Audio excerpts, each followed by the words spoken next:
Skip new co-host, right? Nah, No. Skip's new co-host. Is the new To get you out the job. co-host is Lil Wayne Weezy. I'm gonna be there on Fridays to talk about. I don't know. I'm gonna talk with Skip because I'm there, man. I'm gonna drop a new track. I'm getting money like a shade darker than but I can see. I got everything. You got Ticket, you being serious? I hope so with that horrible singing he just did in that Lil Wayne voice. I would I hope he thought was it was serious. good. That was a good little one. Terrible. Yeah, that was bad. Terrible Wayne. I got everything. No, you ain't got nothing on Weezy. See, Pirate Ticket, you really think you really think Lil Wayne? I mean, don't get me wrong. I can appreciate like a battle rapper, right? But it's not the same thing with battle rap where like you got to come up with stuff right now. Like a lot of the stuff that these dudes do on the, like a lot of the stuff that these dudes do on the mic, like they go back to the studio, they go in the studio and they write. Like when you a battle rapper, you got to come up with it right now. It's not like a diss track. You don't think I know basketball, Chill? I'm sure you do. I'm sure you do, fam. But what I'm saying is that when we're doing this, we can talk about Kobe. Yeah, we can do it. We can definitely talk about Kobe. We can talk about Braun. We can talk about all these people. The question is that when I come after you, can you come back after me on the spot? Like you can't go in the studio and write rhymes and then drop a diss track. Nah. I'm a Green Bay Packer fan. I like Aaron Rodgers, man. Hey man, that show gonna be trash, bro. That show gonna be trash, bro. Skip announced it on his whack ass channel today. Lil Wayne, get the fuck. He gonna have him on every Friday. So what about that's not too bad. So wait, what about Monday to Thursday? Man. I mean, bro, that's a desperate attempt right there, bro. To have Lil Wayne. I mean, what about Monday to Thursday though? Like, is Monday gonna be like Nick Wright Day? Tuesday gonna be Chris Broussard? Like, what about Monday to Thursday? If Lil Wayne is Friday, y'all get mad. That's cool. Y'all get mad at working with me. But y'all want to work with Skip when y'all got to get up at 3 o'clock in the morning. You get a 3 o'clock a.m. wake up call. You got to be at the meeting at 6 a.m. You got to do everything he wants you to say. You don't get to pick none of the topics. He picks all of the topics. And then on top of that, if you start crushing him, he'll get mad when the set is over and say you can't outshine him. And I doubt Wayne going for that. I got a when question. that check clear, I don't care what I got to do. I got a question. Why are we even bigging up any of these people? Fuck them. This is our thing. This is what we do here.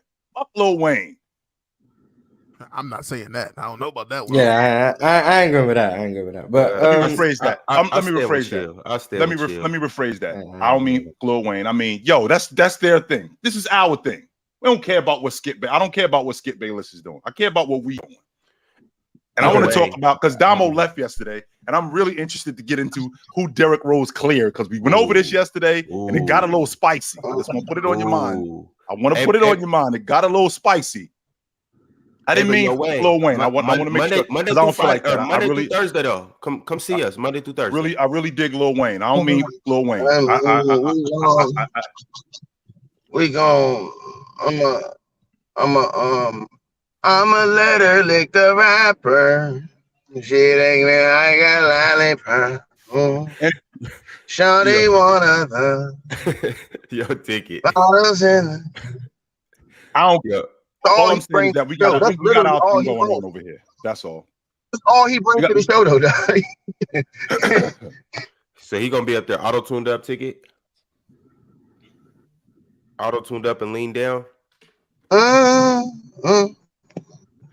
Yo, but Damo though, I got these point guards for you. Pirate as well. I got these point guards for you, and it's them. Well, against Derrick Rose. Did you guys see the list yesterday? Were you? I did not see the list. I did not see the list. I got nasty. Got nasty. Yes, all right, it did. Cool. I caught tickets. Tickets part. Oh, what at the tail end? Oh, Yeah, Mars, you weren't there yeah. either.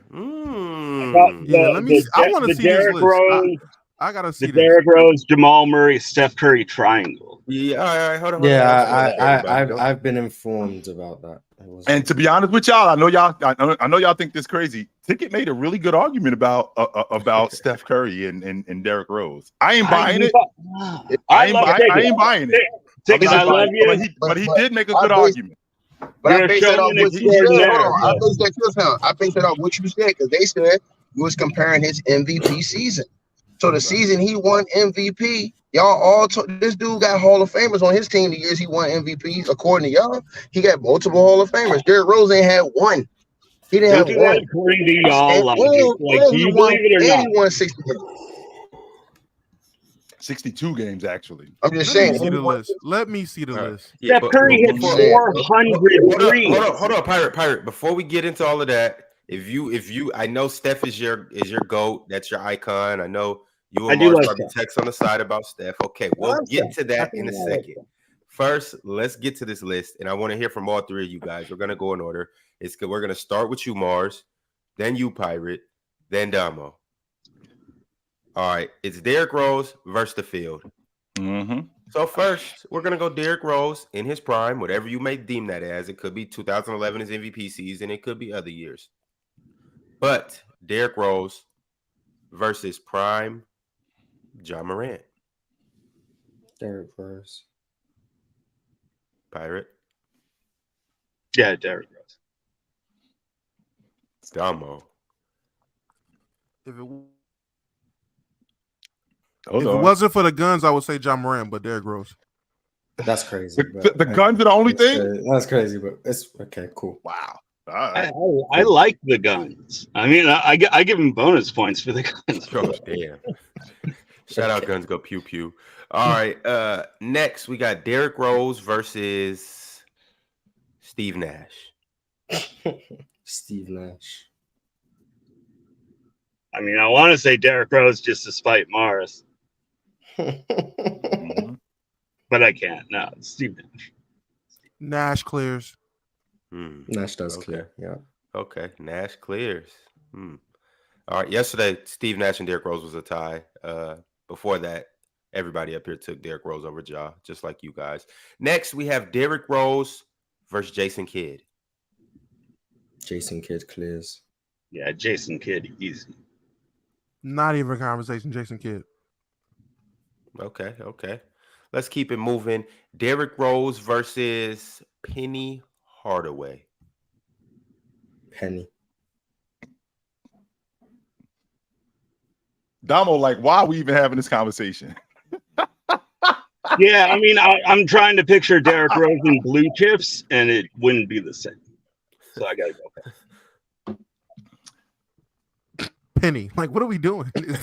Was this a tie too? Was this a tough one? The Penny one was Penny won. I think Penny won 3-1.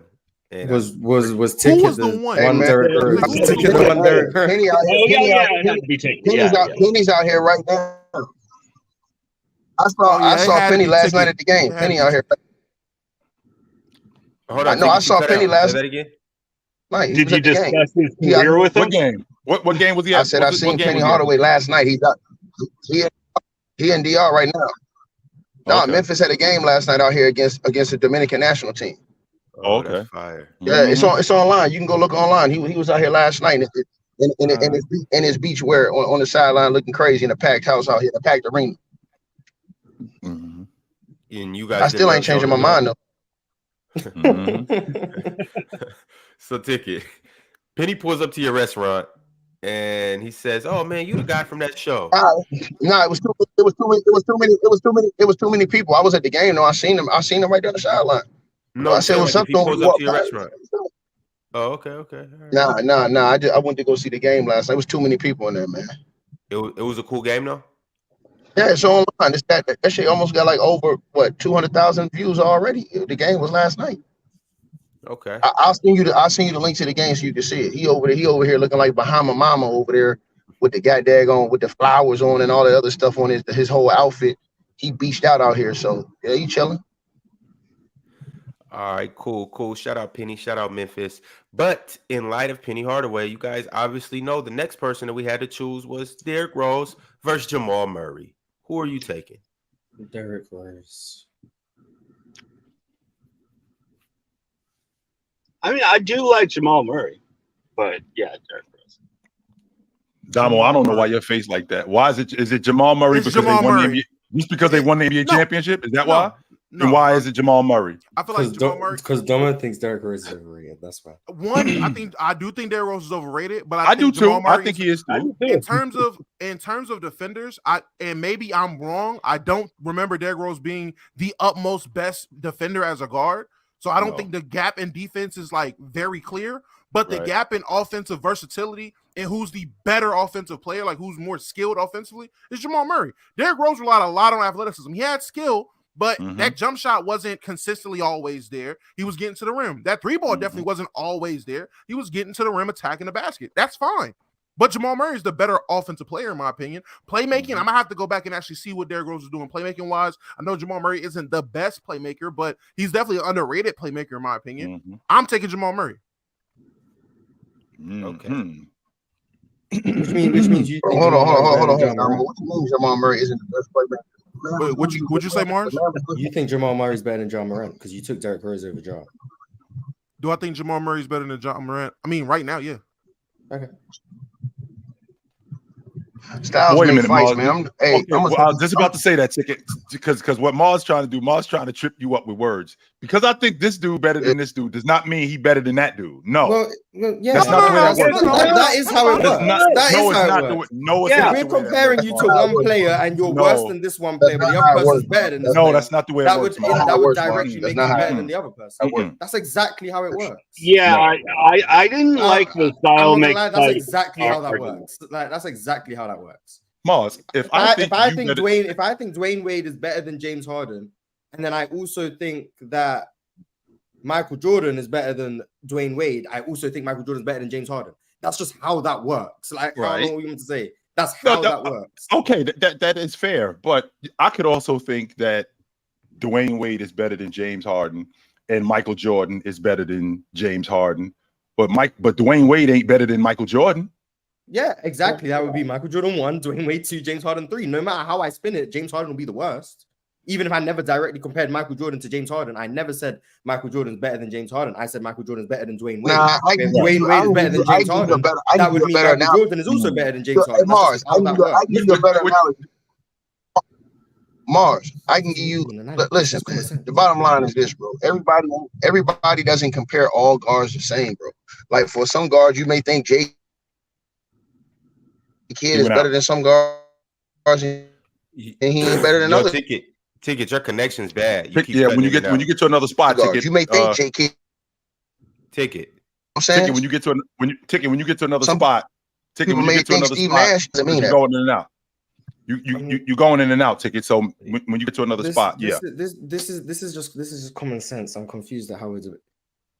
If player A, someone said it in the chat, if player A is better than player B, and player B is better than player C, that would mean without ever comparing them, player A is also better than player C. That's how that works. That's okay. That is a fact. L basketball. Okay, I wasn't trying to do that. That part does make sense, but I'm just trying to make sense because it sounds like it's a play on words and it sounds like it's a spin on word. Because if I think this you better than him, right? Does that automatically mean you better than him? And if John Morant is on the list, is he higher than Jamal Murray? That's the only way that works. Is if he thinks John Morant is better than Derrick Rose, right? If he thinks Derrick Rose is better than John Morant, and he thinks Jamal Murray is better than John Morant, well, where are these guys on the list? That's the question. John Morant would be last on the list. That's all it was. He has John Morant below Derrick Rose, but he has Jamal Murray above Derrick Rose. That would mean Jamal Murray has to be better than John Morant.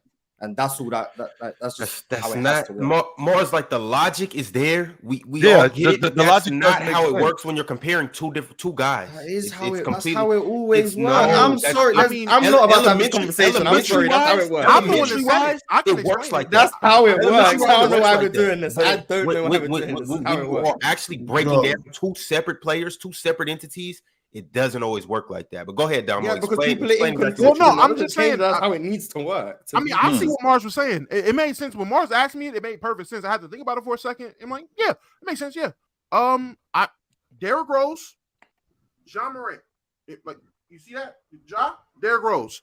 If Derrick Rose is here, Ja's here, and I have the next guy here, automatically better than what I thought Ja Morant was. Ja Morant is lower on the totem pole by default. Like, that's just how it is. Well, look though, Damo. So first, people saying that's not math. That is math. That's actually like one of the laws of math. I can't remember exactly what it is, but you know that is actually math. So let me say logically, but that's not how it works though. So for instance, us down here on the bottom, like if we're talking about matchups, like yeah, LeBron might be better than me.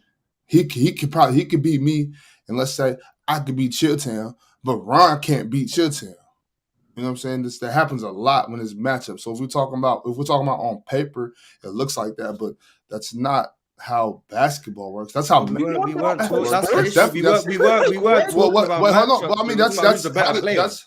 That's the issue. If we're talking about matchups, that's how work that out. The question was who's the better player. The better okay, but that's how that works out. That's how that works out, Morris. If LeBron can beat me and I can beat Chilltown, that means LeBron's better than me. And if I can beat Chilltown, that means I'm better than Chilltown. But maybe Ron can't get with Chilltown because of different aspects of basketball, because that's how humans are. You know, we got like, you know, Damo, you fighting that? About that, Damo, you fighting that? This guy, wait, bro, this went so far left. But I'm saying I need this to be a TikTok clip, because there's no way you guys. That's just simply how basketball works. Hey, Mars, I understand the ABC logic. I understand the ABC logic, Mars. I think Olajuwon is better than Ewing, so that means he's also better than David Robinson, because David Robinson is better than Ewing. I get that part. That part does make sense. Okay, I get that. But I'm thinking to myself, if like Big Ox just mentioned, Ox might be better than me, but he lost to Ron. But I'm better than Ron. So I mean, is that always the case? We're not talking about one-on-one. See, this is the thing. Okay. Ox has his little list of players who will take over James Harden, and that's a perfect way of saying that. I know. You'll hear my point, and that's perfectly fine. There's different play styles that are more beneficial to a certain situation. That doesn't make you a better player. When the question is who's the better player, the logic I just laid out is the only logic that can apply consistently. It's not about a matchup. It's about who's the better player. And if Ja Morant is worse than Derrick Rose, but Jamal Murray is better than Derrick Rose, you can't logically say that Ja Morant is better than Jamal Murray. That wouldn't add up. You can though, because who you think's better subjective. I'm not listening. Because who you think's better subjective. I'm not doing this. Because who you think's better subjective. You might think Derrick Rose is better than Westbrook, but then you might think Westbrook's better than James Harden. But then you might think James Harden's better than Derrick Rose. That's called inconsistent. And I will call you crazy. That's called inconsistent. That's not called inconsistent. How are you? I'm not doing it. You know what? You guys are right. I said, hold on, Ron. I said I have Derrick Rose over Ja Morant. Right. Then I said I have Jamal Murray over Derrick Rose. Right. Mars asked me, okay, so do you have Jamal Murray over Ja Morant? Because you have Derrick Rose over Ja Morant, because you have Jamal Murray over Derrick Rose. And I said, yes, Mars. Out of all three players, Jamal Murray is at the top. If we're just talking about skill, the best basketball player, not one-on-one matchups, not who impacts the game more, not who helps their teammates more, just simply who's the better basketball player based on their skill sets. Jamal Murray, Derrick Rose, Ja Morant. Right. That was it. So what I want to know is this. What I want to know is this: if you're talking about that way, how does the fact that I'm gonna go back to the same three. If Ron can beat me, I could beat Chilltown, but Ron can't beat Chilltown. If Ron cannot fuck with Chilltown, how is he better? Please, basketball's not a one-on-one game. That's why. That's I'm about to say, Mars. Wait. Go ahead, Damo. I'm sorry. Does a one-on-one basketball game automatically make somebody better than somebody? No, it does not. I'm not necessarily talking about just one-on-one. I'm talking about if I know that, like, even in 5-on-5, it doesn't have to be one-on-one. So when I say matchup, that doesn't mean that we're the only ones on the court. I'm talking about if I know that I can't win this matchup, but I can win that matchup. There's another 4 people on the floor that might make Ron's matchup with your team more difficult. Like, I don't know what to say. That's a different conversation. Yeah, that's just a different conversation than what we're having. Can we move on? Mars, wait a minute. Hold on for a second, Mars. This is not as elementary as you say it is because the reason why it's not as elementary, even though I get your logic and it makes total sense. Player A is better than player B and player C. Logic. I get that. I get that 100%. No question about that. 100% I get that. But then when you turn around, Mars, and you'll tell me that this guy is better at basketball than this guy. Well, how do we know that? Well, we know that by matching those 2 guys up. Well, you compare the players. Right, you do compare the players. But if they played in a different era, you can't match them up. Like, you'll never see the matchup. You just compare the players based on what they did against who they did. Like, you're not putting them in like the same game and seeing who plays better. You can't do that. So it's just about their skill sets, what they did in their time versus what this player did in their time, and then you see who did better against their competition, and then you say that player is better. That's perfectly fine. My whole point is people are just trying to validate inconsistencies right now. That's all that's happening. Because if you're trying to say we're not, Mars. That's what that is. No, we're not. Maybe Mars, not I you. get your logic. Ron just validated an inconsistency and said it's which means he's better than player C. And like that just doesn't make sense. If I'm saying Shaq is better than Hakeem, if I'm saying Shaq's better than Hakeem, but then I say Hakeem is better than Kareem, Shaq would have to be better than Kareem as well. That's just how it would have to work to be consistent. I can't say Kareem is better than Shaq, but Hakeem's better than Kareem, but Hakeem's not better than Shaq. That doesn't make sense. Like, there's no way you can logically make those arguments without just being inconsistent and tying yourself into a hole. That's the whole point I'm making. And if you think you can do that, that would explain why some people's lists are messed up. Because Ron, the next player you name, God be my witness, please let him be clearly better than everybody we talked about. Because if he's not, and I pick him over Derrick Rose, it's going to start a big kerfuffle that I don't want to deal with. So please let this next guy be like all-time great. And I'm not saying Shaq is better than Hakeem to the person in the comments. I'm not saying Kareem's the worst of them. I'm just examples. No, look quickly, Bob and Chill. It's because we're judging absolute value. It's the same reason why we don't say Buster Douglas is not better than Mike Tyson, right? It's like if for some reason LeBron James had trouble with Eric Pascal, we're not going to say that Eric Pascal somehow like leapfrogged him on the totem pole. Right. Like, we're judging the absolute value of the player. And so in doing that, it's if A is better than B and B is better than C, then A is better than C. Nah. I get it. I get it. I do. I get it. Sometimes A just can't fuck with C. And all of you dudes, and for all of you people in the chat talking about let's move on, y'all could go somewhere else, B. This is what we do around here. We get to the bottom of stuff. And if it doesn't make sense, your ass back to sleep. Y'all can bounce. It's that simple. Mars made a point. I'm thinking, wait a minute, this doesn't make sense. He explained it. Logically, I understand it now. As opposed to, well, wait a minute, this dude is better than this dude, but he ain't better than this dude. And then Big Ox makes a really valid point. So, like I said, if you dudes can't dig it, y'all can bounce. Dig at the door. Somebody else will dig it. Y'all can bounce. Don't tell us to move on. And it's a chance that the person that commented before you, you're better than, but the person that comments after you is better than you. But you get what I'm saying. Right. All right. But let's keep it pushing, though, because we got a couple more people for you, Damo. Next person I got is Derrick Rose versus Luka Doncic. Mars? Luka. Pirate? Clearly. Yeah, definitely Luka. Damo. Luka, and if any of you yesterday didn't vote for Luka, I'm calling you racist. I'm just saying. Luka was actually a tie. A tie? There was a tie, yeah. Let me guess. Who picked Derrick Rose? I don't even need to guess. The legend of Derrick Rose grows. Who picked Derrick Rose? Y'all see, that's the thing in America, Mars. When you race, when you vote, It's confidential. So Ox just told on himself. There it is. Not when it's Ox told on broadcast. himself. Hit dog hollering. Well, Ox does think Luka's a bum, to be fair. So he does. Embiid too. He thinks Embiid's a bum too. Hey, with all the respect, of course. With all the respect. I want you to think about this, Ox. When we get done with this, I want you to let me know what does a team centered around Luka and Joel do. But hold on, right quick. We got 2 more names. Honestly, I don't think that's too bad. The next name is none other than Stephen Curry. And again, and just so you know, Damo, okay, I think it's Curry. Yo, I'll pick Steph, Damo. I'll pick Steph. I think it's Curry, but Ticket made a real good argument yesterday for Derrick Rose. He did. I highly doubt that. I think it's Steph Curry.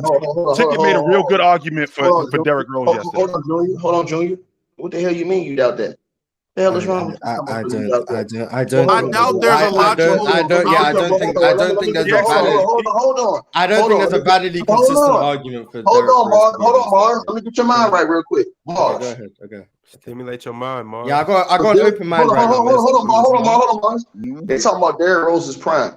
So to me, Derrick Rose's prime was from the year he came in the league because he was the man. The year he came in, to probably the year after.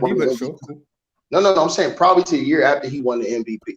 Right, that was probably 08 to 2012. Yes, okay. So now, what was Steph Curry when he came in the league?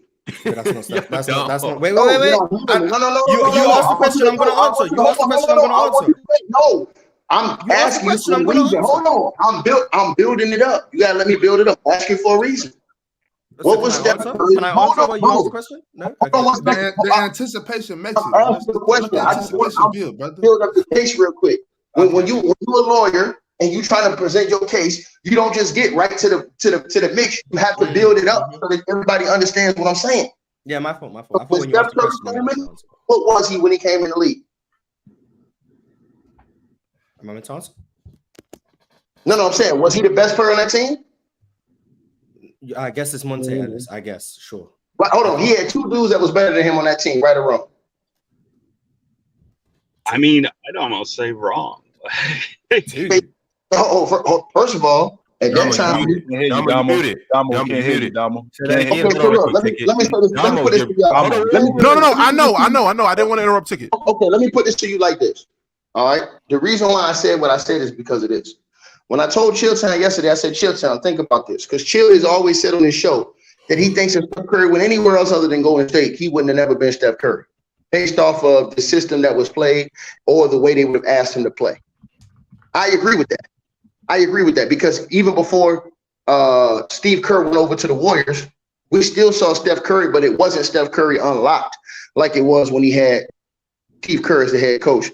And then all the other pieces came in, and then KD comes in on top of that, right? And Damo, just so you know, if he would have went to Minnesota, they would have wrecked him. If he would have went to the Knicks at that time, damn it, if Steve Kerr would have signed with the Knicks instead of the Warriors, we would have never heard from Steve Kerr for 2 years ever again. He'd have been disappeared just like Derek Fisher with that Knicks organization was. So what I'm saying to you is this: in my opinion, we give Steph Curry the benefit of the doubt because of the players he had with him and the system he came up in. Right. A guy, Derrick Rose, came into the league. He was the system, is what I'm saying. Steph Curry turned into a system. You feel what I'm saying? And then he had great players around him. Here was my case in point. The year Steph Curry played like an MVP candidate and Klay Thompson was hurt, they didn't even make the playoffs. And he still had Draymond Green, who y'all say is a Hall of Famer. They still had, I think, Wiggins on that team, who was number 1 overall pick. He didn't make the playoffs. So, and then he only started playing well without Klay the year they won the chip when they was in the first half of that season when they was balling without Klay. Every other time he was without Klay, they failed. These is facts. You can go look it up, right? So my whole point is this: when y'all think about Steph Curry, right? When we think about Steph Curry, do you guys think that Steph Curry could have went to that same Chicago Bulls team and did what Derrick Rose did by winning the MVP, winning 60 games with that same Bulls team and that same system he was playing with Tibbs? I thought it was peak versus peak. Yeah, I'm asking, right, that's peak. Hold on. I'm asking, hold on. But this is what I'm saying. Hold on. You got to peek while I'm saying this. I'm saying that the reason Steph Curry peaked the way he did was because of the coach and the offense. I'm saying the reason why Derrick Rose peaked how he did was because think about this. If Derrick Rose had the ability to play for a say that last part again. No, I said the reason why Steph Curry peaked the way he did was because the players around him and the offense. The reason why Derrick Rose peaked was because of his game. Because nobody was praising Tibbs for his offense at that point in time. Nobody. Matter of fact, crediting Tibbs for his offense, Tibbs was getting praised for his defense. And Derrick Rose won an MVP like that. Now, we taking all these different players, right? And here's the proof in the pudding. What did we think about Andrew Wiggins before he went and played for Steve Kerr? They thought he was a loser. He didn't do no. He goes and plays with Steve Kerr. His whole game looks different. Everybody's praising him now. He's this, great role player that was a big piece in them winning the championship. These is facts. I give you another one, right? Here's another one. The year the first year they won the championship with Steve Kerr. And they had old boy that plays for Sacramento now. He was more regarded playing with them. Harrison Barnes was more regarded playing with Steve Kerr than he has been any other year in his career. These is facts. You guys are the same guys that say right now, if Draymond Green wasn't playing in Steve Kerr's offense, his career would have never panned out the same way. Everybody in this chat room says that Draymond Green would have got drafted and went to a different team, his career doesn't end up. So my whole point is this. If your career has to be different based off where you land, right? I'm talking about as far as your game, right? How can you be greater than somebody else when we know we can put Derrick Rose in any system? He gonna shine. Do we? Yeah, nigga is Craig White. Now, again, I want to make sure we clear. The points that he made, I think 15-16 Steph Curry, we shouldn't be having this conversation. What is Derrick Rose doing Mike D'Antoni's offense? Get buckets. Hold on. What do his numbers look like? Points and assists. Go believe. Now, he gets buckets on this team. Hold on. I'm going to give you an example. Steve Nash was playing Nelly ball and still didn't look like Steve Nash. Did he look like Mike D'Antoni? But when he got into a different, hold on. Let me finish. When he got into a different system, now we calling Steve Nash a Hall of Famer. Now we saying he got more MVPs than Kobe when he wasn't better than Kobe. But they were holding him high regard because of the system, the offense, and the team that he was playing with. These is facts. That was all based off the system. They didn't start talking about James Harden and MVP until he went and played with Mike D'Antoni, started averaging 36 a game. So what I'm saying with Steph Curry is we thought Steph Curry was good when he was playing with Mark Jackson. But when he started playing with Steve Kerr, we started seeing some unreal shit we ain't never seen from Steph Curry before in the NBA. And these is facts. So all I'm saying is that when you look at a guy like Derrick Rose, at that time that Derrick Rose came in the league, you could have put Derrick Rose on any team. He would have been Derrick effing Rose. These is facts. Steph Curry couldn't do that. When he came in the league, he had a 3-4 year process, and he didn't even start playing like the Steph Curry you see today till 5 years in. Derrick Rose doing that shit from day one. Bro, all right. No. Can I ask a question? Wait. Can I just ask a question? Because I get sick of the lying. So you said wait. You said Derrick Rose came into the league and was just Derrick Rose, right? It was from day one. Okay. Hold on. Was he the man from day one or not? He was. He's going to bring up that Steph averaged more as a rookie. No, not even that. I'm not even going to say Steph averaged more as a rookie, which he did. But I'm saying, you're saying Derrick Rose, year one, was just Derrick Rose. He was the man, correct? Was he not the man on the Chicago Bulls from day one? I mean, he didn't lead the team in win shares, so I don't know if he was the man. I'm asking you a question. Who was the best? Hold on. Who was the best player? Hold on. Who was the best player on the Chicago Bulls in 08-09? I mean, I'm picking Ben Gordon, but I got an English. I'm gonna say it was Derrick Rose. I got an English bias. I got an English bias. So I don't know what to say. In his rookie year, Ben Gordon was better. The numbers don't lie. I'm looking at it. The numbers don't lie. Ben Gordon was better. I'm saying I've got an English bias. Let me ask you a question. No. I'm not done asking questions. Was David Lee better than Steph Curry first year? Was David Lee better than Steph Curry? Stop. Because I need to get to the bottom of this. Hold on. Was Steven Jackson better than Steph Curry? Oh my Jesus Christ! All right, so we're not gonna have. I'm asking you. Hold on, ticket. Is Michael Carter Williams a better player than Steph Curry because he won Rookie of the Year and Steph didn't? I mean, what are you talking about? I'm talking about dudes that was on his team. Do you know who's on that Bulls team? Wait. 2010, 2011, the MVP year, Rose's peak year is the year I'm looking at too. Do you know who was on this Bulls team? Yes, no Hall of Famers. No Hall of okay, but do you know who was on the team? No, I know there weren't Hall of Famers. I'm gonna say it again. Come on. That's my point. Hold on. Do you wait? Do you need Hall of Famers for them to be good players? Because I'm seeing a ton of good players. I'm seeing a ton of good players. They weren't Hall of Famers. That's fine. But if you're telling me Stephen Curry, who by that time would have been in year 2, averaging 19-6, shooting what?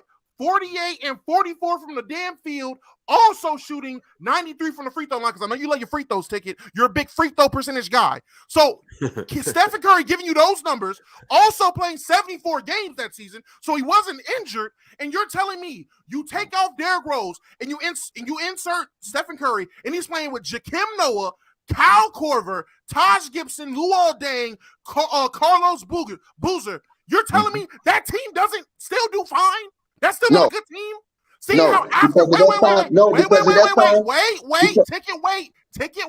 because you're ready to talk. I just need you to listen. Wait, no. When you asked us a question, you said we have to finish. So. I need you to listen to me, because the year after, when Derrick Rose only played, 39 games, this team won without him 50 wins. So I just need you to tell me realistically, Stephen Curry on this Bulls team would not have been equally or just as good as a team. I'm not saying he's going to be better than Derrick Rose. I'm talking about the team. Now you're shifting the argument. Come on.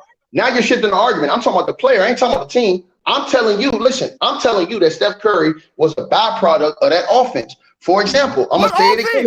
Hold on. I'm gonna say it again. Time out. I'm talking about the Warriors offense, bro. I'm gonna say it again. Listen, if you clean the wax out of your ears and listen, you'll understand what I'm saying. I agree with what Chilltown said. If you put Steph Curry with the Minnesota Timberwolves, we never know Steph Curry is who he is today. If you put Steph Curry with damn near 70% of the league, we never know who Steph Curry is. Because none of those teams was playing that style that Steve Kerr brought in. And that was the style Steph Curry needed to play to be successful. Period, bro. These is facts. I'm going to give you a perfect example. If you never put Steve Nash with Mike D'Antoni, he never wins 2 back-to-back MVPs. We never see that type of Steve Nash in the NBA. But we praise him and we put him on these levels he shouldn't be on, because he played with a coach who let him come down, do whatever the hell he wanted to do, and put him in an offense that goddamn Jeremy Lin looked like a fucking All-American in. So cut this shit out, bro. In what world in the NBA, as fans, as critics, as analysts, do you see a guy taken in the top 10 in the lottery, regardless? I don't know if he was actually top 10. I forget where exactly he was taken. But do you see a guy taken in the lottery, and he goes playing with a guy like Monte Ellis, who's a ball-dominant player, and he gives you damn near 20 starting out the gate? When is that guy never heard of? What was the Warriors' offense in 2010? Ticket, tell me. What was their offense in 2011? Ticket, I'm going to say it to you again. I'm going to say it to you again. He didn't look nothing like we talking about from their primes. I'm saying, my whole point to you is this, though. I'm saying that you guys are basing your judgment, and I know Chilltown understand what I'm saying, and maybe Ron do too. You're basing your judgment on Steph Curry based off of the system he played in and the team guys he played with. Because hold on. My whole point to you is this. Hold on, Power, because I know you want to get on your knees. Hold on. My whole point is this. If Steph Curry does not play on that team and that system, if Draymond Green does not play on that team and that system, God damn it, and don't switch up the fucking argument today, because everybody says Klay Thompson couldn't do his shit on his own. So Klay Thompson didn't play in that system and that offense. None of them dudes are where they are. Steve Kerr's on the all-time list. Steve Kerr is the man. Hold on. And I'm gonna tell you why what I'm saying is the best goddamn truth going on YouTube.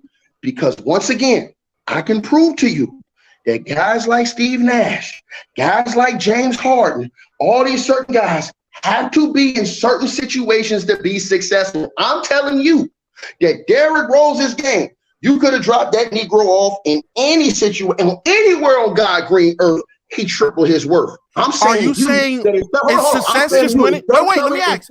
Is success just winning? Is success winning like games? Or success like individual limit, bro?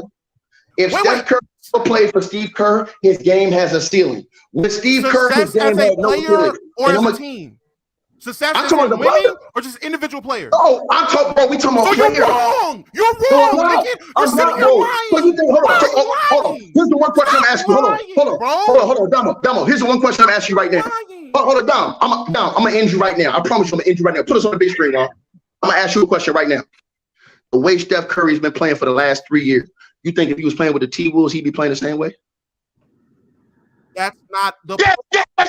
Get this nigga on the screen. Get him on the screen. Get the casket for the stick. Man, put these niggas in the trash.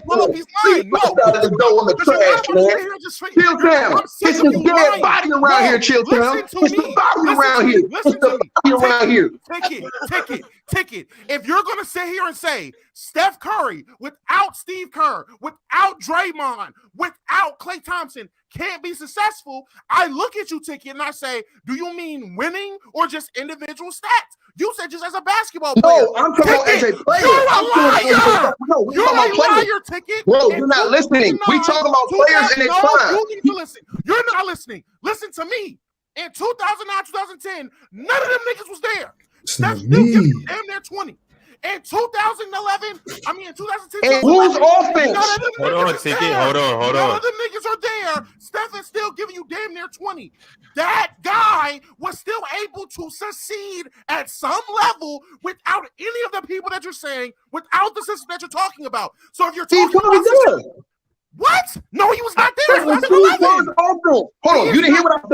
No. You said Ticket, and again, without Steve Kerr's offense, system, and the teammates that he had in 2015-16, he wouldn't be successful. I ask you, bro, are you talking about winning championships, winning playoff games, or are you talking about, and again, individual player, just stats, being able to play basketball individually? You said, I'm talking about the individual. If we're talking about the individual of Steph Curry came into the league doing better than Derrick Rose did his rookie year. Rookie versus rookie, Stephen Curry did better. He did. You believe that? You believe that? I'm looking at it. He was the third guy on this team, bro. Cut it out. And he was still averaging 17, more than Derrick Rose his first year. He was playing Nelly ball. Nigga, sit your ass down, nigga. The next year, Keith Smart was the coach. I don't know. Like, what are we talking about? Hold on. Hey, I got proof. You know why? I got proof. You know why? My best friend played with him. And my best friend, hold on. My best friend, you can look him up. Hold on. My best friend, his name is Reggie Williams. He played with him. Reggie Williams led the nation in scoring in college coming out of VMI, and he played with Reggie with the Golden State Warriors and came and started. Reggie Williams? Yes, Reggie Williams, my guy. And you can ask Reggie. Reggie will tell you straight up. Reggie will tell you. Matter of fact, I should call Reggie and try to get him on the show to tell this buffoon. Nelly ball was completely different. When Steph and them came in the league, Nelly focused on one thing. He told fire it up. We didn't care about defense. Fire the ball up. And that's why Reggie was successful, because Reggie came from an organization where they let him fire it up. So when he came in the league, that's how he listen, I'm gonna tell y'all like this, and I put this on everything I love. This man can't sit up here with a straight face and tell none of y'all that he thinks Steph Curry's individual career would have been the same. I'm talking about, I ain't saying that Steph Curry wouldn't have been putting up 23, 24 points a game. He wouldn't have been putting up the effing 30 a game without playing the way they play in Steve Kerr's offense, because everybody would have used him like Art Jackson did as a traditional point guard. Steve Kerr changed the element when he took Steph Curry off the ball and started playing him and letting him do all this wild stuff and letting Draymond Green run the forward point, push the ball, and had these dudes coming off a million screens, and then playing Curry on the ball sometimes when he's pulling up from 50. Nobody was doing that except for Steve Kerr. The same way I'm telling you with Mike D'Antoni and guys like James Harden. Harden was a good player when he was playing with Kevin McHale. As Chilltown, he know they were winning games. Harden was averaging 26, 27 points per game. Mike D'Antoni comes in the door. This man's averaging 36 a game. He's an MVP candidate 3 years in a row, and the rest is history. Same thing with Steve Nash. If Steve Nash never plays for if he never plays for Mike D'Antoni, he don't have no MVPs. Nobody's talking about him. Oh, he should have won this over Kobe. Well, we know Kobe should have been winning the MVP because he was the better player. We ain't saying none of this stuff, bro. So some dudes that's in the league, they're basically, and I'm gonna give you one last example. Let it go. And this is the one thing that everybody have originally thought about Kawhi. This is why KD came out originally and said Kawhi was a system player until he proved otherwise in a different system. Curry, yes, he never got a chance to prove it in a different system. But at that now, everybody will play him how Curry's playing him. But before then, Steph Curry was a guy who was going to be a point guard on the ball. You can ask Chilltown. That is the part of the reason why they got Mark Jackson out of there too, is because they thought it was too much on Curry to be running the offense and having him on the ball. When Steve Kerr came and sold him the idea that he can unlock Curry and do different things, and then Draymond Green comes into the fold where he's able to push the rock, get these guys shooting from anywhere and confuse defenses. Now that changes the ball game. That changes how you look at Steph Curry. That puts him in all-time MVP levels and stuff like that. If he would have went and played for Tom Thibodeau, ain't no way in hell he playing like that. And Chilltown, if you sit up here and lie, your ass is flying. He wouldn't have played for no other coach that was in the league at that time. He wouldn't have played for Pat Riley like that. He wouldn't have played for Phil Jackson like that. He wouldn't have played for none of those coaches. Larry Brown like that, who was still in the league at that time. He wouldn't have played for Hubie Brown like that. He wouldn't have played for none of them coaches when he came in the league, the way he played for Nelly and the way he was playing for Steve Kerr. And Chilltown, you know I ain't lying either. I'm already on record saying argument you said was a compelling. Hold up right quick, Damo, Mars. Hold on. I'm gonna give you Damo, Mars, and Pirate. I'm gonna all give you guys your chance to go on a soliloquy, but or monologue, if you will. But go ahead, Chill. All I was saying was they didn't know what they were doing in Minnesota. It had nothing to do with Steph Curry as a player. You could be as awesome as a player as you could possibly be. They had no idea what they were doing in Minnesota, and they had no plan. Had they drafted Steph Curry, I think they would have ruined him.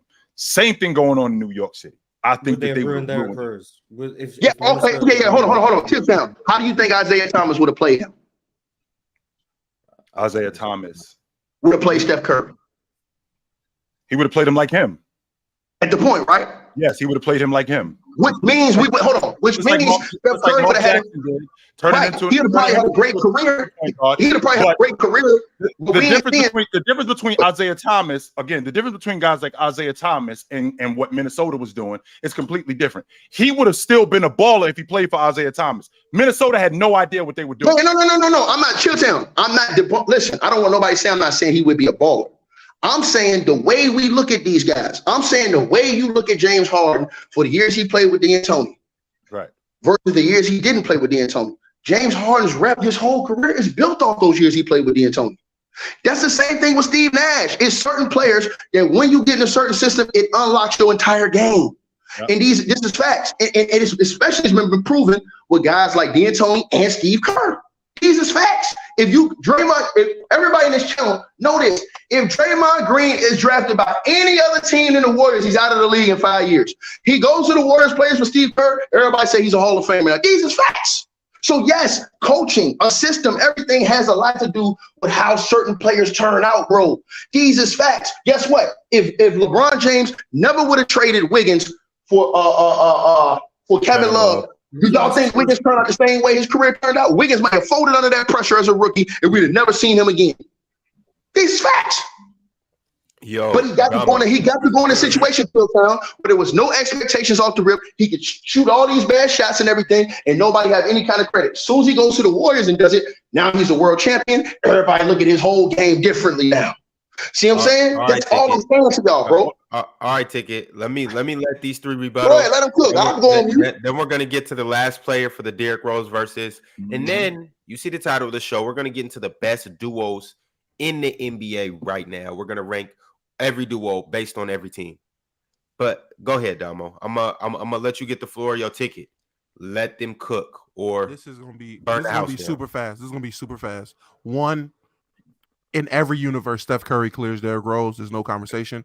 Two, chat, y'all can hate my takes as much as you want. I know I'm not perfect, but the one thing I will never sit here and do in front of y'all is just lie. That's it. Mars. Hold on. I asked you again. Ron, Ron. So, let me address this. He said it. I asked you again. And I'm going to ask Damo again. Chilltown. Here go the question again. Damo. If Steph Curry was drafted to the New York Knicks like they were supposed to take him, do he end up the same player he is today? I ain't talking about the accolades. I'm talking about player.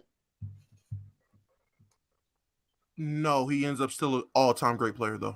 No, hold on. I'm talking about He's not the same player. He's not the same. I'm answering your question, Ticket. I'm answering your question. He will not be the same Steph Curry we know today, but he will still be an all-time great player. That is my answer. Now, hold on. Now, I agree with you. My whole point is this: to what level? Because when we talk about Derrick Rose, we ain't talking about his overall career. We're talking about Ron at their peaks. I'm talking about Derrick Rose MVP season.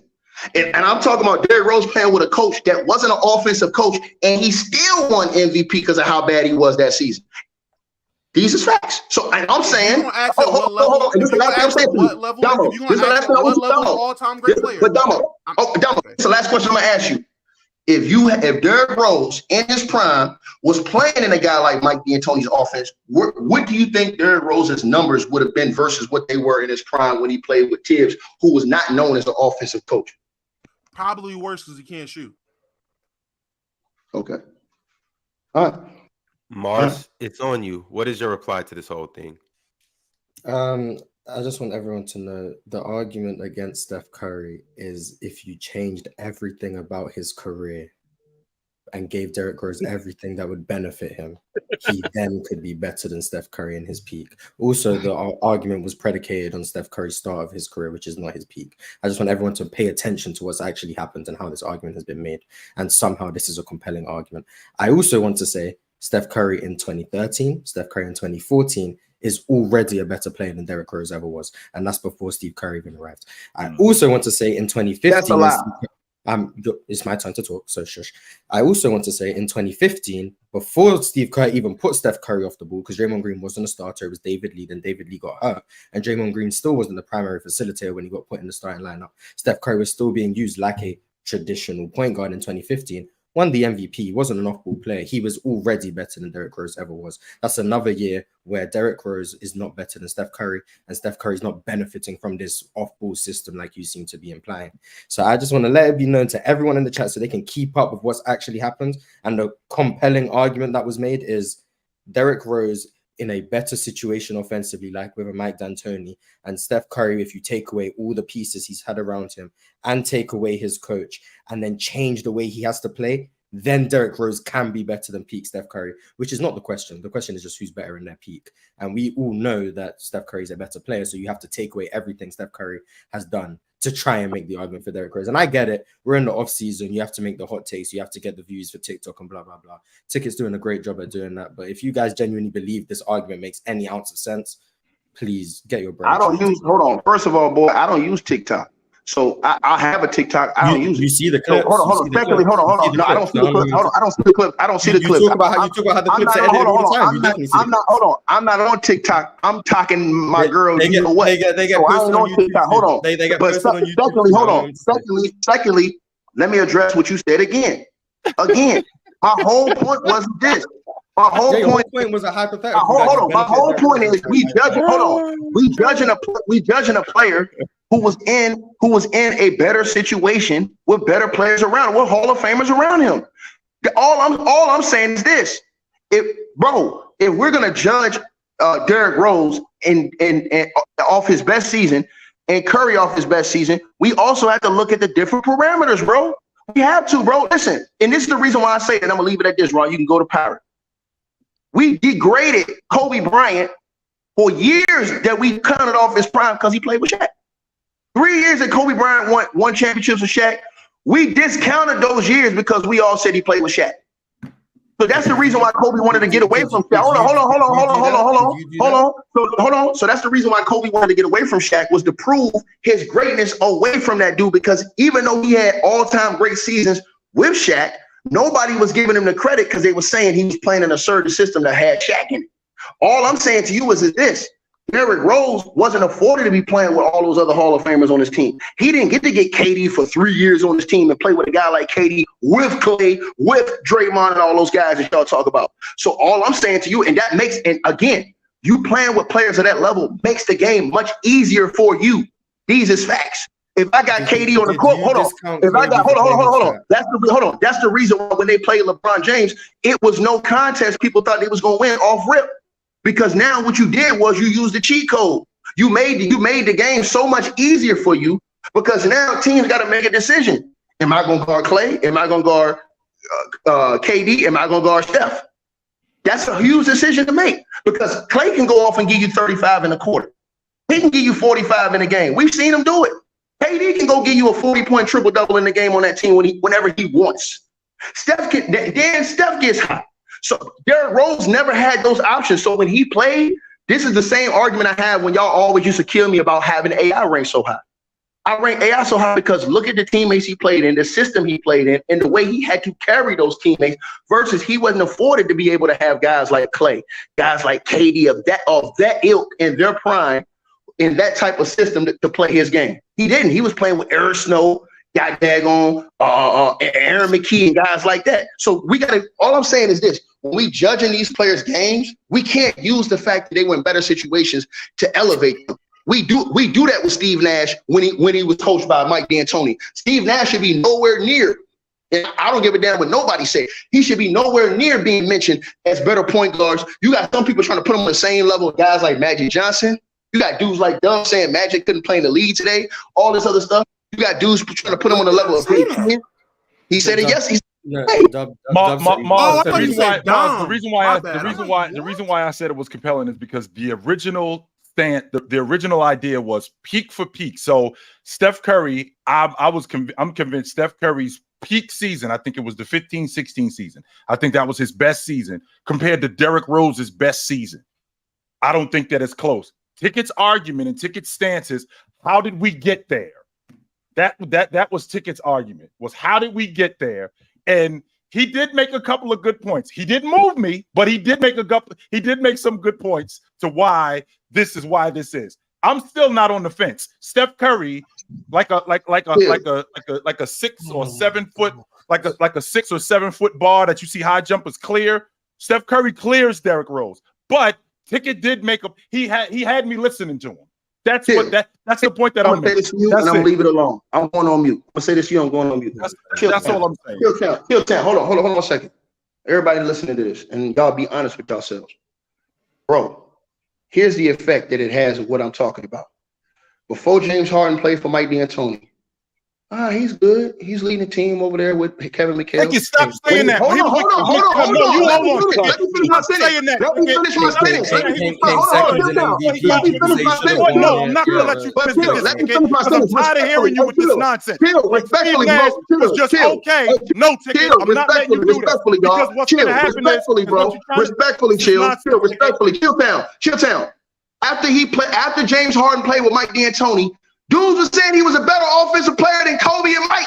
Even if that's true, he still was with Kevin McHale, and he was 29-8. He was 27-7. He wasn't just a good player. He came second in the MVP race in 2015. He was awesome when he was with Kevin McHale. So let's stop acting like Steve Nash. Let's stop acting like Steve Nash before he got with Mike D'Antoni. He wasn't 17-8. He wasn't 18 a game. He was doing that before he got with Mike D'Antoni. That's a lie. He wasn't doing 36 a lie. That's a fact. The man was doing 36 a game. He did 36 one time. And he did it in the other year. He did 34. These are facts. Yeah, and the one year is Chris Paul got hurt, so he had to score more. And the next year, Chris Paul's not even there. That's why he had to score more. Like I don't know. Like it's just I'm saying he still.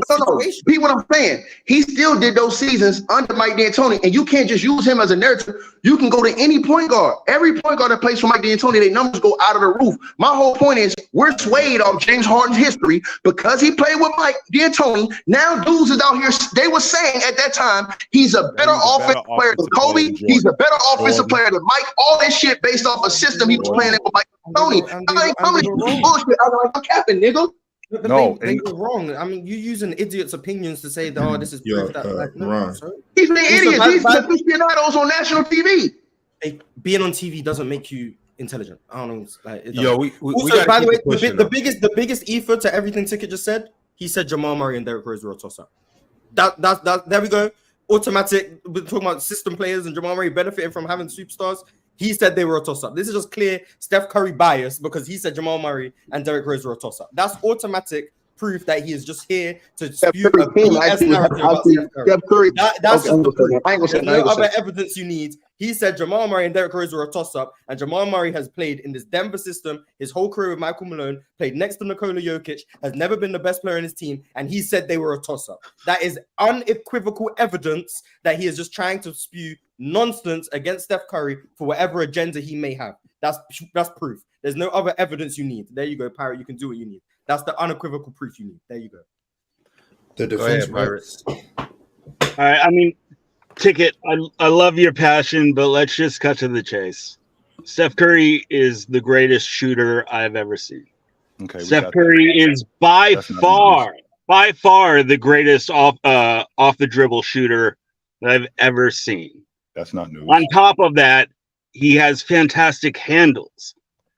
His skill set is one of the most unique skill sets that has ever played basketball. It's extremely transferable. On any team, Steph Curry is going to be an extremely productive player. Is it going to look the exact same? No, it's never going to look the exact same. But what it will look like is maybe he's a 26-point, 10-assist guy shooting 45% from three. Maybe he's on a really shitty team and he's scoring 35 or 40 points and he's only shooting 39% from three. Like on any team, the best shooter that's ever lived who can handle the ball and get his shot off from anywhere, which is one of the most independent skill sets that is not relying on the other four teammates as any skill set that exists in the game.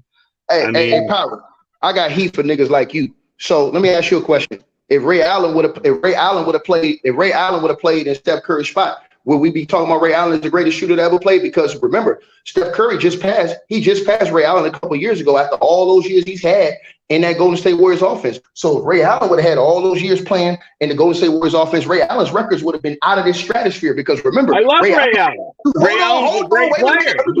He'd be a great player. That's your ass now. He just now passed the great Reggie Miller, who was averaging three or four threes a game. He just passed him, and this nigga been shooting 10 threes a game all these years. So you gonna tell me that if you put Reggie Miller in that I ain't asking you, Donald, put your ass down. Daddy talking to Power right now. I'm asking your ass right now, Power, and I'm putting your ass on a docket. You telling me, dude, that just passed the other year, Reggie Miller? And remember, again, Curry been shooting 10 threes a game all these years for the last 4 or 5 years, right? His career, Reggie Miller, his career high for one season may have been 6 threes a game. Normally was shooting around 4. Hold on. All I'm saying is saying you keep talking this greatest shooter of all time bullshit. I'm saying this is what I'm talking about when we talk about. Wait, I'm saying this is what we talking about when we talking about grading on scales, grading in systems and situations. Because if Steph Curry would have played in that Indiana Pacers system like Reggie Miller did, we wouldn't be talking about him as being the greatest shooter ever. Because if Reggie Miller was playing in this era and able to shoot all those threes the way that Reggie Miller was able to shoot, and guess what? And he was able to hit him in the clutch too. We will be talking about Reggie Miller and Ray Allen to a whole nother extreme because their effect on their how many threes they would be shooting went through the roof, and their accuracy was both. Ray Allen was right at 40% for his career. So him playing in Steve Kerr's offense, where he would have been getting way better looks coming off playing with guys like Clay and other guys that can get him open, especially him playing with guys like KD and those guys. Now we talking about a dude that Steph Curry, deep into his career, he just now passed these dudes. Them records would have been so far out there, we legitimately couldn't have said that if Steph Curry had to go through the same shit that those guys had to go through. So cut the bullshit. Ticket, I love Ray Allen. I love Reggie Miller. They're two of the greatest shooters of all time. They can't get off as many shots as three-pointers as Steph Curry because they can't shoot off the dribble like Steph Curry. You hit his shield town? Well, Reggie can't. Nah, that's just unequivocally. They can't shoot off the dribble like Steph Curry. Nobody can. Have you ever seen anybody who's able to shoot off the dribble like Steph Curry? Honestly, do you think Ray Allen can shoot off the dribble like Steph Curry could? I'm on record saying the only Miller that could is Cheryl, so I don't know. I'm on record saying that that's the separator between him and Steph Curry. There's no defense for a guy who can accurately shoot 25, feet off the bounce. There's no defense. Pretty basic. If you can shoot off the dribble like that, you're out in open space. You're able to put up 13, 14 threes a game. Hey, Till, let me ask you. You're not dependent on someone passing you the ball. Hey, Ron, I'm going to ask you a question, Ron. How far out there would Ray Allen's record be if he played in this era with shooting 10 threes a game? How far out there would his three-point record be to catch? I think that if he shot, the last 10 years,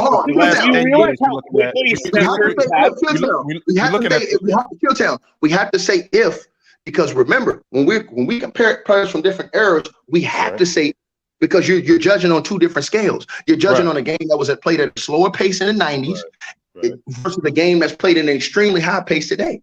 So all I'm saying is you to put guys the likes of Ray Allen in his prime, playing in a team like the Golden State Warriors instead of Steph Curry. Man, that nigga 3-point record, man, ain't nobody, man, listen, bro. It just took Steph Curry to year 14 to pass them niggas.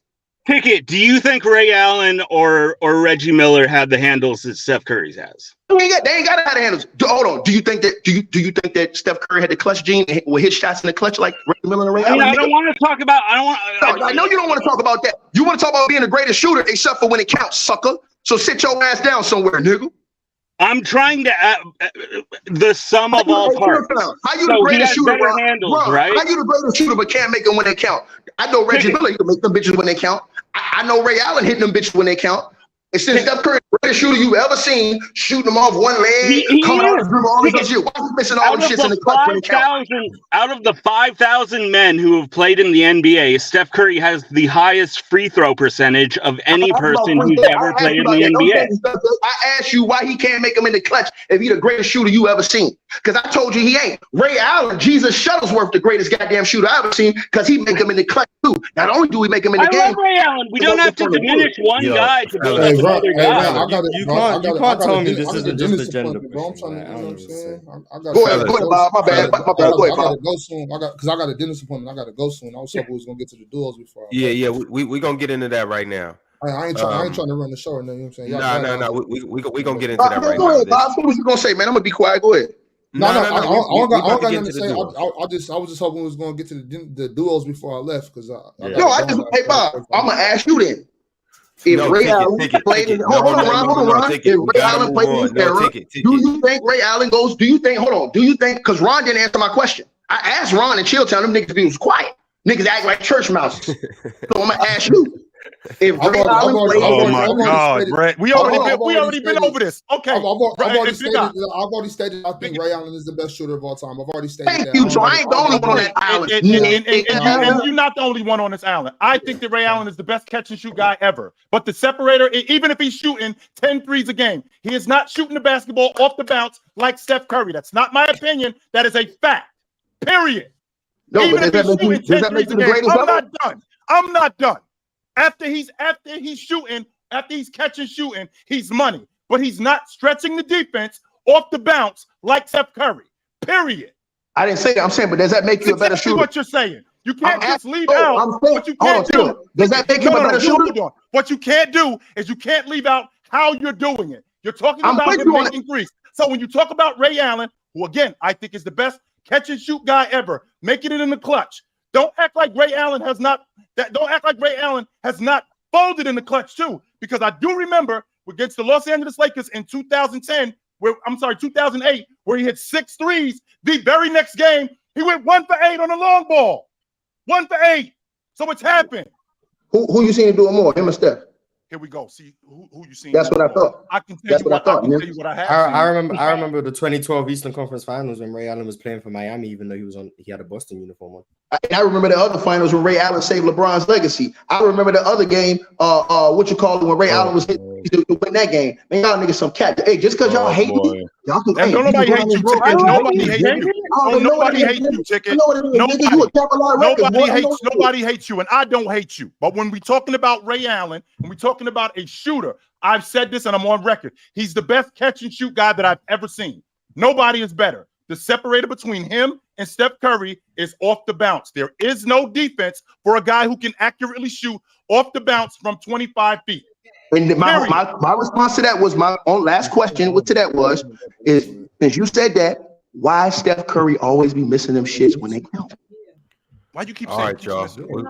We're gonna keep it pushing. Hey, Ron, I know you're gonna keep it pushing, nigga. We gotta get to these duos. All right. You see right here, you see what it is. We're going to go the best duos in the NBA. Chat, you know the drill. I need y'all to drop me in order. Chill, Mars, Damo, Ticket, Ox, Pirate. The best duos in the game right now. Wait, who Ron, who made the order?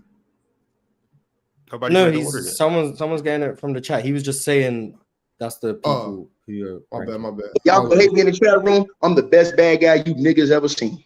Keep hating me, baby. I love it. Never see Don't him. hate it. You're calendar man, bro. Say good night to the bad guy. Chat, we need an order. Drop one. Otherwise, we're gonna go with the one I just said. The best duos in the game now. Who's the best duo in the game? Now, number one. All right. Chat's left and they're not trying to come in. Oh, here we go. Look, Ox Chill, Mars Pirate, Namo Ticket. Where's it at? Start. Oh, yep. All right, cool. You weaseled your way into the first place. That's fire. All right, here we go. I've been getting lucky these last couple of ones. Here's the order right here. So, Ox, you have the pleasure of going first with the best duo in the NBA. Best duo in the NBA. Damn, Chilltown, I did it again. Asked to go first and wasn't ready. I mean, you can ask around. We could dialogue for a second. Nah, you know what? I think I'm gonna go with one. You could call low if you need to. Nah, might get a little pushback, but I think it's fair for me to say that the best duo in the NBA resides in New England. I'm gonna go with Jason Tatum and Jaylen Brown. Jesus Christ. Okay. Two number twos are the best duo? Oh my god. That's kind of throwing me off. Okay. I think it's Jamal Murray and Joker today. Jamal Murray, before he got hurt, he was on his way to being fantastic, and the fact that he got hurt and sat out a season, he came back this year. Chill. It's on Mars next. Oh, I'm sorry. I thought it was me next. I apologize. I'm so sorry. I thought you said Ox Chill. I'm sorry. Chill. They actually you last. I'm hoping me and Doma are on the same page so that I can pick who I want to pick and he knows who to pick at number 3. So I'm going to pick Jokic and Jamal, and I hope Doma is on the same page and knows who to go with at number 3. So I have faith in him. I hope I don't kill your faith. Jokic and Jamal number 2. AD and Brown are 3 in my opinion. Yes, sir. Good work. They were going to be my number 2, but Hawks messed up and number Jason Tatum and Jaylen Brown. So. Wow, y'all lost it over Jaylen and Jason and then picked Brown and AD. 1A, 1B versus 2-2. Oh, that's crazy. Good work. Oh, shit. All right, 4th. It is on you, Ticket. The 4th best duo in the NBA. This is where we're at right now. We got Jason Tatum, Jaylen Brown first. Jokic and Jamal Murray second. LeBron and AD third. Ticket, who's 4th in the NBA? You got to say, right now, you got to say Jimmy and Bam.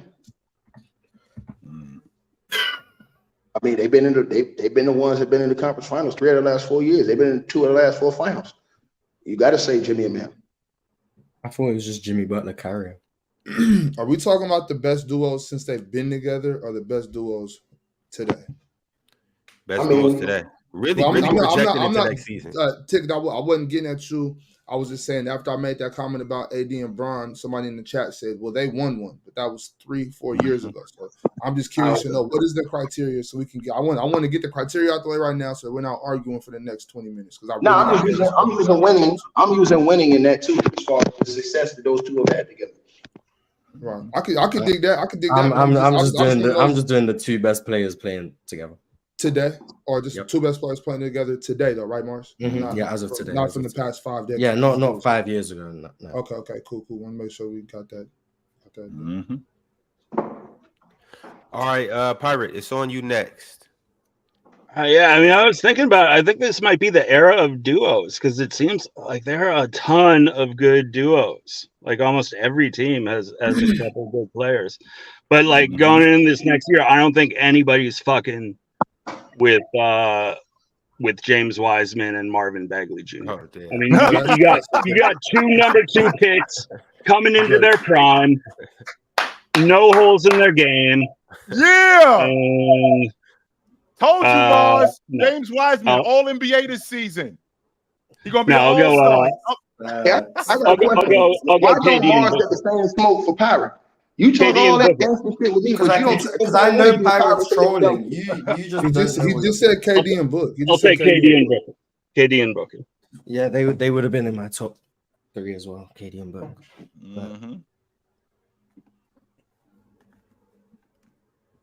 Who'd you say, Pirate? KD and Booker.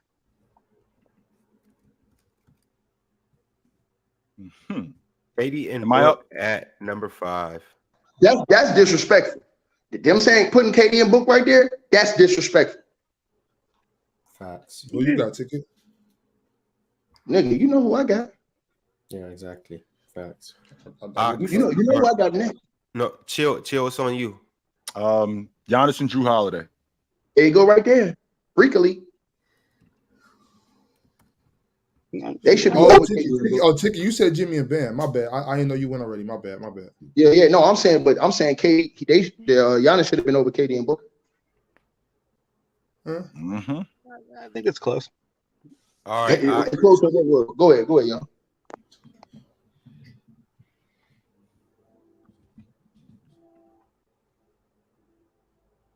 Who's on? Oh. Ox, you good? What up, Ox? I'm just thinking. Wheels turning. I'm thinking about those knees down there in LA. If you want to go with Fox and Sabonis, you can. It should be easy. Hey, Mars, chill out, Mars. I know that, Mars. I'm just. He already messed up the list at number 1. He can mess it up again. I'm trying to. Went to the Eastern Conference Finals, but all right. Okay, I didn't know the team was 2 people. My fault. That's what this is about, Mars. Duos. It's about duos. It's about duos. The team going that far. I mean, unless there's only 2 people on the court, that's kind of that. The reason why they going that far is because of those 2 guys. I'm just gonna go ahead and ignore him. Definitely not Jaylen Brown. So we could just go ahead and ignore him. Who had a career year last season, but all of a sudden, in the regular season, I'm glad you brought that up, Mars. It's no sense in debating with that type of stance. You know what I'm saying? It's just like you got. I'm just trying to make sense of it. What I wonder is, I had a conversation just yesterday about Jaylen Brown's contract. If this contract came up last year after they played in the NBA Finals, would we be having this discussion? I would, but people don't. People now would. All of a sudden, now Jaylen Brown is whack. His game is whack. He can't go left, even though he had a career year this year. I mean, this season just I've been. You can go back and watch the old players. Hold on, Bob, did you pick? No, I'm about to pick right now. I'm about to pick right now. I just want the chat and the viewers to know that y'all are allowed to think for yourselves. You guys do not have to believe whatever Mars tells you. Right? You don't. Y'all think for yourselves. Think for yourselves. Or chill. Or nobody. Just think for yourselves. Or chill. These are just our opinions. It's not law. So y'all think for yourself. Okay, be your own person. Love yourself. I would say, damn, this one is kind of tough because I do think it's close. I do think it is close to Fox and DeMontis time, but I'm trying to make sure I don't overlook anybody. That happens a lot. It's definitely not Luka and Kyrie. Y'all can stop spamming that, please. Please stop spamming that shit. It's definitely not James and Joel. Yeah, definitely. Let's go ahead and you can stamp that, Ron. What? Which one? DeMontis and De'Aaron. DeMontis and De'Aaron. De'Aaron Fox and Sabonis at 7. I'm proud of you for not making them number 1, Bob. Oh no, I mean that's not logical. That was good restraint. I wasn't even tempted, but I wouldn't do that. Mm-hmm. All right, Mars, it's back on you at 8. Luka and Kyrie. That's sad. Why Luka and Kyrie, Mars, right there? Because Luka's at worst the 6th best player in the league, and Kyrie is one of the premier guards in the NBA. So and what did they get them last year? Oh, don't put it up on the screen yet, Ron. Don't put mine on the screen. That was mine. Ron, you put mine on the screen, man. This fool you still gonna be able to pick him. I promise you. This fool picked 2 guys that couldn't make the playoffs. I think it'll be there for you. He picked 2 guys that couldn't make the playoffs, Ron. He picked two guys that just couldn't make the playoffs, and he said that this is his best duo. Man, come on, man. I'm pretty sure they played about. Meanwhile, the dude he hate on every single day is a perennial all-star. I ain't spoke about him in a while. Well, you will speak about him in a few minutes. No, I'm just gonna ignore when you put him on the list. Like you can ignore and it no matter. Yeah, so I'm not gonna talk about him. But yeah, I picked Luka and Kyrie because they are, as a combination of players, they're better than most people. Go ahead, Ron. Next it is on who we got. We got you, Damo. Yes, I'm Damo. Yeah. I'm really trying. I don't want to pick this duo, and I was really running through it in my head, trying to think of a duo to put up there. But I'm gonna have to go Joel and James Harden. That's sad, bro. Y'all pick all these dudes.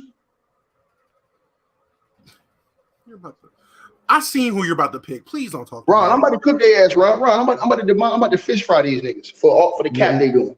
No, because they're not consistent. They're not consistent, Ron. We're the inconsistent ones. So yeah, you are. Who you got? You are. Ron, you know I got Julius and Brunson, and let me tell you why I got Julius and Brunson. First of all, Julius is a perennial all-star, and second of all, Luka only seen his most success playing with Jalen Brunson. In the two games Luka didn't play, Jalen Brunson went and won both those games to help them get to the Western Conference Finals. The year Jalen Brunson leaves, his ass is out, and he had Kyrie and still got. They went from being in the playoffs to getting smoked and falling out of the whole playoff series. But when he had Jalen Brunson, his ass was in the Western Conference Finals. And Jalen Brunson was a big part of that team. So how are we going to downgrade Jalen Brunson, who went to the Knicks, and they actually went to the second round this year versus a team that didn't even make the playoffs? And one last thing, Ron. After we finish this little soliloquy right here, I do want to ask y'all a question. Who do you guys think will win a three-point shootout between Ray Allen, Steph Curry, Reggie Miller, Larry Bird, Tim Legler, and whatever? But yeah, go ahead. When you got to give a 5-minute soliloquy after making your choice, you know you pick some bullshit. That's all I'm saying. I was right. Hold on. How? Julius Randle's a perennial all-star.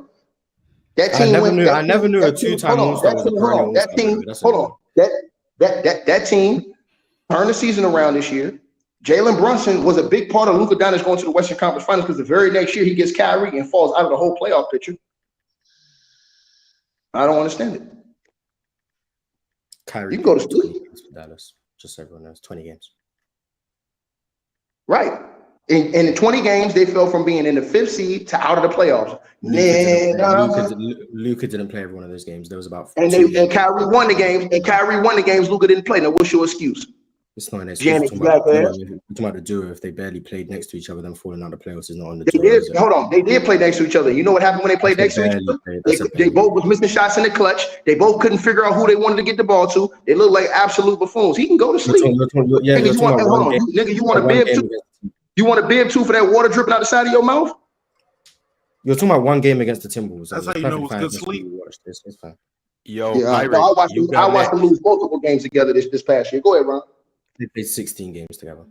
Great. Pirate at number 11. Who are you choosing? And I can let you know the remaining teams if you need to know. If you can't. No. I got it. I'm torn between some younger duos that I think are probably going to step up, but I'm just going to go full homer mode and Warriors. Steph and Clay, the greatest shooting backcourt of all time. Or Stephen Wiggins?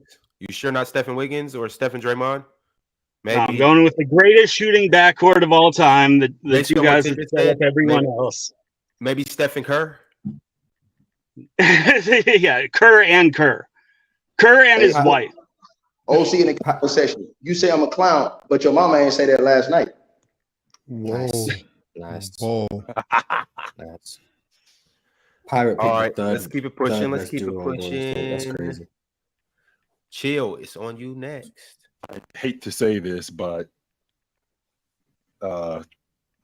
Leonard and George, I mean, they still a top 5 seed in the Western Conference. That team with those two guys, I mean, they still a legit playoff team. The problem is that they can't stay healthy. But I still think that they're a top 5 duo, top 15 duo in the league, which is like right around average.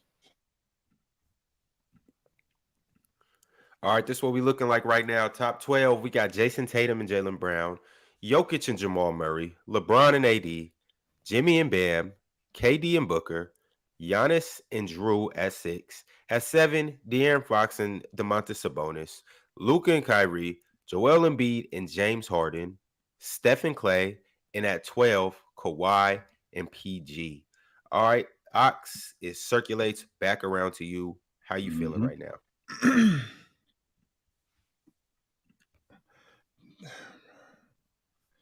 Can I see that list one more time, Ross? Want to make sure I'm not messing this up. Wow, Steph Clay. Okay. You spelled Julius Randle's name. Probably. You want me to change it? I'd have to go. No, I don't care. I'm just letting you know you spelled wrong. Okay, I did it for you. Oh, thank you. I guess Mitch and Mobley. Is that the duo over there? Is it Mitch and Mobley or is it Mitch and Garland? That's up for you to decide. Yeah, so you want. Oh, really? Okay. We'll so do trios at some point as well. The big three. Okay. Yeah. I think it's about that time. Yeah, give me Mitch and Mobley. Interesting.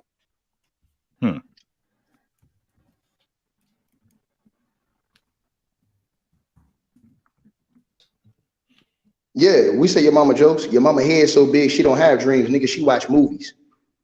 Nice. Remember you used to always crack your mama jokes on the bus, Chilltown? Yep. Nigga said, man, your mama so black, she bleeds charcoal, nigga. Period. Your mother so fat she jumped in the air and got stuck. Man. Nice. I was on over twice and I was still on the bed.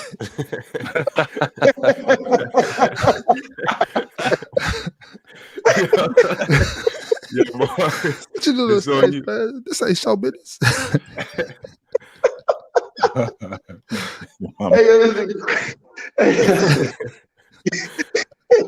Oh man, Bob, you stupid, bro. And they say your mama gum so black she spit yoo-hoo when she talk. Yo, Mars, it's on you. Oh shit. Jalen Green and Amen Thompson. Oh, come on. Yeah, that's his pick, man. You gotta respect that pick. With no shame, Damo. Hey, Damo, with no shame either, by the way. Hey, like I was gonna go Green and Sengun, man. Damn, man, this mine's up. With no shame, I didn't know if I wanted to go Sengun or Amen, but I'll go with Amen Thompson. And Ryan, you really typed that shit in. That's what he wanted to go with. I mean, what am I supposed to say? No, Mars, you can't get that pick. With no shame, Damo. Just so I you know. could have told you, no, you don't get Jalen and Jason. That would have been nonsense, complete nonsense, because they're clearly the best duo in the NBA. Mad at me, Ron, but y'all know the rules. You couldn't get on the bus if your mama jokes weren't right. If your mama jokes, Bob, no. If your mama jokes was not right, you couldn't get on the bus because you was gonna get clowned. But these dudes, they more worried about wearing skinny jeans and out here looking like Magic Johnson's son and stuff. Come on, man. Y'all dudes crazy as hell, man. Yeah, leave EJ alone, man. Your mama's so fat she's got type 2 diabetes. Damn. Whoa, that's crazy. That wasn't even a joke. That's not I don't know what we're talking about here. What we doing? Just saying she got health concerns. Damn.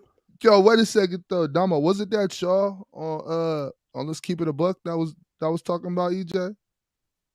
Hey man, little. Hey, Damo, y'all be fucking make sure killing to me. It took me too long to follow y'all, bro. Y'all be fucking killing me, bro. The Taylor Swift shit was out of pocket. Now, if Mars ever catches wind of that, Mars ain't never gonna watch that episode. You better watch. He ain't never gonna watch that episode. You better watch your back. These dudes' mama got one eye and one leg, and they call her Eileen.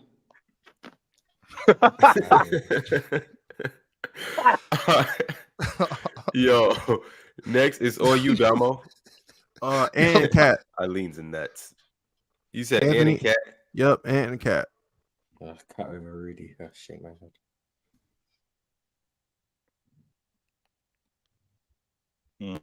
Pick it. What direction you leaning in? Man, their mama got one toe on one knee, and they call her Tony. Let me go. Let me see.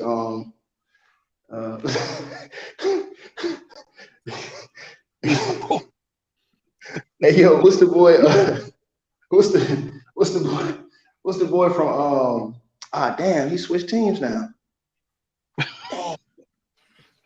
I was gonna go with them boys from Toronto, but I gotta switch. I gotta switch. I was gonna go with Van Fleet and Siakam, but I gotta switch now. Damn, dog. Oh, who's the other boy in Indiana? It's Halliburton and the big Miles Turner. Yeah, the dude who be wearing the snapback jeans. Yeah, that dude. Yeah, Miles Turner. That's who you want to rock with?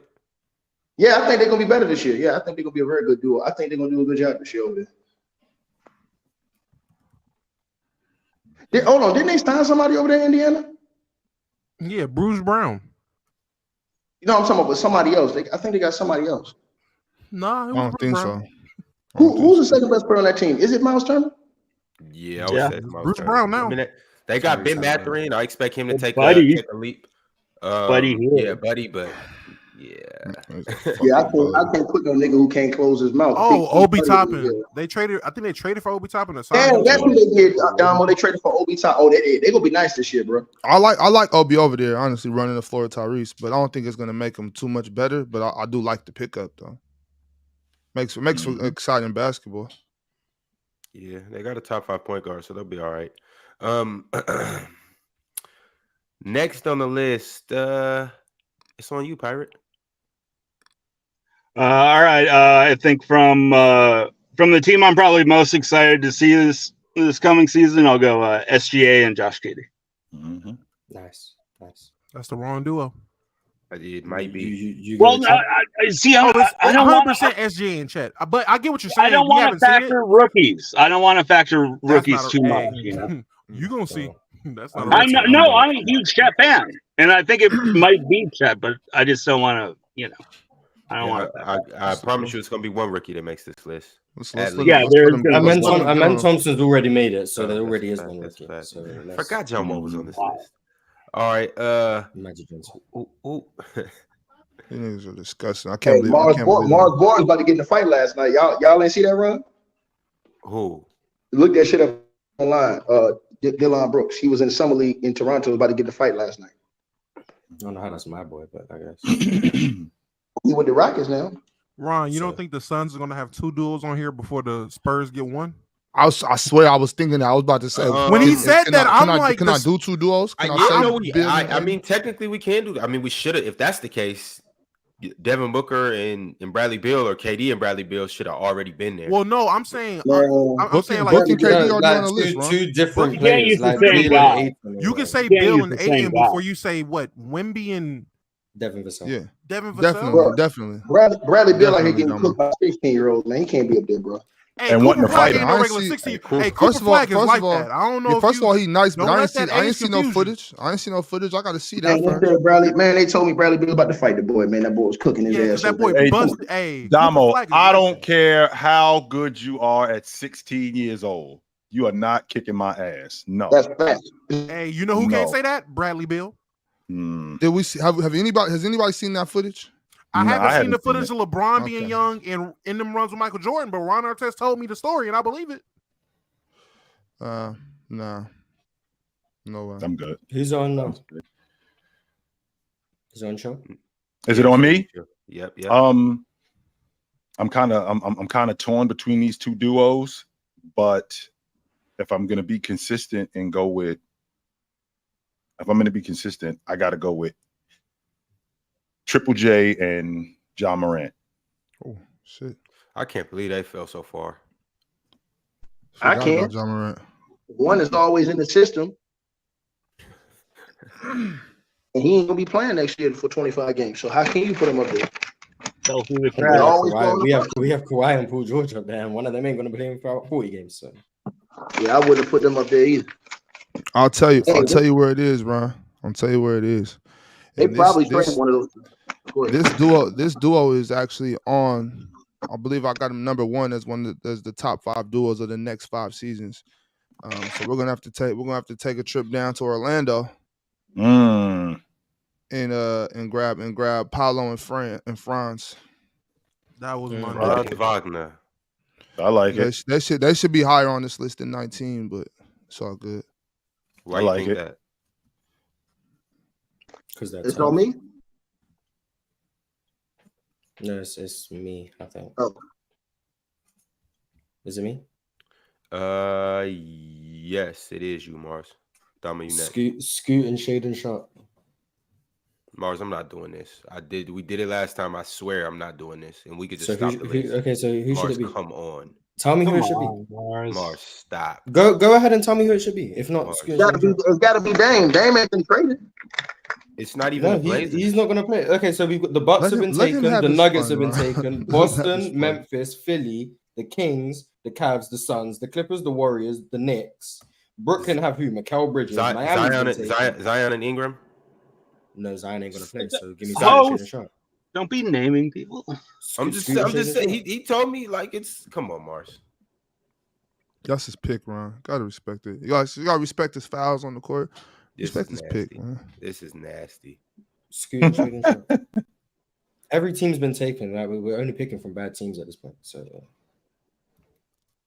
Paolo and Franz Wagner's fine, but Scoot and Shaden Sharp is over them. Hey, Mark, I got one question. At least they've actually played in the NBA. Like if Dame doesn't get traded, your level of troll is outrageous. Where do they play Scoot if Dame doesn't get traded, Mars? They just don't play Dame. Oh, that's not going to happen, Moss. No, that's going to happen.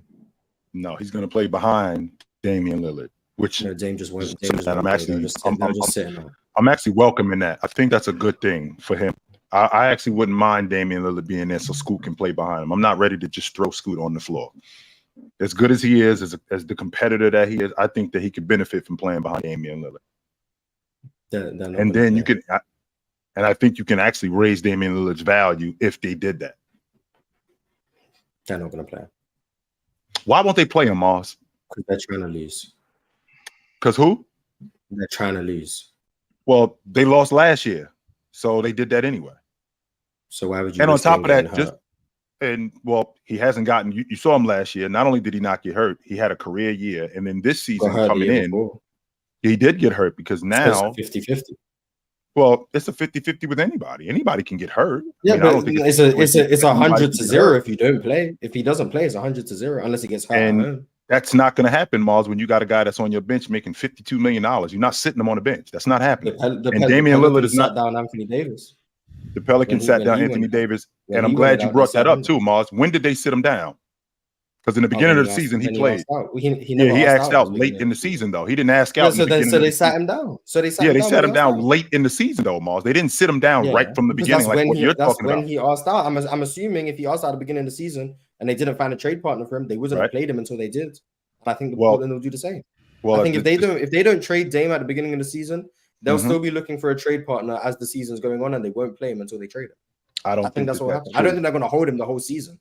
He'll be. I don't think that they're going to hold him either. But I find it really difficult for a guy that's making that kind of money to be sitting on the bench, to be prepared to play. This is not a guy holding out. This is not a guy stomping his feet going, I'm not going to play here. No, he's going to play. And I think it'll be beneficial. That with James Harden while he was, I'm not James Harden, but John Wall while he was getting big money. Well, the difference between John Wall is that John Wall had not played a season after he had gotten hurt. And the reason why he hadn't played the season, because he kept getting hurt. Damian Lillard actually played last year. So again, we're talking about a guy in Scoot who's a rookie.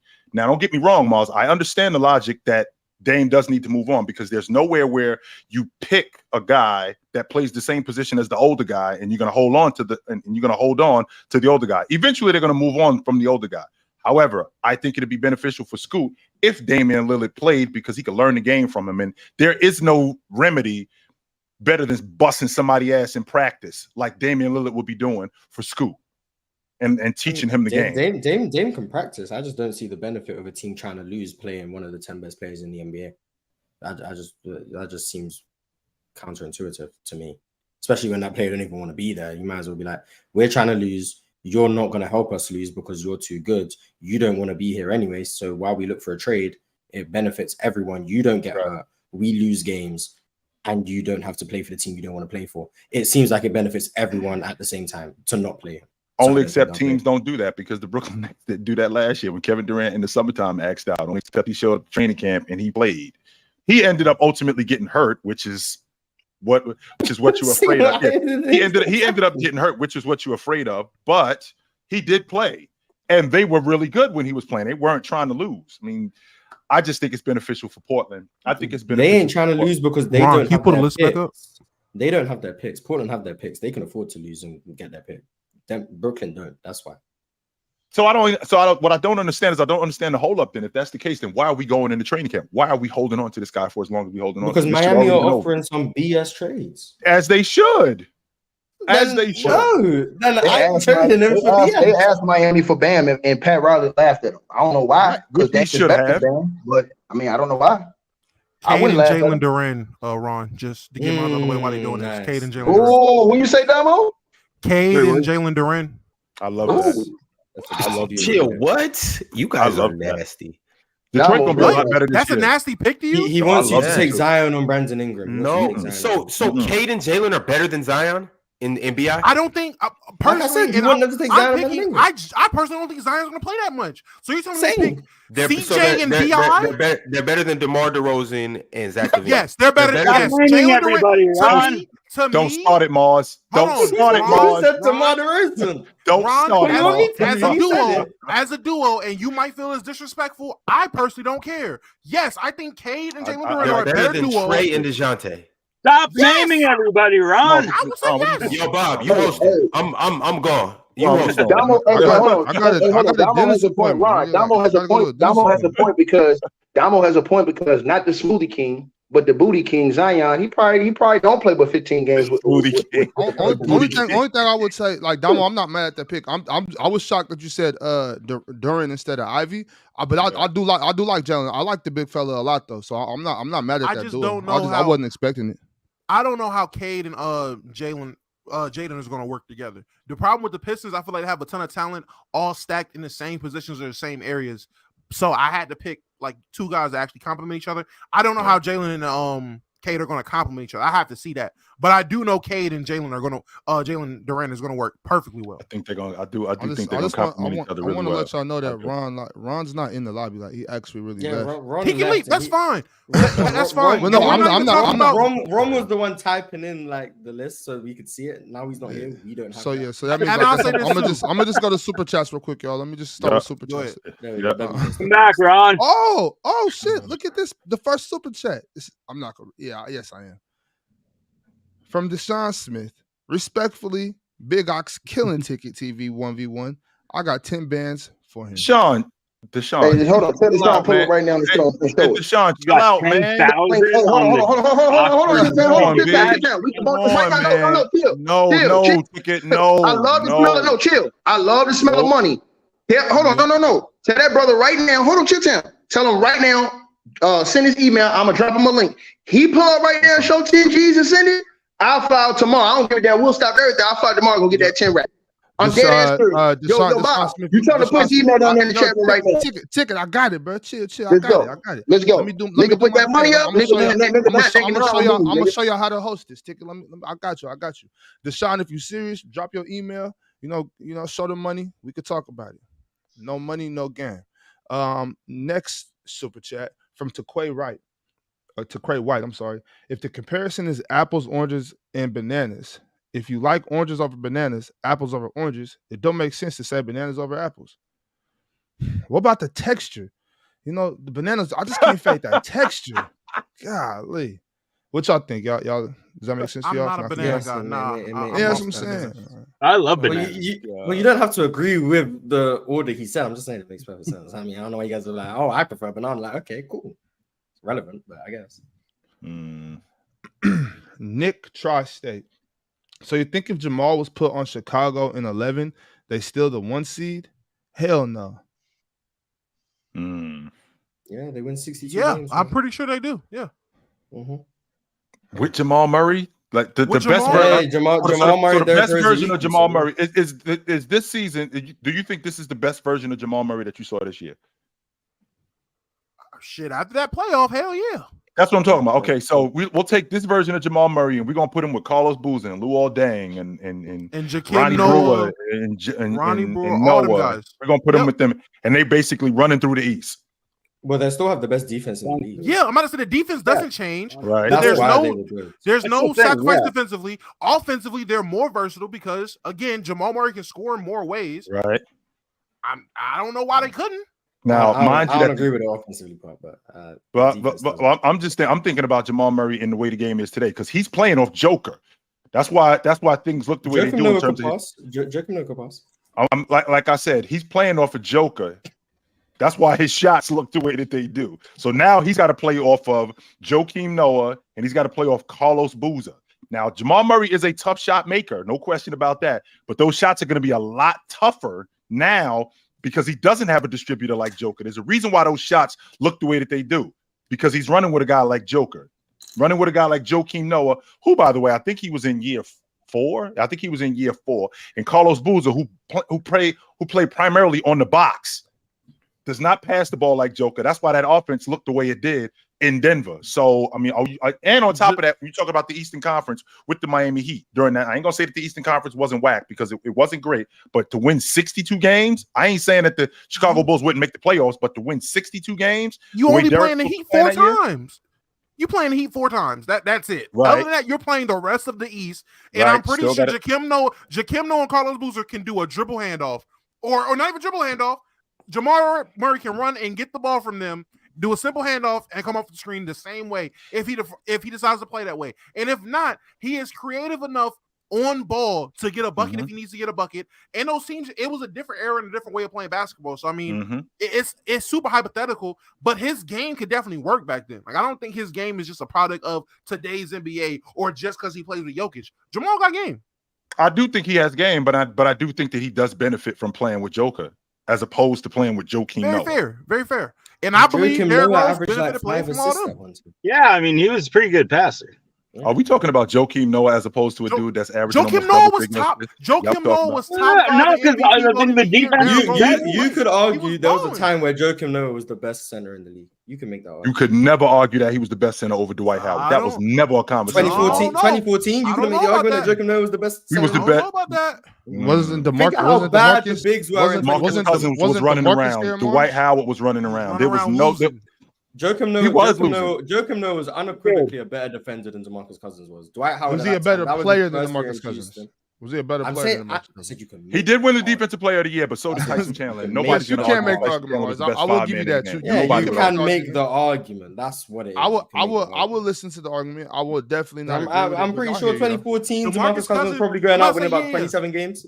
No. DeMarcus, he played 71, but he definitely wasn't peak DeMarcus. That was what 23 a game. I was close. The Kings won 28 games. That wasn't peak. That wasn't peak DeMarcus. So the DeMarcus Cousins y'all thinking about that came like 2 years later, 3 years later when he was really putting up damn near 30. That's the DeMarcus y'all thinking about. 14, he wasn't that in 14. I'm talking in 14. He was still better than Joakim in 14 offensively, but everything else Joakim cleared.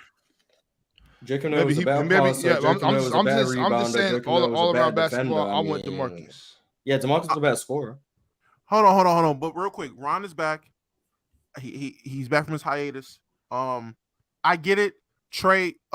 Ice Trey and DeJounte Murray, wonderful duo. You know, they're great guys. There's a reason no one said them yet. Give me Cade and Jaden. Cade and Jalen might not even be the best duo on their team. They're not, but neither is Steph and Clay, but they got picked. So that's what's the best duo in Detroit? Green, is it Cade and Ivy? You think it's Cade and Ivy? Steph and Draymond Green. No, I said in Detroit. Cade and Bojan. Bojan led the team in scoring. No, let's not disrespect Bojan right now. I'm not disrespecting Bojan, but just because you lead a team in scoring doesn't make you the better player. There's more. Last year, he was their best player. He was their most consistent player. Bojan is the best player. Last year, I agree, he was their best player. Last year, he was their best player. Cade wasn't there last year. There you go. Last year, the team won 17 games. Bojan still played better than him. Cade played like 10 games at the start of the season. Cade did not play last year. He got hurt early in the season. He missed. Bojan is the best player on the team, though. Not right now. Not with a healthy Cade. He won't be next season. He won't be.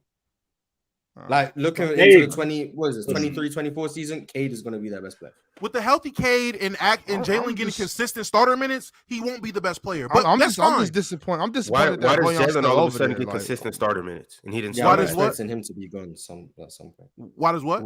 Why does he get consistent starter minutes and he didn't start last year? And they got well, because last year they had Isaiah Stewart, who was their guy at first. They drafted him and he earned those minutes. He earned that spot. He's clearly the best center now. Going into this year, he's their best center. So is he not? All of a sudden just starts over. He's going to start over. Yes, he's going to start over Isaiah Stewart. He's going to start over James Wiseman. Yes. And they don't play them all together. Like I'm pretty sure they're gonna have a lineup where they play James Wiseman and Jalen Duren together. But regardless, those lineups look disgraceful. It's gonna look crazy. But I'm pretty sure Jalen Duren is gonna lead the team in center minutes. I can't wait to see Jalen Duren outplay Jaden Ivey, Bojan, and the two other centers. I'm waiting for it. I can't either. Isaiah Stewart and James Wiseman. I mean, cool. Like, he's not gonna outplay Asor, but hey. Hey, it just sounds like Detroit have a hell of a young. You don't like Jalen Duren at that point. I just don't think he's better than the other players. Hey, yo, I got a random quote for y'all. Do y'all not know that Ron got hops like Ja Morant? Who got hops like Ja Morant? Ron. No. Oh, Ron can does he? I'm not gonna put myself. Ron out here throwing alley-oop 360s to himself. I can do that. I'm a little springy. We got footage of that. Damn right, I got footage. Okay, all right. I footage. I can still dunk backwards with two hands today. I can still do that. I can dunk on 7 feet. Anyway, I'm thinking about Jalen. I'm thinking about Cunningham and how much better Ivy's going to be this season playing off of him, because Cunningham could score the basketball, Ivy could score the basketball, but I think that's going to improve. I think that's going to improve Cunningham's playmaking, him getting to the basket, him passing. Just because this dude can score, they on to something in Detroit, Damo. They are as bad as they are. I think they on to something in Detroit. They are. I just gotta see it work. I gotta see how that guard tandem is actually going to work. Yeah. That's all it is with me. Yeah, they on to something in Detroit. This is the year that Killian Hayes stops getting minutes, and I'm a turn and go. You out on Killian Hayes, Mars. You are. I've never heard you be more over a player than you are over this dude. Like, you don't think he should be in the league. I don't think he's so bad. He might be the worst player in the league. He's so bad. So they got two of the worst players in the league. Killian Hayes off. Yeah, or people who actually play. There might be like a 15th man who gets no PT. But of anyone who gets like legitimate minutes, Killian Hayes is probably the worst player in the league. He's terrible. So you would hate the city of Detroit if somehow they happen to package some guys together, send them to New York, and Julius Randle happens to jump on that roster? If they can trade Killian Hayes for Julius Randle, they've no. And that's Julius Randle, Killian Hayes, and James Wiseman all on the same roster. Like if they how you feel about that, Mars? If they were to trade Bojan to New York for Julius Randle, how you feel about that, Mars? That's Bojan for Julius. That's a very interesting team. That's a very interesting. You would hate watch that team. Yeah, I'd watch that team just counting everyone's mistakes. That's what you would hate watch that team. 1,000%. Where we at, Ron? But moving along, I granted Damo his wish. So at 21, you got Cade and Jalen. 22. We are on ticket. Yes, ticket. I'm looking at the list. I'm trying to see. No, I'm looking at the list. I'm trying to see. I'm trying to think. Hold on. What teams we got? The trash ones. Mm-hmm. They all bro. This man said he said Cade and Jalen, Ja and him. Okay. Fred VanVleet and Dillon Brooks. Hey, Houston's the first team with two duos. So we don't got to have one for each. That's proof that we are an elite team. What's your duo gonna be for the Jazz? I gotta get to these Dennis appointments. It's supposed to be a duo for each team. Oh, see, look at you hating on us. That's crazy. Ticket, you gotta repick. That's so man, y'all sad, man. All right, hold on. Let me think. Put the list back up, Ron. If it was any other team that got two duos with one team, you would have been. So the remaining teams is what? Utah, Charlotte, Chicago, Brooklyn, Atlanta, New Orleans. New Orleans, Washington, Utah. I don't know if you said Utah, Washington, and Charlotte. Yeah. Mhm. All right, let me go Trey and DeJounte then. All right. I can't believe Ron just hated on my team like that. That's so tough.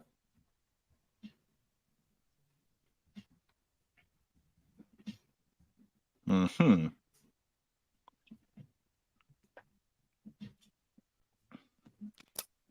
Let's see here. So He's you on Pirate.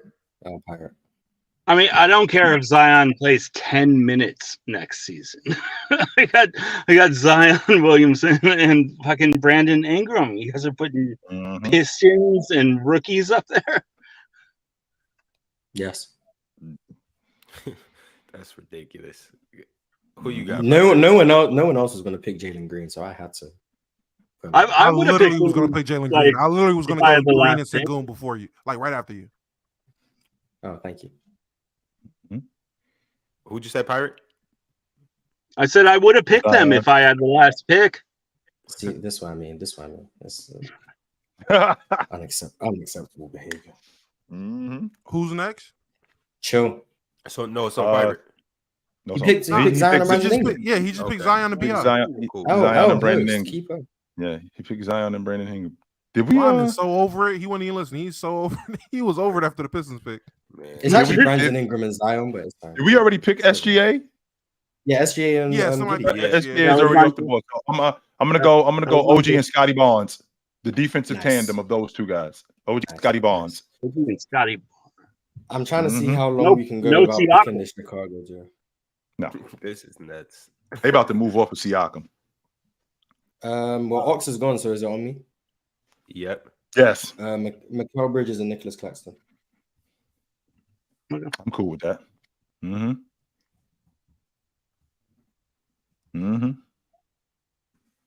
good with that. If it's on me, I'm gonna go LaMelo Ball and shit. I don't even know who to pick on that team. Come on, LaMelo Ball and Bridges back on the crew. Oh yeah, Miles Bridges. Bridges is back on the crew. Jesus. If you want to, you can go with Larry Markkinen and Walker Kessler if you want. You can. I was thinking about that, but there's no way I'm taking them over LaMelo Ball. So LaMelo Ball and give me Terry Rozier, man. Now remember too, Damo. Bridges is back on the crew, and they before Gordon Hayward got hurt. They was a playoff team. That was 2 years ago. They were balling. They were balling. Yeah, but they were. Yeah, man. I'm not gonna be the guy to put Miles Bridges on this list. Valid. All right. Moving along. Ticket, you are next. All right, let's see what we got right here. We got, let me see. Hold on, what's the teams left we didn't talk about yet? San Antonio. Oh, that's easy then. Victor Wembanyama and Keldon yeah, what's that boy's name? Mars? Keldon Johnson. Wait, which one? Yeah, Keldon Johnson. He was their leading scorer. So yeah, Keldon Johnson. That's Keldon Johnson and Victor Wembanyama, and they're gonna end up better than that duo that they put up there from Detroit. That's not even close. Okay. I would have picked I can't wait for this man Jalen Duren to go crazy. I like Domo's evaluation of bigs has been sketchy. So the fact that he's hiring Jalen Duren is kind of hurting me because I like Jalen Duren. How is it sketchy? What? The Mohamed Bamba craze. Just because I like a couple big men that you don't like doesn't mean it's sketchy. No, because they're bad. They're bad. So it's been sketchy. Get Wyndon Gabriel off the floor though. Get him off the floor. Facts. Anything was better than Wyndon. Nah, not for Mo Bamba. Nah. Tristan Thompson. Sure. Mo Bamba. Pyra, I think it's on you. Markkinen and Kessler. Yes. Nice. I would have picked them over the Charlotte duo. Yeah, I think I had Charlotte maybe last. I don't know. No, I got Wizards duo last. Did we pick Irving? I got Wizards. Yeah, they were like 6 or 7. Or okay, so we already picked Irving, Luka. All right, so you've got the Kuz and Poole. Okay, there you go. Yo. Oh my god! Oh my god! I know that's All right, so the last duo resides in Mars is Chicago about that to be I get so to pick. nasty. Alex right Caruso and Zach LaVine, baby. Okay, so we got Zach LaVine and Lonzo Ball. Let's go. Is it Zach LaVine or Vucevic? Patrick Williams. I'm about to say it's got to be Pat Williams, right? He's having a he got to Yeah. have a breakout year next year. Pat Williams and who? Caruso? Ayo and Ayo and Patrick Kobe Williams. White. Nah, not over Ayo. They're higher on Ayo than Kobe White, I think. Oh, come on. Nah, man, let's stop trolling. No love for the midi. Let's put the Come Rose on, in there, man. It's my pick. It's my pick. Calm down, everyone. It's my pick. Midi My pick. magician. It's actually my pick. So let's calm down. We're gonna go Zach LaVine. And we're gonna go with all defensive Alex Caruso. We're gonna go Zach LaVine and Alex Caruso. That's my pick. Zach LaVine and Alex Caruso. I felt bad leaving off Patrick Williams because I do think he's gonna have a breakout season, but I'm gonna go with Alex Caruso. So Zach LaVine and Alex Caruso. Do you see like Kawhi and Patrick Williams? That's the comparison I hear a ton of people say with Pat Williams. I don't want to see it, and I don't see it, but at the same time, when I'm watching them, I'm like, I get it. I get what they're trying to do. Like, it's from like a size standpoint. Like he's very like physically strong, not like big, but he's just very strong and can play through physicality and somewhat of a post game. He can shoot a little bit. He if there is a Kawhi, he reminds me of it's like 2016 Kawhi before the offensive game really developed. It would be that version of Kawhi that I think he could be, but I don't think he'd ever be that. I don't think he'll ever shoot that well or be that good defensively. But I see where it comes from. But no, I don't see Kawhi. But yeah, Zach LaVine and Caruso. This list started off crazy, and it got goofy after we said Jalen Green and Amen Thompson. I promise. Here come the goofiness. Here we go. Julius Randle at number 10 is probably nah. I ain't gonna lie. When they flashed Julius Randle and Brunson up there, don't put my pick. I knew he was gonna start trolling after that. I knew that was that's when I tapped out when Julius Randle got put as a top 10 duo. But it's fine. I try to be realistic with all my picks, with my expectations. So did I. Hey, I try to be realistic as well. The chat's giving our list an F. I don't know why. Of course, don't they shoot are. the messenger. I know why. Don't shoot the messenger. I'm just giving y'all a message. Yeah, of course they are. I think the list started off terribly. I mean, it's real interesting how the chat, the chat talks about how bad we are. I mean, and I've always, as a former ball player, I always engaged in the crowd. So like a heckler, I'll engage in that heckler. So my question is if we suck so bad, that means that you probably can do a better job. So how about you go start your own thing and come rival us? Or part two, how about you come up here and cook us? Because clearly we don't know what we're talking about. Clearly we don't know what we're doing. One lucky contestant. I like my beer. I'm dropping the link in the chat right now for there one. You go. Come up here and serve us. Hey, but you have to come up here with some smoke about this list. Yeah, otherwise, come up here and serve us. And the smoke better not be about the Houston. There's a reason, Huncho, why your counterparts that you talk to in the chat, there's a reason why they call you Luncho. That L, that's because of you. I didn't make that up. They made that up for you, fam. So you talk about how you in the chat and get a nickname. That's tough. Yeah, you got a nickname in the chat, Luncho, which is L. I didn't make that up. That was something that they made up for you, which means that what you say, everything that comes out of your mouth, L. Add all of that up to the fact that you come here to see us a day and try to criticize us. Meanwhile, I am guaranteeing it. You won't come in here. I bet you won't. Oh, Huncho. Hey, but before I bring this guest up, I'm gonna bring up my man Devin James. But before I bring him up, I would like to hear you guys, all your top three duos in the league. I know it was some backlash with Jalen and Jason. So I want to know, who do you guys have as your top three duos in the league? Let's start with you, Damo. For me, in order? Yeah. Jokic and Jamal Murray 1, AD Bron 2, and then I would say at 3.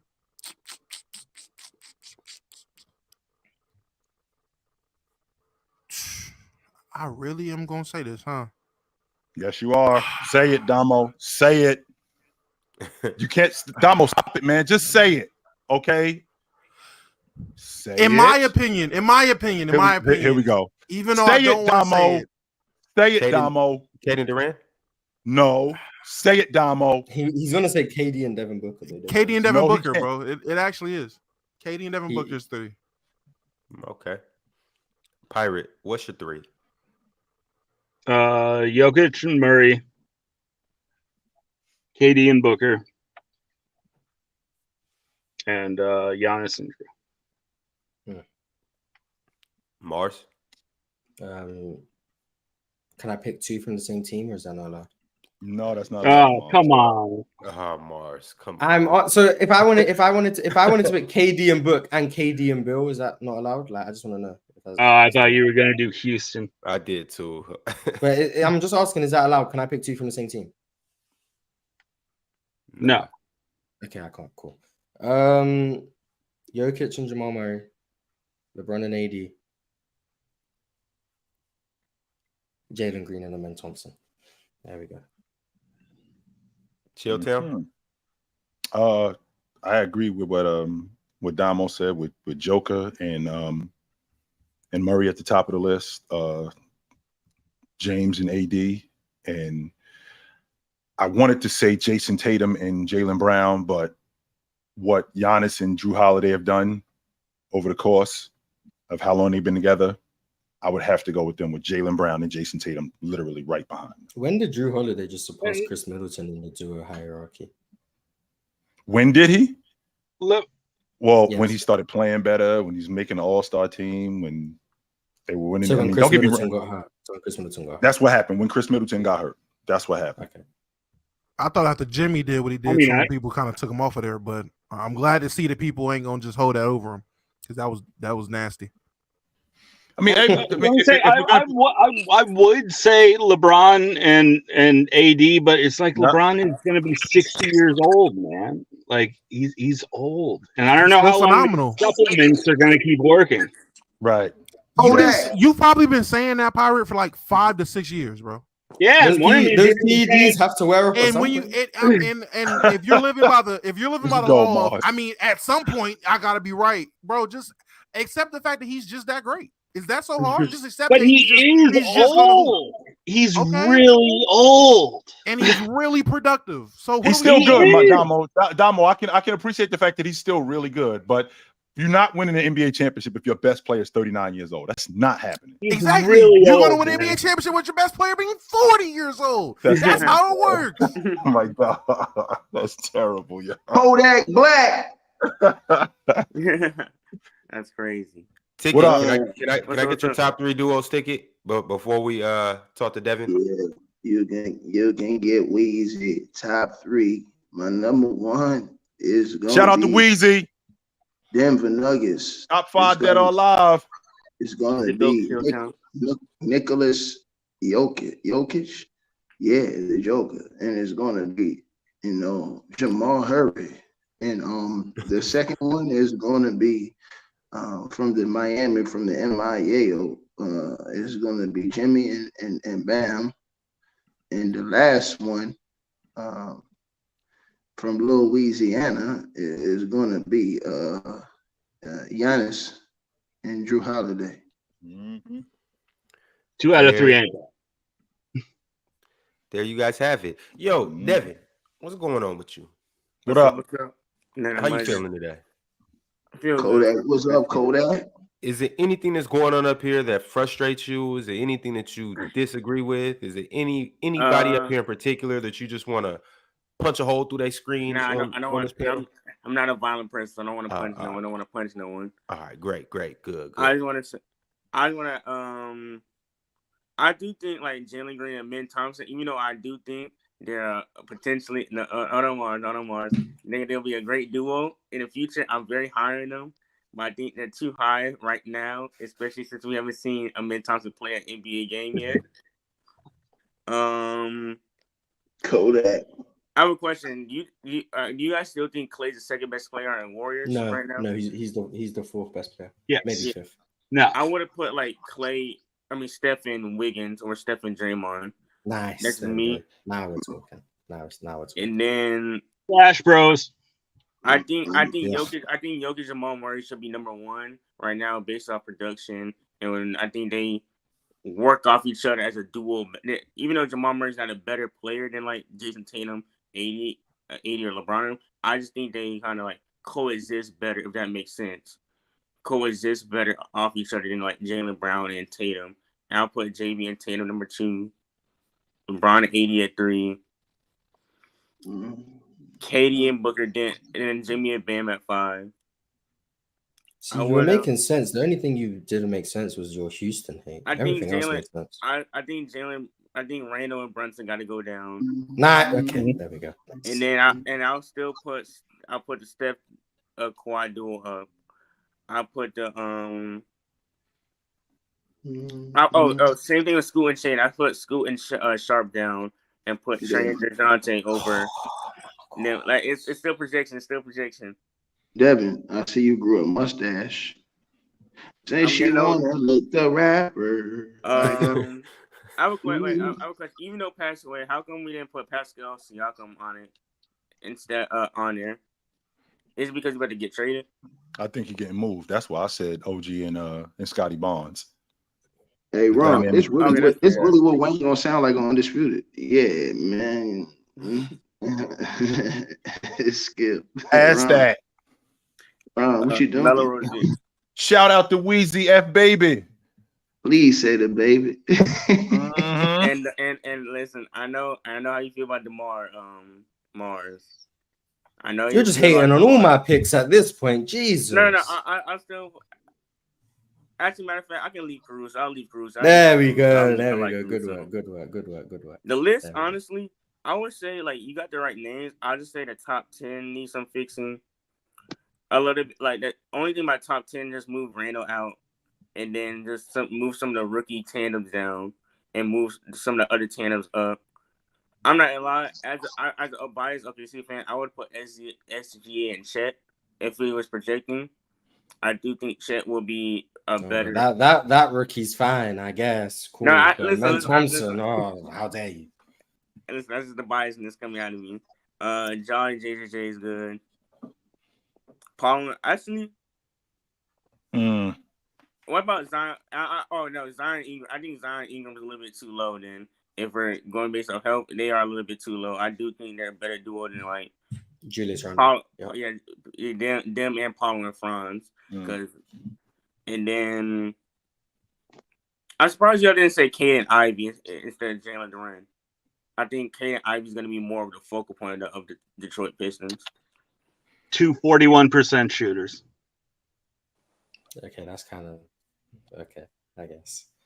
But Dev, we need you. We need you to smoke for someone, man. You're being too polite. We brought up here to cook some. Are you not trying to cook? Hey, bro. I made my adjustment. I made my adjustment. No, we need you. That's why Ron brought the people up here so they could cook someone. I don't know who you want to cook. Right, exactly. He just want to be on TV. Check your message, bro. Check your message, bro. No, I don't want to be on TV. And okay. And Mitchell and Mobley, I feel like they're a little bit. Dev, just call someone a casual and cook them. That's it. All right, fine. Mars. All right, Mars. Okay, not me. That's you. That's you. You are the guy. Put his ass in a blender. Not me. That dude right over here. Mars, I think it's kind of crazy to have Jalen Green and Amen Thompson that high over proven players. Because how is Jalen Green is proven? He's been in the NBA for 2 years. He's proven. So he's been 2 years proven. He's still a good player, but Amen Thompson hasn't played a game. You were willing to put Chet up there, and Chet hasn't played a game. With SGA. Yeah, that's my Jalen Green, like that's my bias coming out. But if I'm being logical, so if you have bias, I can have bias too. If I'm being logical, Ja and JJ is a better duo. Ja ain't going to play the first 25 games. I like this guy. He's basically said Mars and Pickett's picks need to go down and mine need to go up. He's just hating. He's just hating. Watch his word magic. Watch his word magic right here with Kodak, man. Since he put all these capping ass picks now. Based on what we're seeing, pure hate. Like Amen Thompson gonna be Magic Johnson, and you're saying moving behind like Chet Holmgren. Based on what we've seen, John and JJ have been more productive in their careers than Jalen Green. But it's not about what they've been. If that's the case, LeBron and AD would be number one. It's about what they are and what Jalen Green is going to be and what Amen Thompson is going to be. That's MJ and MJ. Magic Johnson and Michael Jordan. Like, I'm not putting them below SGA and Chet. I'm not doing it. So I don't know what to do. Like Mars, do you know who Kodak is, Mars? The rapper. Yeah. Oh, Mars, no? I know these people. I don't listen to them unless it's I thought you listened to Taylor Swift all day. What about to say? All right. Yeah, I listen to Taylor. I know the other people. I just say they're not as good as Taylor Swift. That's what that is. Yo, Mars says he'll eat Taylor Swift's farts, man. That boy. Which, by the way, Mars. Which, by the way, Mars. She's on the back end of her USA tour. She's in Los Angeles, I think, tonight, and the place is sold out. Of course, it's sold out. What else would it be? It's sold out. And the last thing. What's up, man? What's up? What's good with you, dog? No way.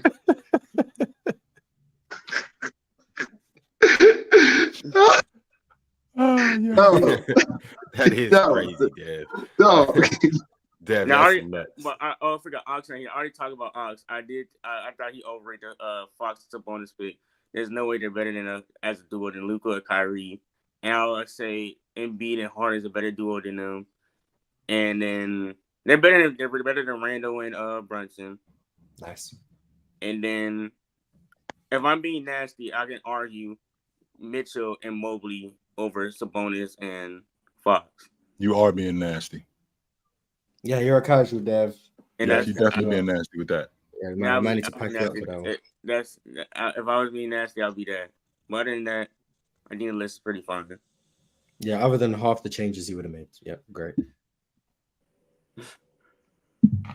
All right, Dev. I appreciate you for coming up. I'm about to go fish for somebody else in this backstage. They got a little more smoke than you. Bring up GMAC. Bring up GMAC has smoke. I promise you, GMAC has smoke. That's my fault. I didn't know I was supposed to bring smoke. That's my fault. Oh, Dev, if you're on the panel, you have to bring smoke. That's how you get up. Right, you can't just come. That's the whole premise of coming up here. We're gonna catch you later. This is an open gym where you just get to be civil. You have to bring smoke. Yeah, this is the only reason why you come up here. What the hell? Gerald, I vouched for you. I need you to have smoke for someone. I vouched for you to be up. What's up, guys? What's up, man? Pirate, Chill, Mars, Ron, Howdy. Mr. T, what's up? What's going on? There we go. Okay. Please have some smoke. What's I'm not gonna lie to you, man. Some of your goddamn takes made me my ass twitch. There we go. Thank you. First of all, Ticket, I don't know where the hell you're coming from, man. Your mama joke was so damn lame as hell, bro. Seriously, come on now. Hey, some of them is lame, some of them is funny. Yeah, that ain't funny though, man. You need to go back to comedy fucking jail, bro. Seriously, them damn jokes. It's cool. What you got, homie? And number goddamn Tuesday, man. If you knew anything about goddamn Derrick Rose, he is not better than Steph Curry. Even I know this, all right, for fact. And if anybody watched the Bulls team back in the day, what you say about Steph Curry? The reason why they were so good, that Bulls team was their defense, their depth, their ability to rebound the basketball. And if you no, not with me. Don't do that with me. Stop right now. I didn't say anything. He didn't say nothing. Keep going. This man got no naked up here looking like Shawn Michaels right now, and he talking about some. G-Mac, whatever your name is. I got long hair, dude. You look like Shawn Michaels right now. I know I'm sexy. I got the looks that'll drive. Can we get back to Derrick Rose and the Chicago Bulls moving the basketball? Can we get back to that? Let me shit about D-Rose. Hold on. So are you disagreeing with what I said? G-Mac, do you disagree with what I said? Hold on, G-Mac. Do you think Steph Curry, hold on, G-Mac. Do you think Steph Curry would have been the same player? Do you think Steph Curry would have been the same player? Hold on, G-Mac.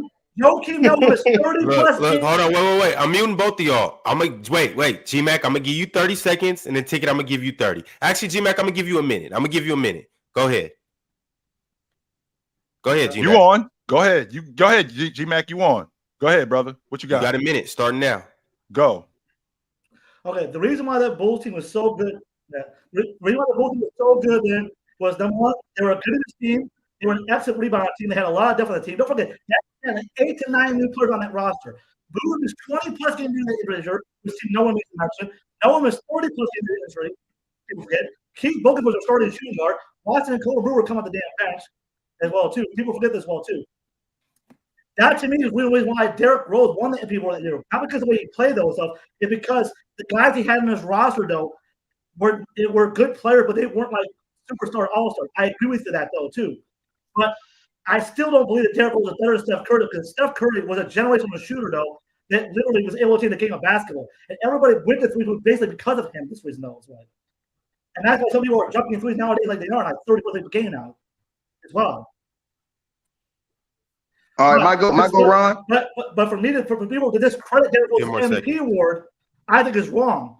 And the reason why I think Derrick Rose should have won the MVP award that year as well too, because don't forget they beat Miami every single game person that year. They got smoked in the regular. Hold on. Let me tell you what he said because he made a point on the counter. First of all, you said that they were the reason why Derrick Rose won the MVP, even though none of them dudes were Hall of Famers. So why didn't Jimmy Butler win the MVP with some of those same teammates? Thank you. You're ether. Now, let's keep going, right? Because, again, he had some of those same teammates, and Jimmy Butler didn't win the MVP. He didn't play the same level Derrick Rose played at. No, they were that great because Derrick Rose was that great. Again, you ain't answered my other question. I only need 30 seconds with you. My other question is do you think that Steph Curry would have played at the same peak level he's playing at now with the Chicago Bulls team, knowing that Tibbs doesn't play offensive style basketball like that? He mainly focuses on defense, and he doesn't play an out-of-control style where guys can just come down. I believe you put Steph Curry on that team, Steph Curry would have the same impact because of his shooting ability. No, I'm not saying that. Hold on. I'm not saying that. Hold on. I agree with you. Time out. I agree with you. I agree with you on Steph Curry's shooting ability. I'm saying in Tibbs' offense. So his offense is not the same type of offense that Steve Kerr run. Steve Kerr run a whole completely different type of offense than Tibbs. That's why everybody complained about Tibbs because they say he lacked offensive creativity. Before Steve Kerr got there, they were a playoff in the previous year. No, I'm not saying that, but hold on. Nobody thinks Steph Curry was the same Steph Curry before and after Steve Nash, no, except for you. I'm saying Steph Curry he was a great player with Mark Jackson. You can't deny that. But he was an all-time great superstar with Steve Kerr. He turned into a superstar with Steve Kerr. These is facts. So he was a superstar with Mark Jackson. You think Steph Curry was a superstar with Mark Jackson? Another level. But hold on, G-Man. You think Steph Curry was a superstar with Mark Jackson? Steph Curry was already ascending that way, though. That's a yes or no question. That does not involve elaborate answer. Do you think he was a superstar with Mark Jackson? Yes or no? Do I think he's a superstar? I think he was ascending to that way. Yes, he was ascending in that direction. Okay, so ascending means he's going there. That means that's in the future. Yes or no? Do you think he was a superstar with Mark Jackson? Yes, I do. I think. I didn't ask you if he was getting there. Was he a superstar with Mark Jackson? Yes or no? In my opinion, yes. Okay. Well, in everybody else's opinion, no, he wasn't. He was a star coming up in the league. He wasn't a superstar. He wasn't a dude that was going to take over and carry your team where they needed to go. Once he got with Steve Kerr, that's when his game went to a whole different level that we hadn't seen before. That's when he turned to a super. Yeah, that's my whole point, bro. My whole point is that when you look at Derrick Rose was a superstar despite the bad offense that he was playing in with Tom Thibodeau. I'm telling you that if at that time, if you would put Steph Curry and told him to play in Tibbs' offense, man, it had no type of creativity like what Steve Kerr's offense brought. And then the teammates he played with matters. You keep bringing up good teammates. Steph Curry had all-time great teammates. He was really half the game of the basketball to be successful. That's the reason why the Bulls won the best team in the league that year. And they were the best rebounding team in the league. People seem to forget as well, too. That was a good one. And they had a lot of depth on that team as well, too. But it was able to compensate for a lot of what Rose did, too, as well. Forgetting that as well, too. Those factors all matter to the game of basketball. But you talking about, hold on. But you said that, oh, well, Derrick Rose had really good teammates with the Bulls. Bro, Steph Curry had all-time great teammates with the Warriors. What did Rose do the year before? What did he do before? What do you mean? What did Rose do before? What do you mean before? What did he do the year before that season? What did he do before? He balled. What are you talking about? The season before the 62-win season. What did Derrick Rose do that year? He balled. He played well in the season before that, and I think the season after that, and then he got hurt. It's only his third year in the league and taking that time period. It's only his third year. So he only had 3 years under his belt that time period. He only had 2 years before the third year. He was balling. He was a leader of that team, right or wrong? You said his third year in the league, right? That time period, though. Ben Gordon was a baller that time period. No. You said it. Hold on. The third year in the league, he was averaging 25 a game. Obi, shut the hell up and listen. Obi, whatever the hell your name is. Kenobi, he was averaging 25 a game his third year in the league. And Tibbs' offense, he was averaging 25 a game his third year. I'm talking about the previous year, though. I'm talking about the previous before the 25 game season. Before he was averaging 25. No, I'm talking about that. Hold on, G-Mac, you just asked me what did he do in his third year? His third year. The previous year, though, you're changing the damn subject. How am I changing the subject? You asked me what he do in his third year. Now you want to know his second year? I said, what did he do the previous year? That's what I asked you. He did the year before. Oh, okay. Well, he averaged. Oh, that was his second year. That was his second year in the league. He averaged 20.8. Hold on. He averaged 20.8 points per game his second year in the league. Right or wrong? Calm me down, Goofy. Right or wrong? In his second year in the league, he averaged 20.8 points per game. What did Steph Curry average? Steph Curry averaged 18.6, sir. Steph Curry averaged 18.6, and he wasn't the man like that on his team. It was still Monte Ellis. Stop playing with me, man. Y'all dudes come up here, man. Y'all come here and get smoked, man. And like I said, I think I'm cute. I know I'm sexy. I got the looks. Got the drive, the girls. Wow, I got the moves. Dude. Really moving. Are you forgetting that Derrick Rose lost the national championship to Mario Chalmers? Or did you forget that shit? Well, now we're in college. Yo, G-Mac, we're going to catch you next time, all right? I appreciate you coming through. Hold on, Before you go, Ron, you mean the same you mean the same Mario Chalmers? Same Mario Chalmers. Take it, let you get shit off right quick. Just so you know, because you brought up, he lost, just so you know, Derrick Rose brought up, just so you know, Derrick Rose lost to Kansas in the national championship. You know who bounced Davidson out the tournament? Yeah, it was Kansas with Mario Chalmers. Right. Hey, Ron, don't send him yet. Ron, now check your message, Ron, and hit my music. Like I said before, hey, at the end of the day, when y'all come up here, y'all better have y'all facts straight. That man, Derrick Rose is playing. Derrick Rose in his second year was averaging 20.8 points per game. And not only was he averaging that in his second year, he was averaging more than Steph Curry. These are facts.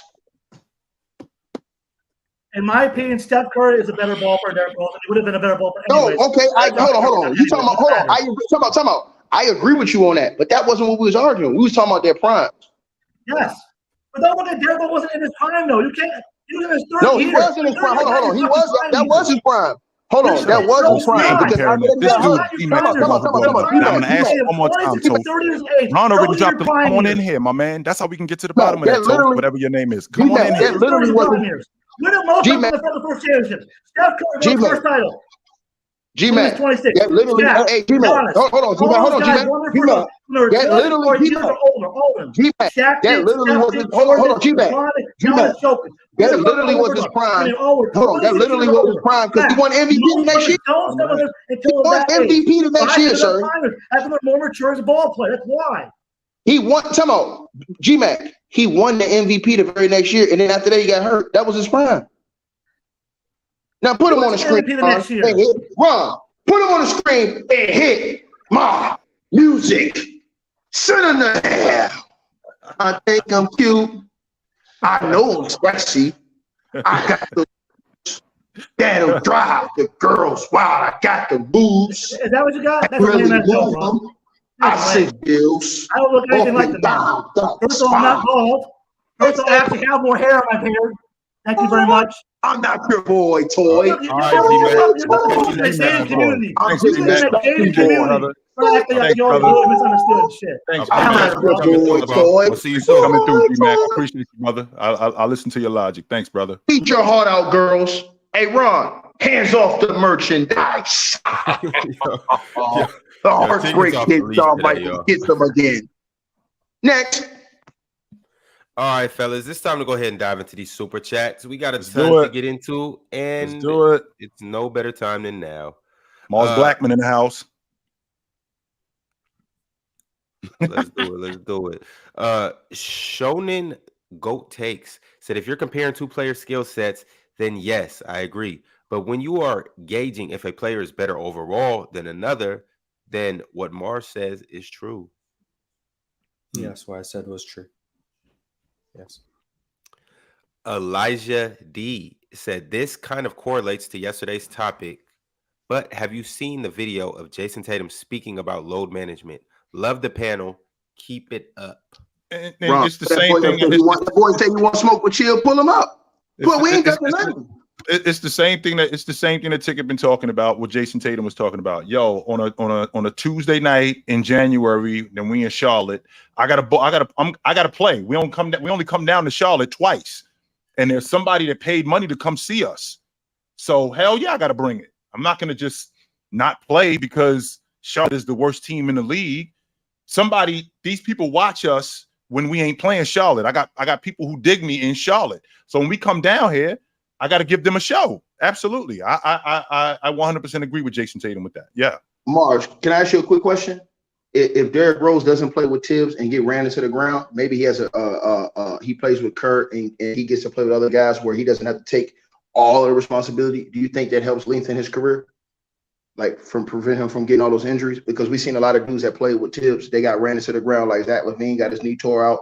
He got his knee tore out. Julius Randle got his knee tore out. He had knee surgery. Oh, you muted, Miles. We can't hear you.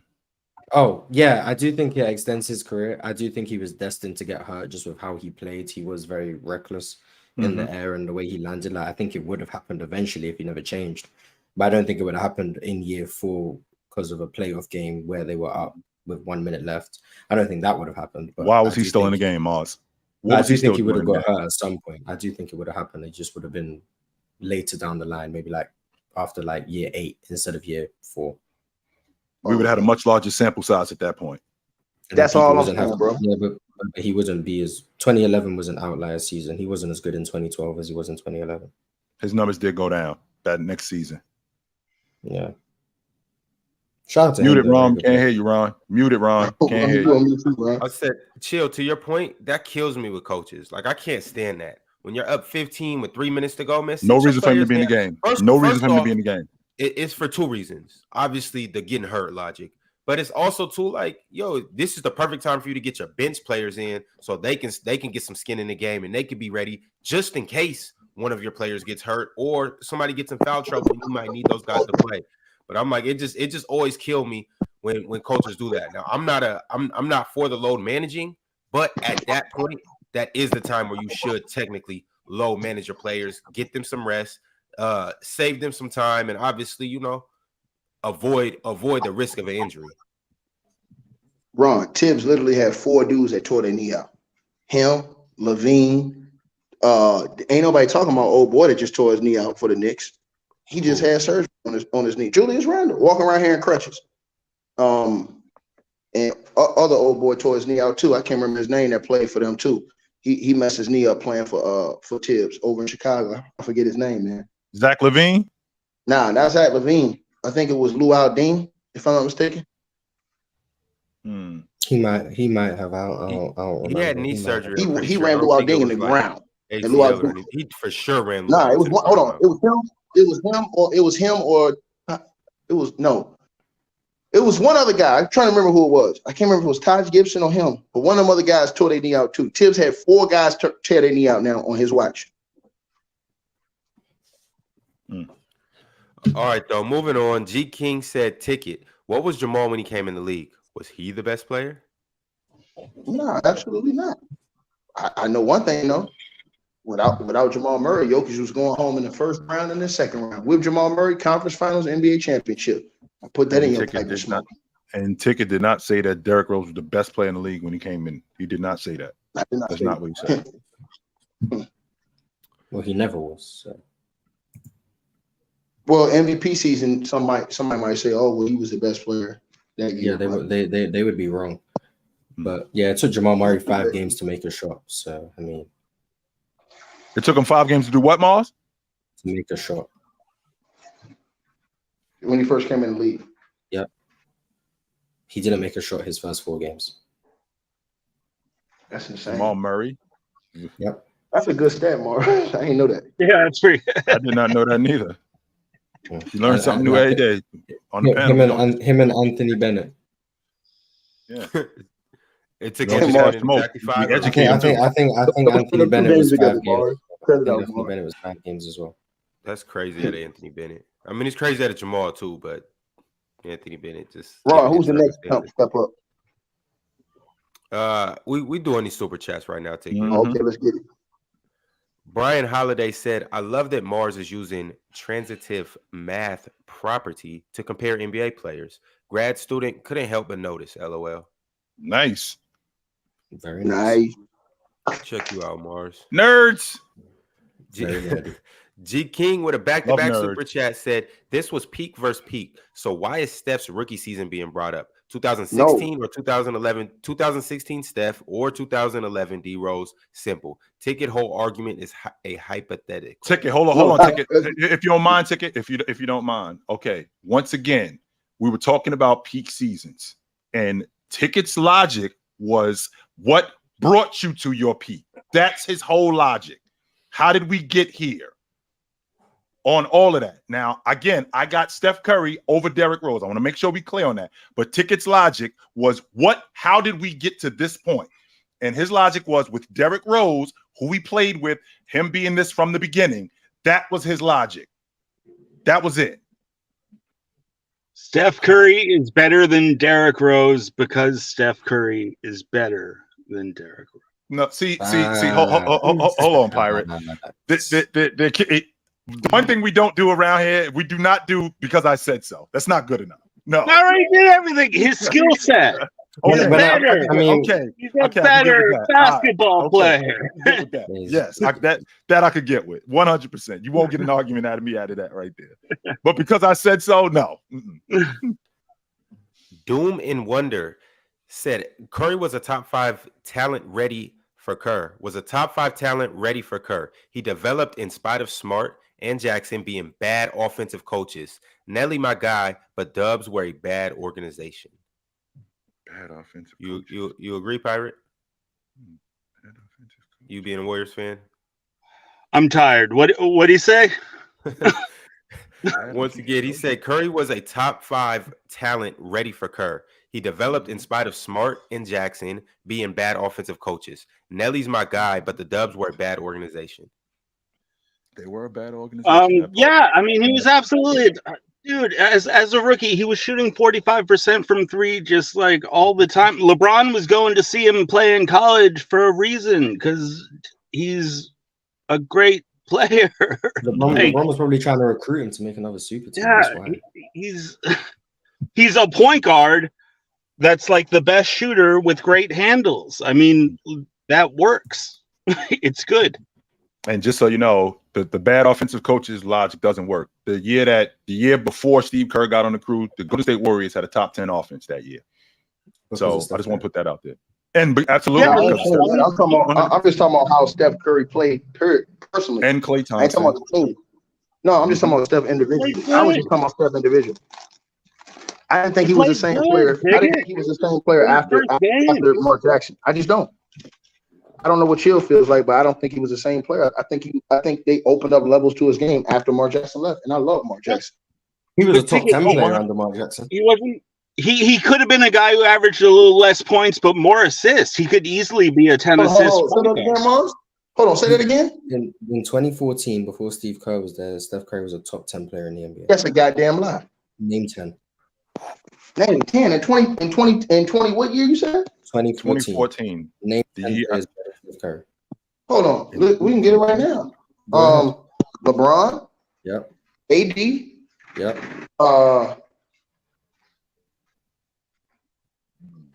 LeBron, KD, Kawhi. Hold on. Nope. Let me check out my year. Hold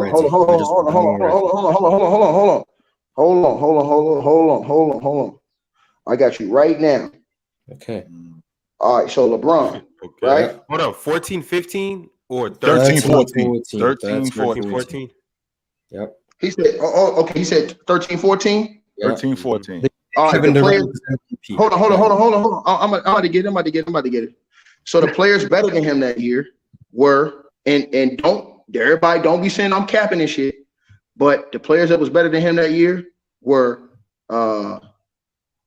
Dirk, LeBron, KD. Lying already. How we get to Dirk? Hold on, I'm not finished, bro. In 2013, 2014? The first name was incorrect. Bro, how? Dirk was over in 2014. Dirk is not a better offensive player than Steph Curry in 2014. I said better player.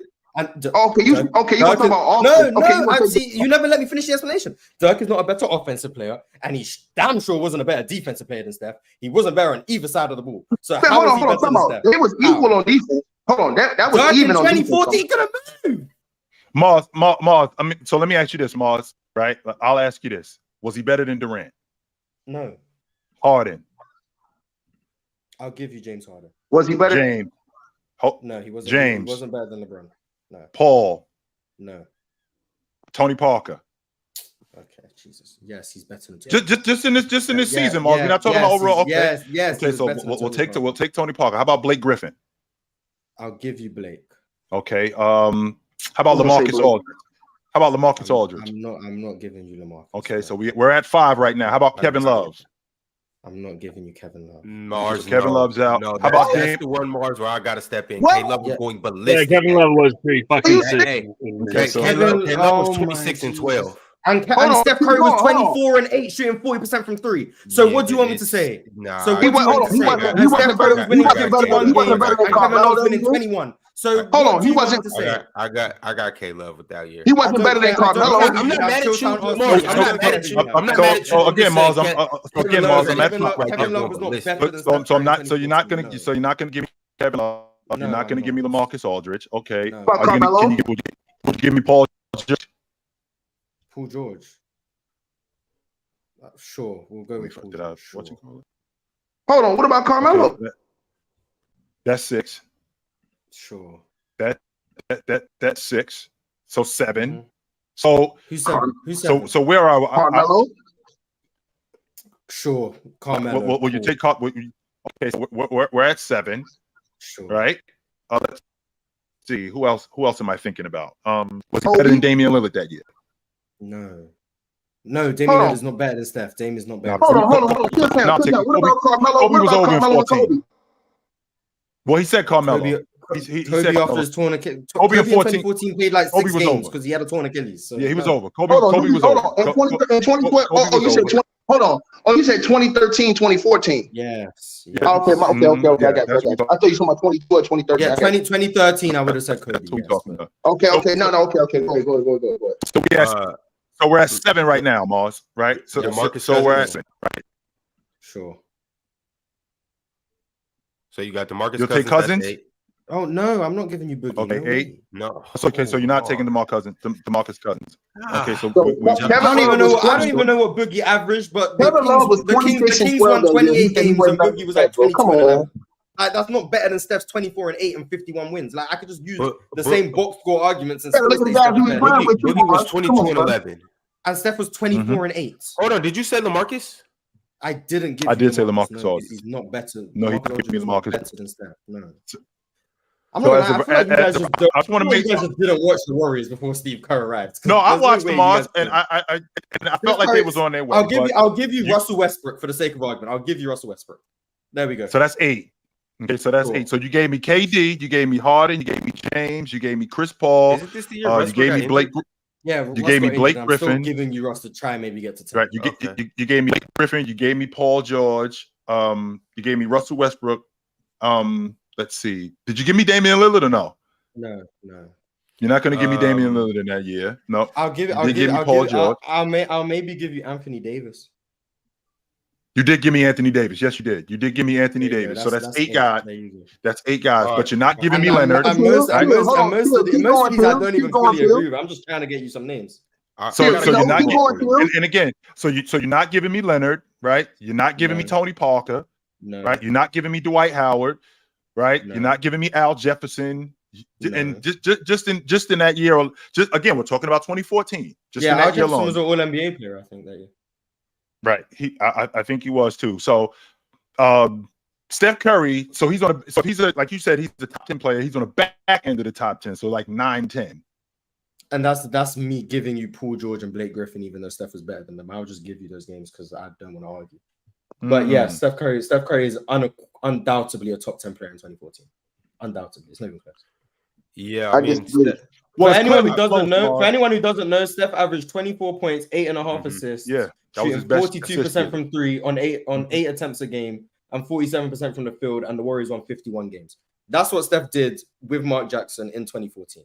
The next year, when he won the MVP, the Warriors won 67 games. Steph Curry was 23.8, 7.7 assists, shooting 44% from three on 8 attempts a game.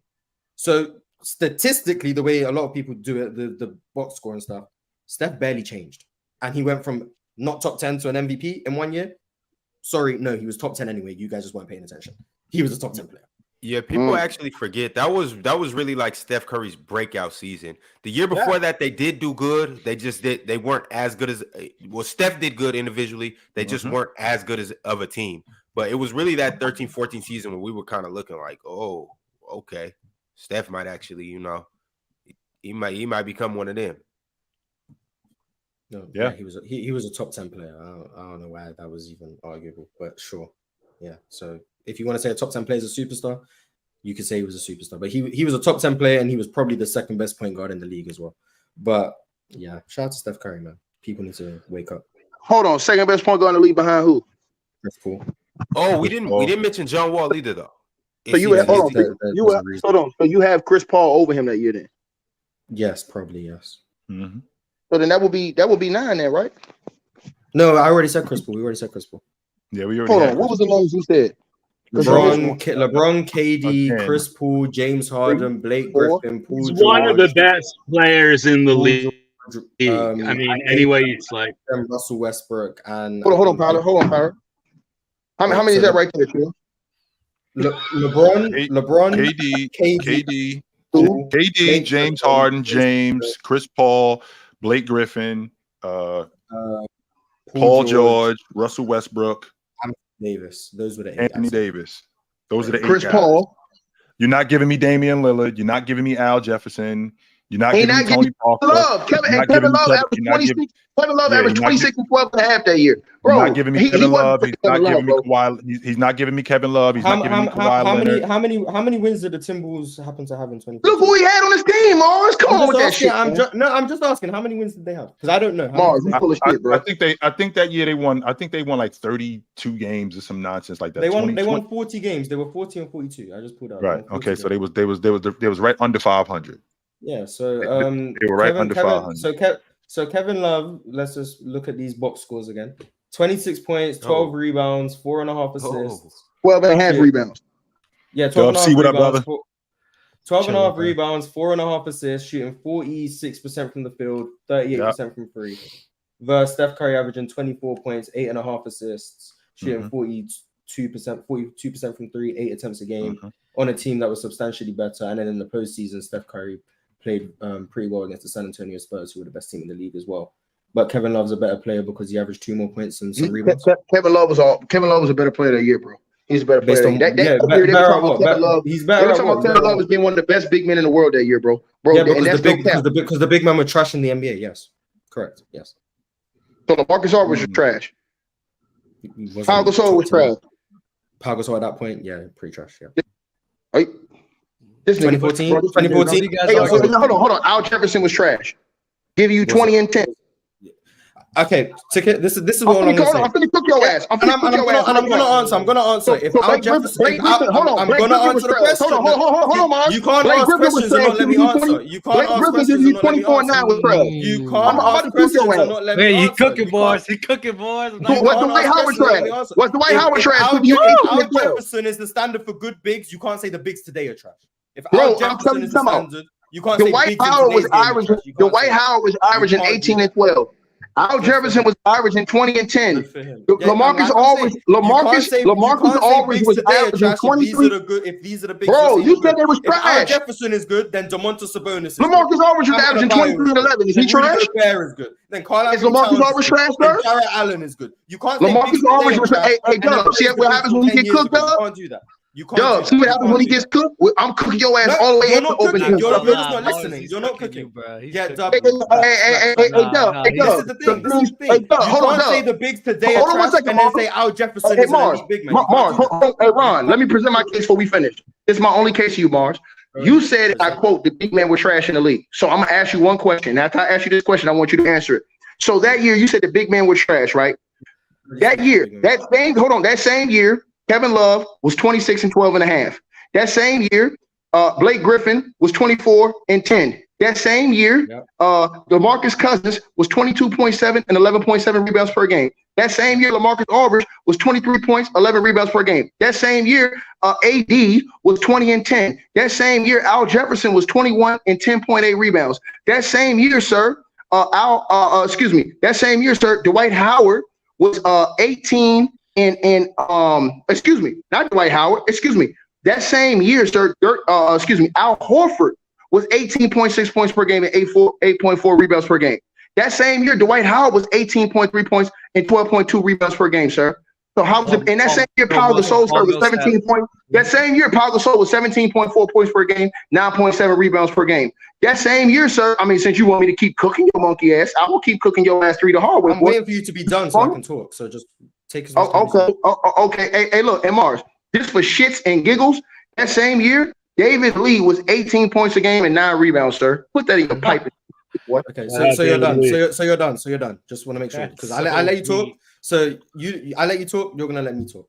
We can go off points and rebounds. That's perfectly fine. If that's the standard for good bigs, great. So because Ticket is notorious for saying that this league era of big men are trash. So Giannis Antetokounmpo, I don't know. Everyone knows what he averages, so I guess he must be trash too because the era of bigs is trash. Nikola Jokic, we know what he does. Jaren Jackson Jr. was just defensive player of the year, averaging about 18 points a game. So I guess he has to be trash. Kristaps Porzingis was 20 and 10 last year. Domantas Sabonis was like 18, 12 and 7. So once again, that must be another elite big man in the NBA based on this logic. Evan Mobley was probably one of the best defenders in the league, averaging about 15 and 9. So I guess he must be a good player as well. Jarrett Allen was probably around 16 and 10. I guess he must be trash. DeAndre Ayton was about 18 and 10. So that's another big who must be a high level big in the NBA. Julius Randle's 25 and 10. That's another big who must be a high level big. You also have Anthony Davis, who must be another high level big. You have Karl Anthony Towns, who's about 24 and 10. So that's another high level big in the NBA. You have Zion Williamson, who's 27 and 7. That's another high level big in the NBA. You also have, which other bigs do we have in the NBA on the teams right now? We have Nikola Vucevic, who's probably around 18 and 10. So that's another high level big. We have Miles Turner, who's probably around 16 and 10 and 3 blocks a game. So that must be another high level big in the NBA. We also have Paolo Banchero, who's about 21 and 8. So he must be another high level big in the NBA. So I've listed off about maybe 15 bigs right there. So I guess this era's big men is also not bad as well. So you'd have to say the bigs in today's game are elite if we're going off just points and rebounds, right? So that means that this era of bigs is not bad. So all this hate you've done for Jokic, saying that the era of big men is trash and he has no competition, is just utter bullshit because you just went off points and rebounds and said that those bigs were good. Al Jefferson was good. So based on points and rebounds, today has very good bigs, right? So you wouldn't criticize. Right, well, you would do that, right? Brook Lopez as well, another defensive player. Hold on.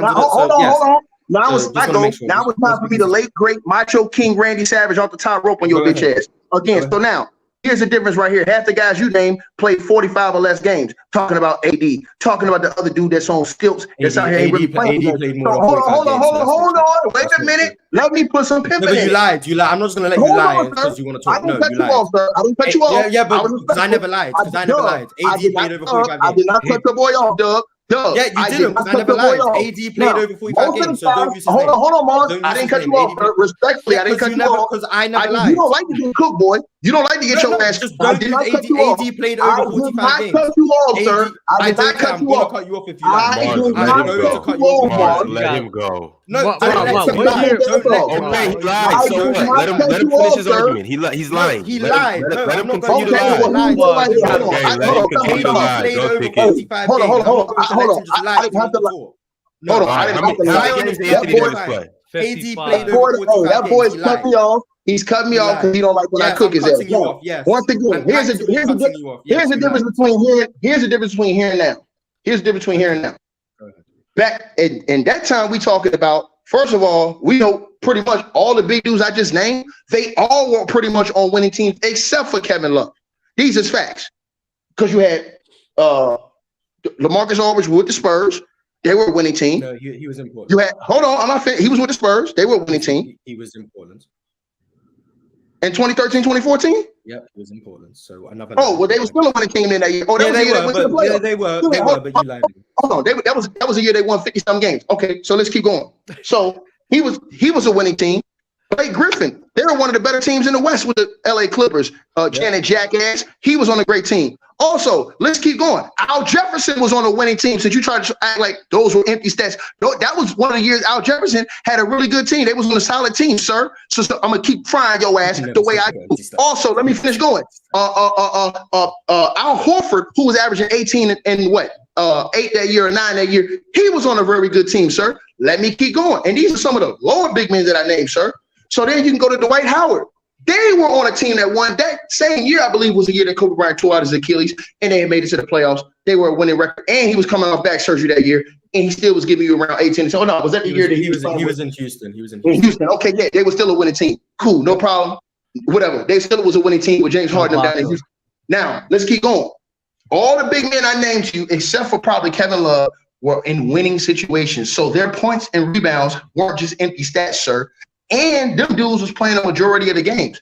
You just named me half the big men that ain't playing many games. How many games did AD play last year? How many games did he miss last year? How many games did AD play the last 3 or 4 years?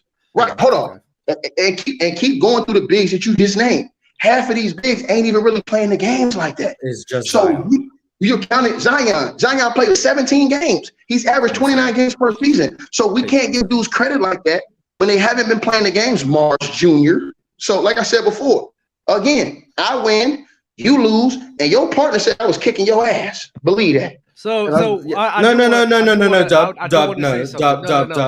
of you guys are being nasty. He doesn't get to speak twice and I speak once. That's not how it's going to work. Y'all been speaking this. Go ahead, That's not how it's going to work. So once again, yes, Zion is the one big who didn't play many games. That's perfectly fine.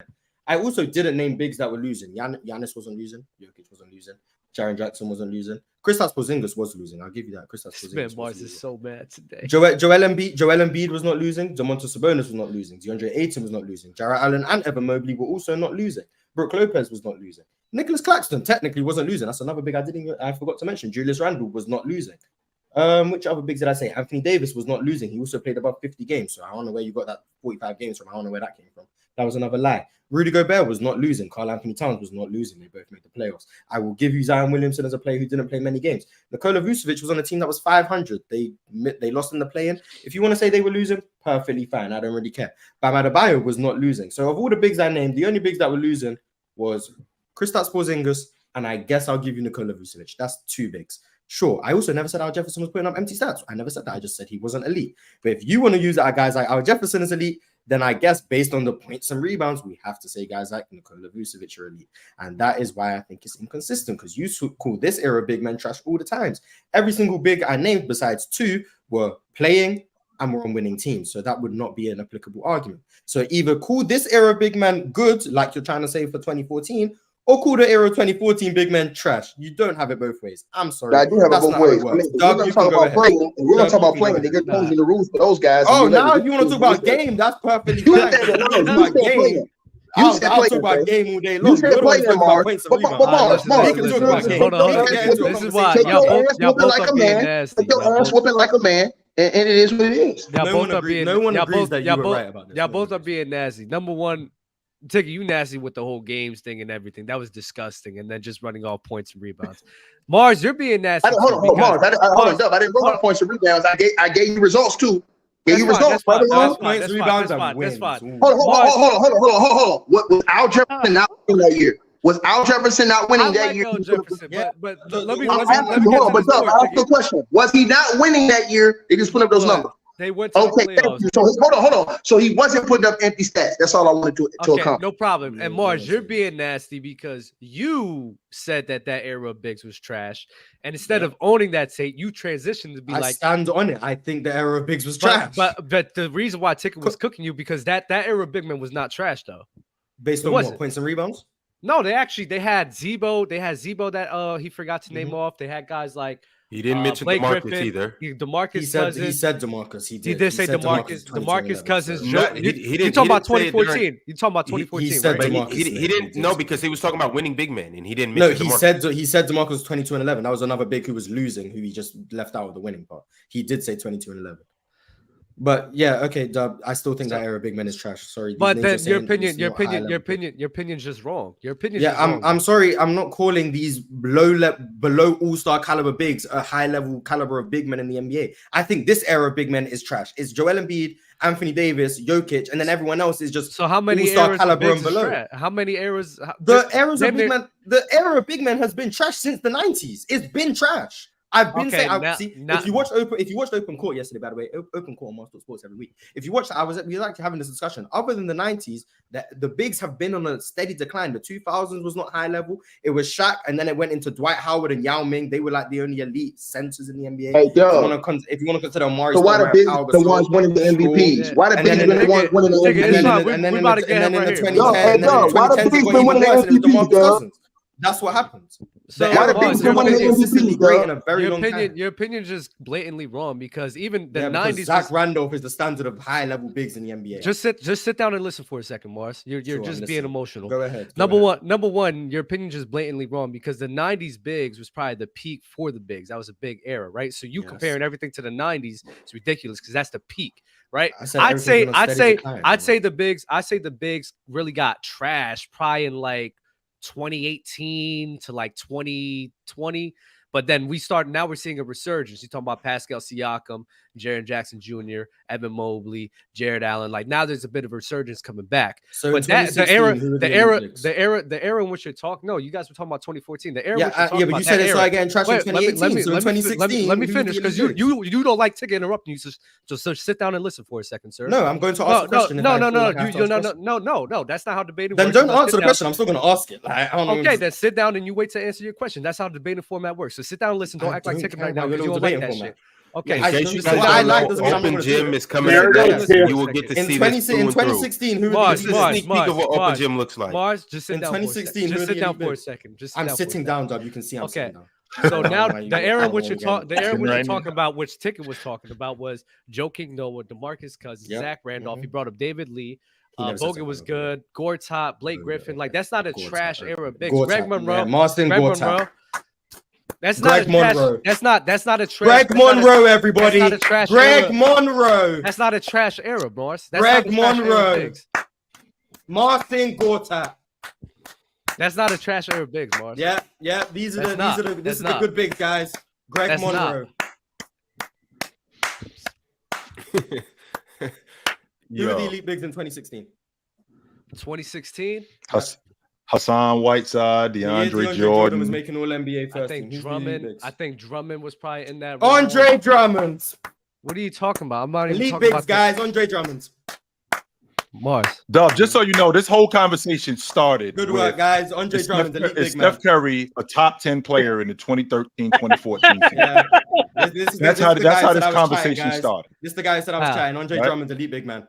Marcin Gortat. I just want to make sure. Greg Monroe. I just want to make sure that you understand what it is you walked into, Dub. So you'll know what we were talking about. And we ran off a lot of guys from 20. We ran off a lot. We ran off guys from 2014. We ran off guys from that year when Steph Curry, I believe he went 24-8 that. I'm almost 24-9 that year. I think he went 24 and almost 9 that year. And the guys that we ran off that were better than him that year, and he gave us a couple of them. It was James. It was KD, it was James Harden, it was Chris Paul, it was Anthony Davis, it was Paul George. Who else did we say, Mars? Blake Griffin. And Russell Davis. And then I said Anthony Davis. Yeah, Russell Westbrook. There we go. Mm-hmm. So those are the guys that I was asking about. So because I posed the question to Mars, because Mars said Steph Curry was a top 10 player, and Ticket also brought up Carmelo Anthony. The Ticket had brought up Carmelo Anthony at that time too.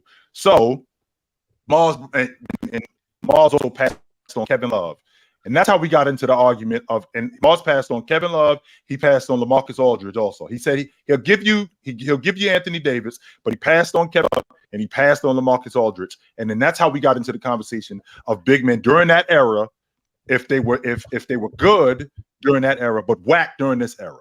That's how we got into this conversation. Okay, but I need to clarify something to Mars because Mars is just being an idiot right now. 2016 is actually when the year where the bigs actually started digressing. So you jumping not 2018. Okay, I was guesstimating. So now you went to 2016, and that was the year we started digressing. That's the things I was talking about in 2014 still applies because I even forgot guys like AD was in the league at that time, and Chris Bosh, and a bunch of other names that I just named off. So you slow clapping doesn't mean anything because I told you around that time frame is when the bigs started digressing, right?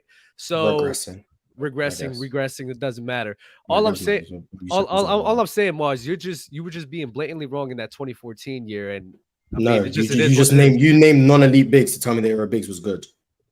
Like Mars, you had a bunch of good. You named a bunch of below all-star caliber bigs to say. So how many eras? Name me the decades where there was elite bigs.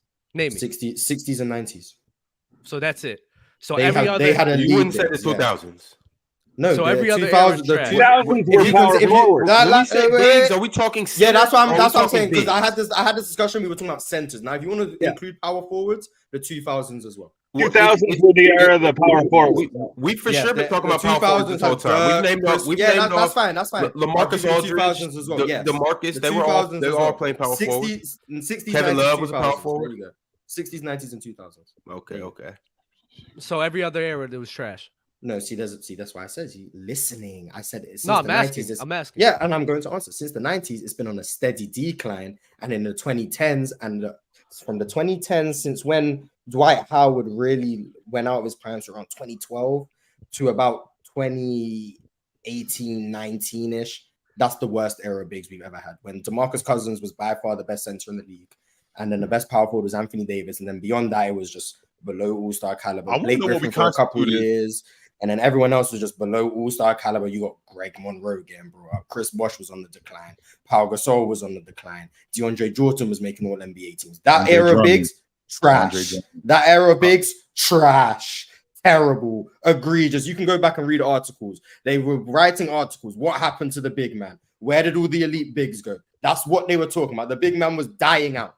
It was terrible. It was a terrible time for bigs. And if you want to use Randolph as proof that the era of bigs wasn't dying out, it was a terrible time. It was a terrible time for the 5 position, but for not for bigs as a whole. Because you had a lot of forwards. You had a lot of forwards. You had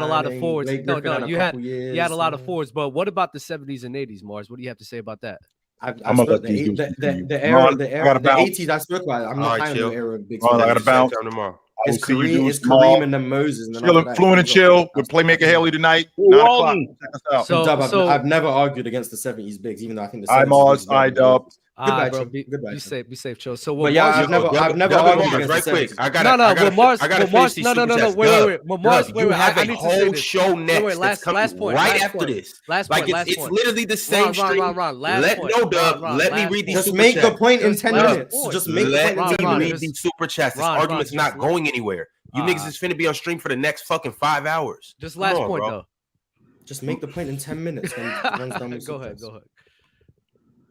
NJ Dre 1804 said, "Can we stop acting like hypotheticals supersede actual facts, please?" Okay. Potato Man said, "How come players like Curry and Tim get trashed for their help when their Hall of Fame teammates aren't as good as almost everyone around the top 10?" I respect Kevin Durant. Larry Hutchinson said, "I'm watching from the beginning. Dub host Ron, I'm willing to pay you so that you can implement a new rule banning tickets Lil Wayne impressions from now on." Yeah, they were bad.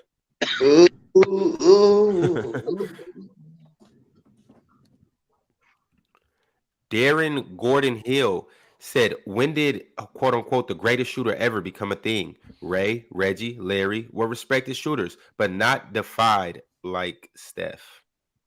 DFI. I just think you got to be the greatest shooter when it's on the line too. Can't just be the greatest shooter in regulation. You got to be when it's on the wood. You got to be able to knock them things down.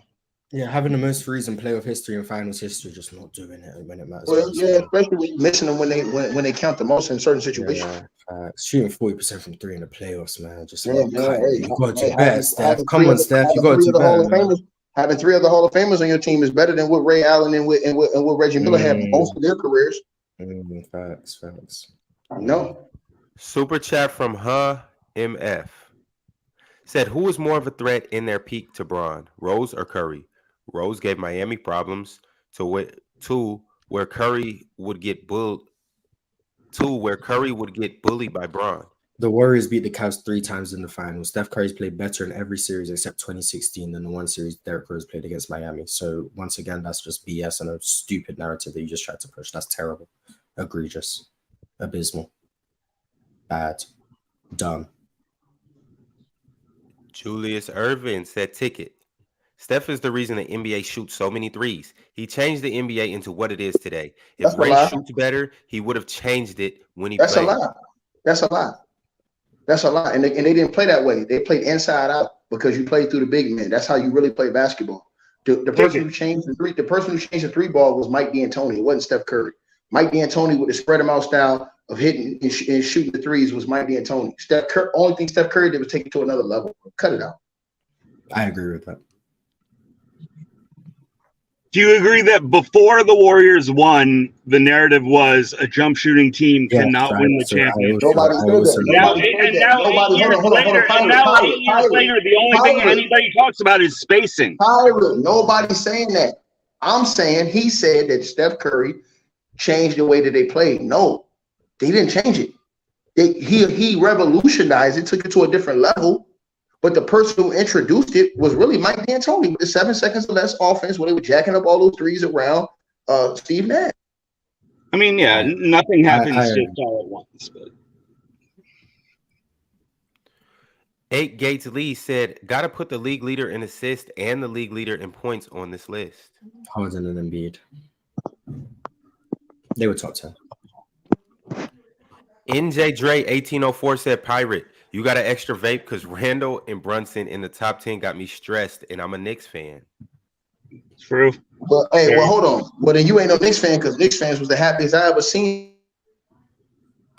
I mean, what are you comparing it to? I think Knicks fans genuinely hate Julius Randle. They don't like him at all. Kev Wallace said, "Ja and Triple J?" Question mark, question mark, question mark. They made the list at like 20. I mean, technically, every team made the list. So. Unfortunately, we nearly had 2 Houston duos, but Ron decided to cop block, but it's fine. Quay White said, "At the Steph versus Ray combo, but I have an ether to the conversation.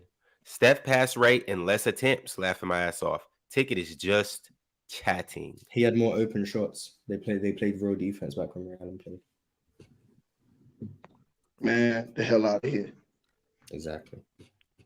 Dale sent the super chat. I don't know which Dale this is, but he said, "Y'all are nuts for saying Harden had a bigger fall from grace than Russ yesterday. Russ was in the buyout convos. Harden was in the all-star convos."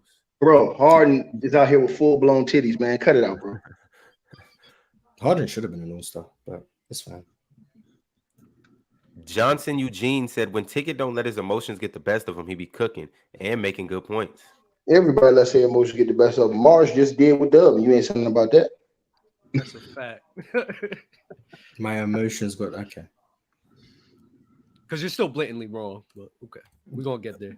Yeah, Greg Monroe. Oh yeah, Dub. I'm gonna watch you cook this boy today. He's blatantly wrong, and the fact that people just don't understand it is ridiculous. Dub, I'm not gonna lie. If you're calling that era of big men good, then that's on you. I'm not about to. No, you're calling it trash, and the bar you're comparing it to is the bar of the 60s and the 90s, and even the 2000s, where that era. It's the worst era of bigs ever, besides maybe the 80s. The 80s was yeah, bro.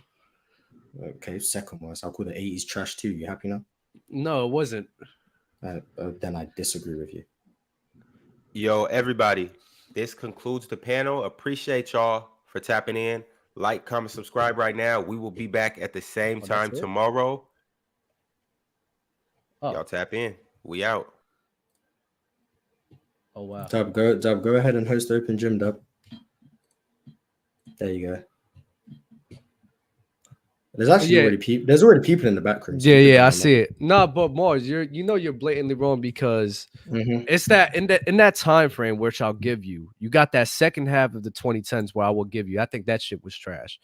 But that beginning half, you still had guys in the league that was actually performing well. Brook Lopez too. I forgot about Brook Lopez at that time. Yeah, one of the worst defenders in the NBA. Facts. No, but Mars, what your bar is, you're comparing these bigs to like the 90s to the 2000s and then the 60s, where that's like the best of the best. Outside of that, I say it's a 7.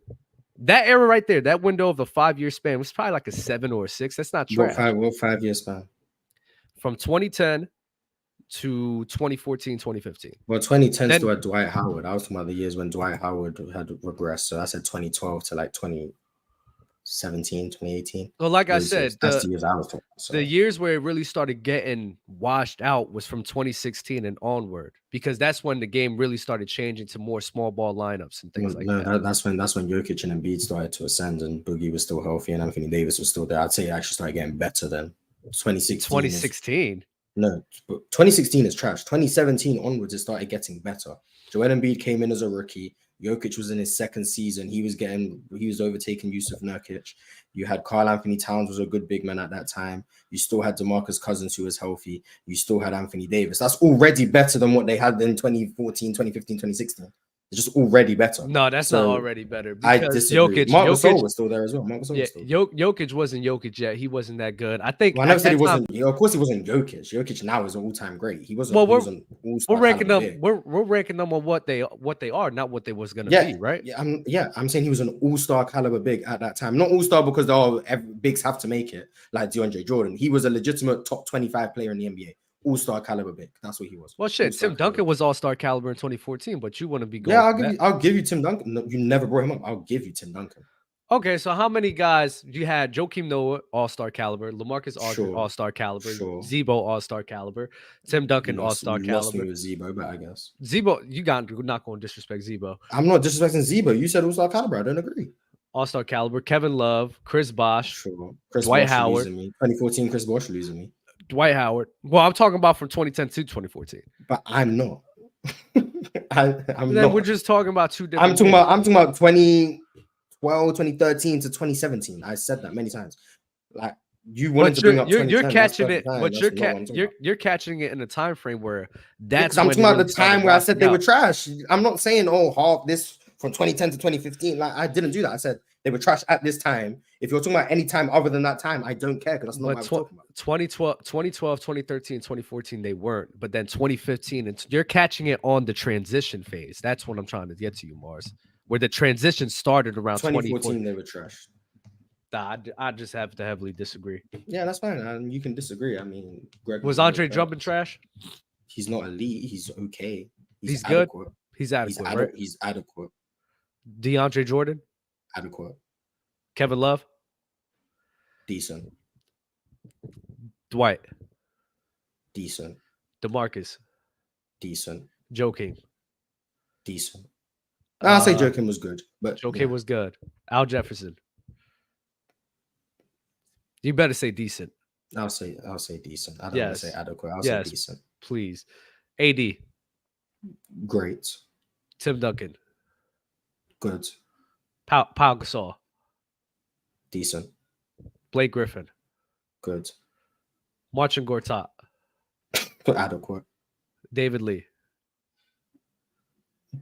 Adequate to decent. Okay. Serge Ibaka? 2014 Serge, decent. So majority of these guys are decent or above average. Yeah, you've named one great big, two good ones, and everyone else is decent and adequate. That's a trash era of bigs. Yeah, I just disagree. Not everyone's going to be James Wiseman. That's a trash era of bigs. I don't know what to say. I just think it's. In my you just named a bunch. You just named a bunch of mids. Like that's a trash era if everyone's mids. It's not a trash era. I just think that just the talent is different. If everyone's mids, how's the era not trash? Because mid is not trash, Mars. If the whole league is just full of mids, that's not a good league. That's a trash league. That's not true. Also, you have to compare it to like trash the league. other A trash talent league as well. A trash league is like the 70s, Mars. The 70s had more talent from bigs than these years by far. No, I disagree. I don't care. I'm not. I will actually. You can heavily disagree. Let's pull up these 70s players, and I will name you a guy from this season that I will pick over them. Yeah, that's fine because you're gonna say like Wes Unsell's trash because he's 6'7". I'm gonna disagree with you. Like I'm gonna disagree with like Artis Gilmore disrespect Kareem, Bill Walton. I'm gonna disagree. I'll give you artists. I'll give you artists. I'm just not gonna agree for the most part. I'll give you artists. I'll give you artists. I'll give you Kareem. You said artist Kareem. Who else? Moses. Sure. Who else? Obvious ones. I said Nate Diamond. I mean, Willis Reed. Wait, when did Nate Thurman retire? Nate Thurman retired late 70s. He came in the league in like 65, so he was there in the 70s. Nate Thurman. I'll give you Nate Thurman. How long was Bill Walton around? Dave Cowens. Someone said Bob Lanier. Bob Lanier, sure. Oh yeah, do we have to read the super chats from the panel? We're not reading the super chats from the panel. But they paid. I mean, all of these, what? There's no way we're this dense. There's no way we're this dense. Dirk versus Kate. Oh, we can actually, that's actually a topic. We'll save that one. Having to explain how making a list works is wild. I agree.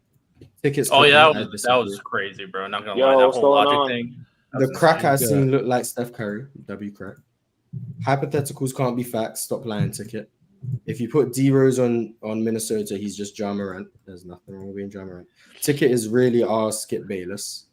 Harry on the ball just scored 50 in a game 7. Harden was second in MVP voting before D'Antoni. How's it Steph's fault that the Warriors drafted well? This man Ticket is a hypothetical merchant. Ticket, stop the hypotheticals, is getting old. Hypothetical TV. If Ticket TV. Is Ray really a better shooter? Oh, we'll get into that one. That's actually a topic. Jokic and Murray got to be top 5 for duos. 3 Eastern Conference Finals, 2 Finals, Jimmy and Bam plus all NBA and all defense. So what is KD in the playoffs, Mars? He's better than the player we was comparing him to, which was Jayden Brown. He's better than that. Brunson and Randall. Tickets 40, still saying your mama jokes. What a time. This list is ridiculous. Right from the first pick. Giddy will be better than Chet locked. At 16, Zion is bullying 99% of the league for real, no cap. I got 100K on Ticket. Shout out to the panel, love the show. The disrespect, LaMelo Ball, Miles Bridges. Ron, send the link. Ticket drunk. Dang near top 5. Cook Ticket through the hard way. Yeah, but 13-14 year was the last good year. I don't know, Mars, you also said in the 13-14 season. Yes. Was that the bigs? Was that the bigs? I don't know if that's about the bigs or about Steph Curry. But in 2013-14, yes, the era of bigs was bad. Yes. And thank you to everyone who became a member as well. Hey. I'm surprised that Ticket didn't just say if you put Steph or Derrick Rose with Steph Curry's system that he wouldn't like do the same thing. I'm surprised he didn't say that. Yeah, because he didn't say that because that would be dumb. There's got to be like a time limit for Ticket's hypotheticals. I mean, like at that point, it's like even if you gonna go down the whole hypothetical argument, you notice when he talks about Penny Hardaway, he shuts all hypotheticals down.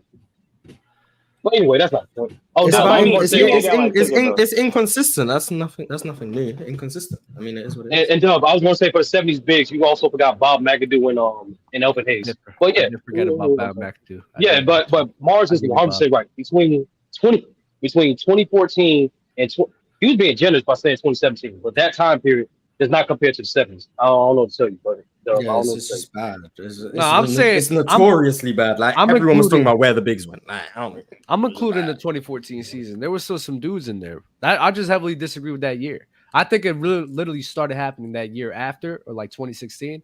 So where did they go? They just all fell off a cliff from one off season to another. Joakim Noah, I know, fell off a fucking cliff. Sure. Tim Duncan was getting older after that season. Chris Bosh was actually still relevant, but then he was getting hurt. So actually, I can't even use him. Clots, yeah, but he was balling, bitch. I that hurts me to this day. Who else? Al Jefferson wasn't doing what he was used to be doing. LaMarcus was still there though.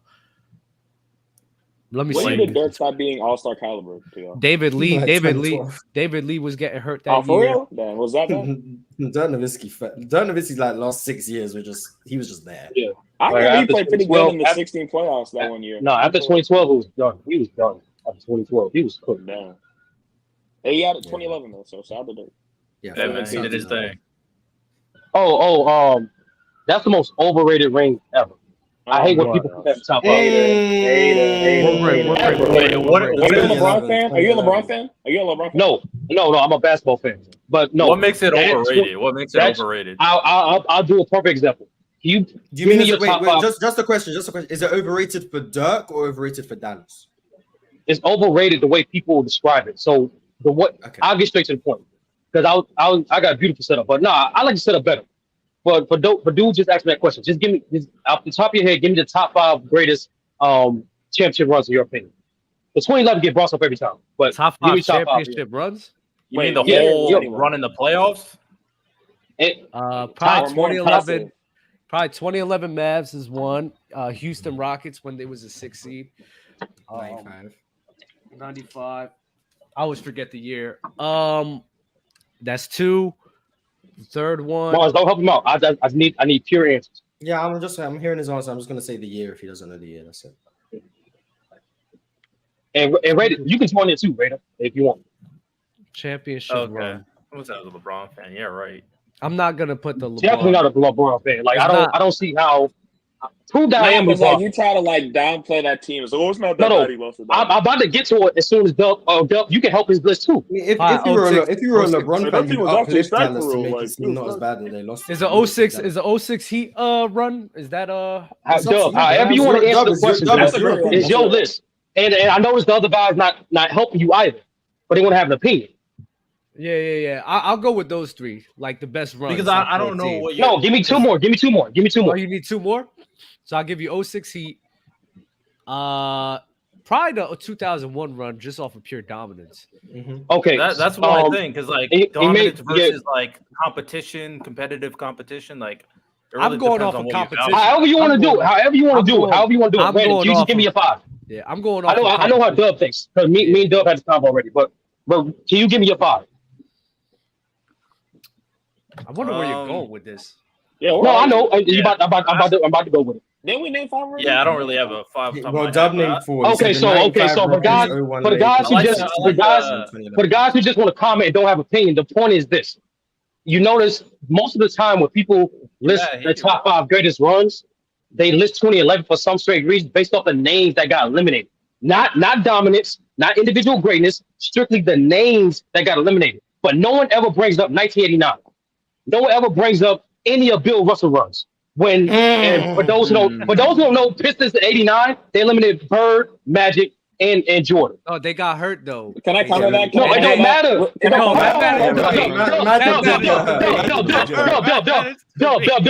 that? And you know, hold on. I'm not done. Dub. And you know this for a fact. No one say that injuries crap when the Lakers got swept because they were dealing with injuries too, but no one want to say that. Yeah, so, that's literally.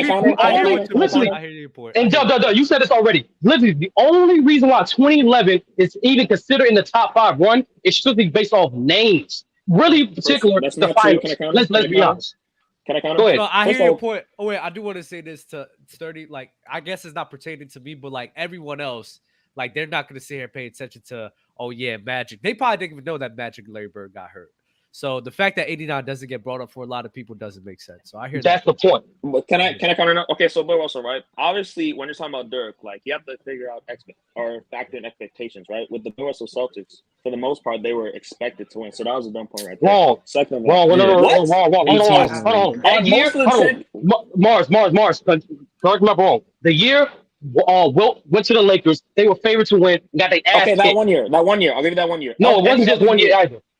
It wasn't. Out of 11 rings, the Bill Russell Celtics was not favored 10 times. You can look it up for yourself. It wasn't.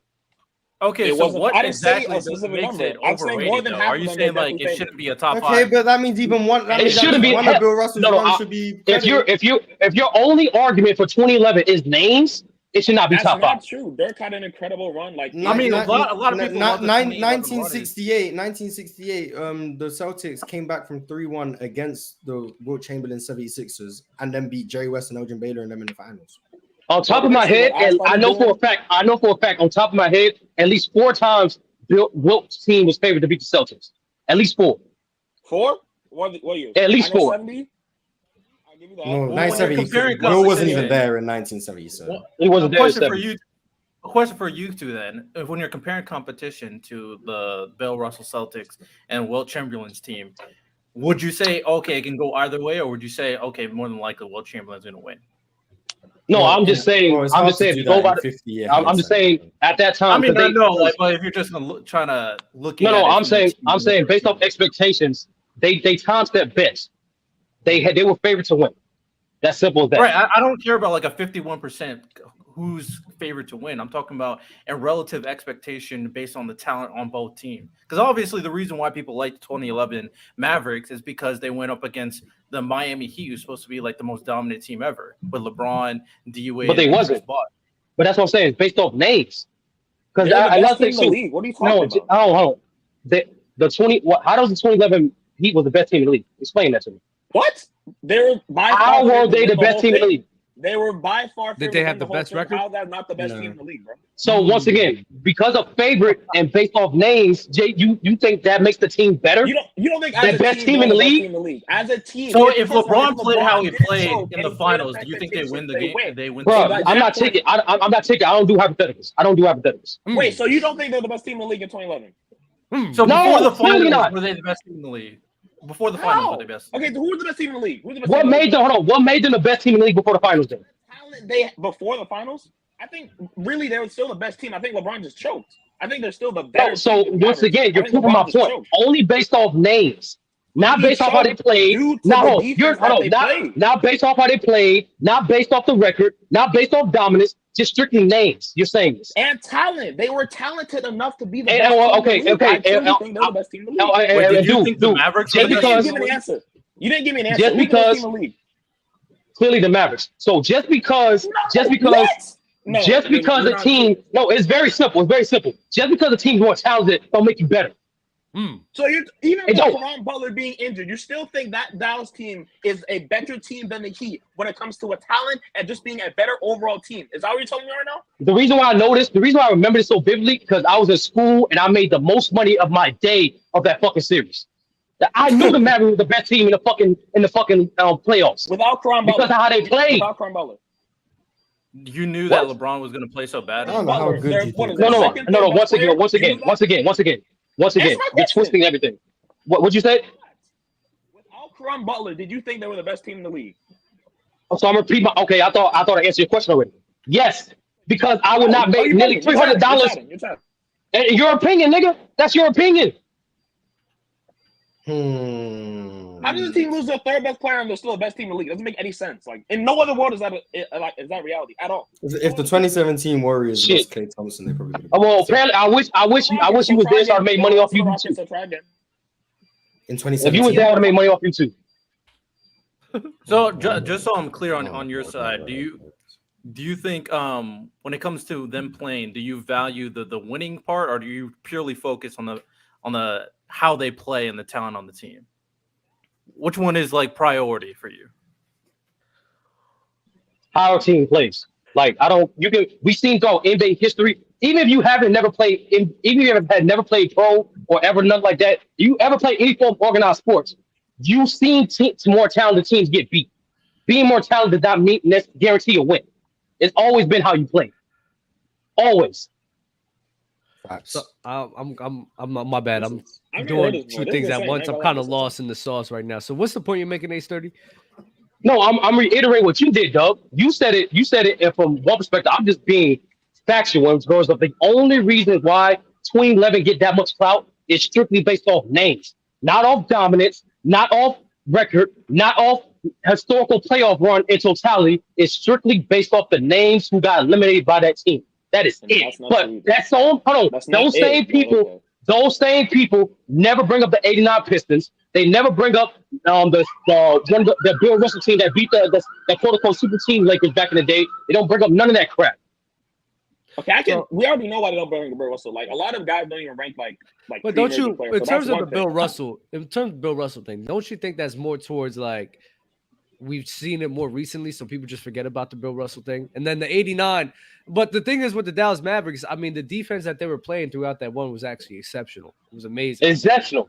And first of all, like 89, Magic just missed games. So like I don't know what you're talking about with 89. Of course, we'll bring 89 because Magic. Did you know that? No, that's the point. Exactly. That's the point. People pick and choose. People pick and choose when they apply context. The Lakers was dealing with injuries too. For the Mavericks, who missed games? Important missed games. No, what? No, like Brandon Roy missed some games, I think, in round one. I think that too. Well, if you think the 2011 Mavericks are this great team, why are you doxing them for their run? No, I'm putting them where they were supposed to be ranked. They're not nowhere near a top 5 team. They're nowhere near a top 5 playoff run ever. They're nowhere near that. So who's You're crazy. You're crazy. You have to be LeBron. Right, hold on. Email. Why? Well, no. How am I LeBron fan if I don't have him top 5? Explain this. It's not even just the Heat. The Lakers were the defending champions, right? And everyone played, right? Portland is kind of like a nobody team. I'm not gonna bring them up, but the Lakers, the Thunder, and the Heat, those are all great teams that they beat in that run. And Dirk played phenomenal for the playoffs. So how can you say it's not even a top 5 run? Or if you don't think it's close? Is that what you really think? Not even close. Wow, crazy. Not even close. Crazy. I can't say anything. It's crazy. Not even close. Nonsense. So they're like they don't touch at all. They don't touch. They don't touch. They don't go. They don't come nearly close to 01 Lakers, 2017 Warriors, 83 Sixers, fucking 89 Pistons. I'm not done.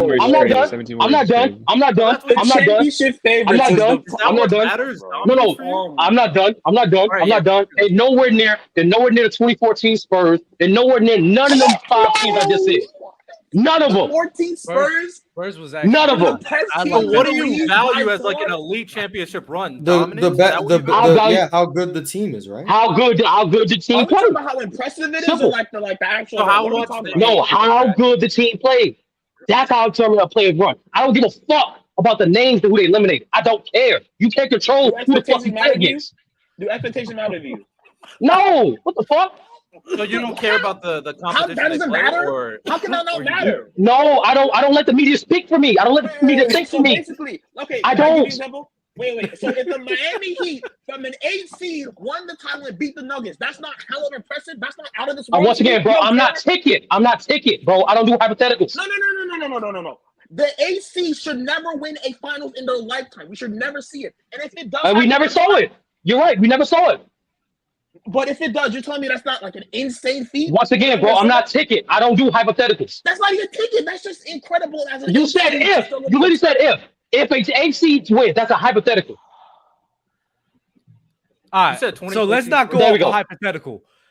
The first round exit of Miami Heat be defeating the Milwaukee Bucks. Where do you rank that all time? Oh, in terms of upsets or what? Just as series in general, a first round series in general. Where would that rank for you? First round general, I put that. All right, I'll put that top 3. Put that number probably number 3. That's such a run. Behind the We Believe. Giannis missed games. Behind the We Believe, and also behind that series what the Celtics did in 08. I believe against was the Hawks or the Bulls? I forgot. The Celtics in 08 against. I believe it was the Hawks.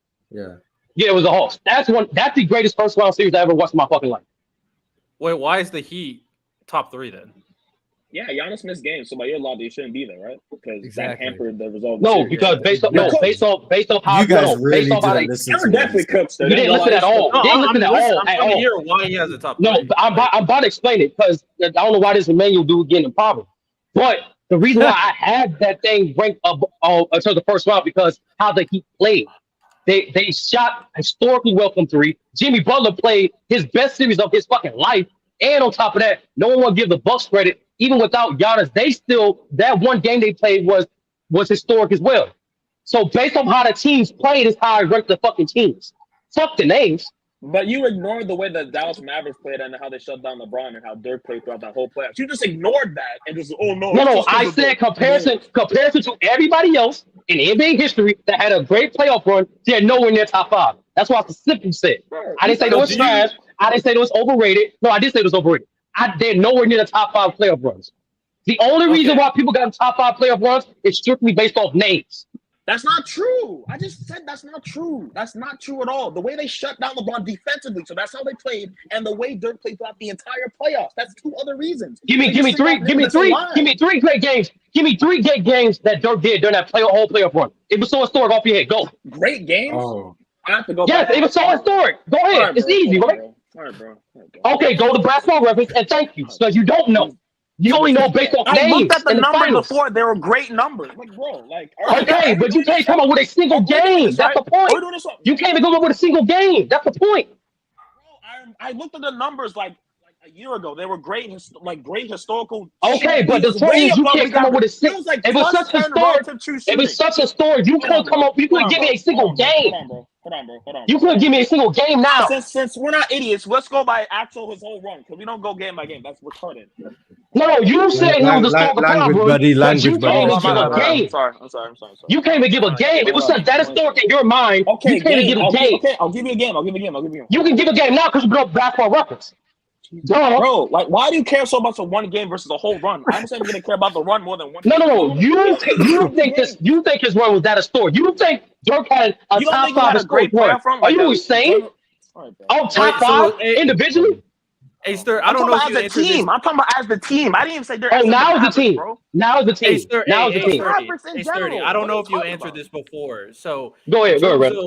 In terms of competition, does it matter at all if like a team is way better than the team they're facing in the playoffs? I don't boost or penalize players for who they play against. You can't control them. Team or players, you can't control them. You don't care about comp. I rank these teams on how they play. You can't control who the fuck you play against.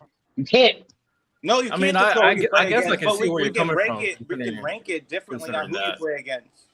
I think you asked that. I think the logic is if you play against trash comp, he would expect he would grade them as like they'd have to dominate that level of comp. And comp clearly matters. That's why if you play in a close series and dominate that, you'd have to play better to like if you play in a team that's close in ability and you dominate that would be held in higher regard than playing against a team that. But I don't. Does Ace 30 distinguish those two things? Yeah, that's what I'm asking. No. According to my criteria, the reason, and I thought it was applicable based off the top 5 I gave.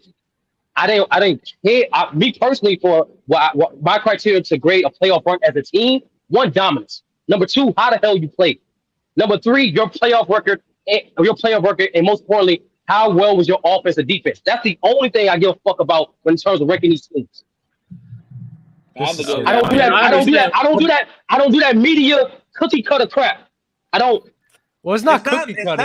How is shutting down LeBron due to his zone and media stuff? So Ace 30, it's like it's not even about like cookie cutter. Right? That's the point, boss. It is relative. That's why I'm implying. So it's just about. I understand your mindset because I actually had this conversation with somebody before. Let's say if I'm fighting somebody, right? And even though there's some people who favor me just dominating somebody in a boxing ring and I just whoop their ass, but then I do think for me personally, I'm gonna feel more of a level of accomplishment if me and dude going at it, tit for tat, and I'm the one that come out on top. You feel me, Ace 30? Like going through that grind, going through that back and forth, going through that competition.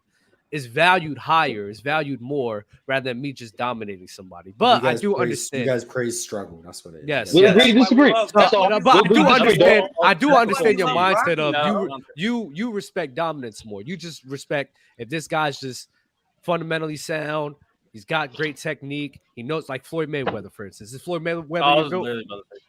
No. Who's your GOAT? Oh, Ali. Really? Why?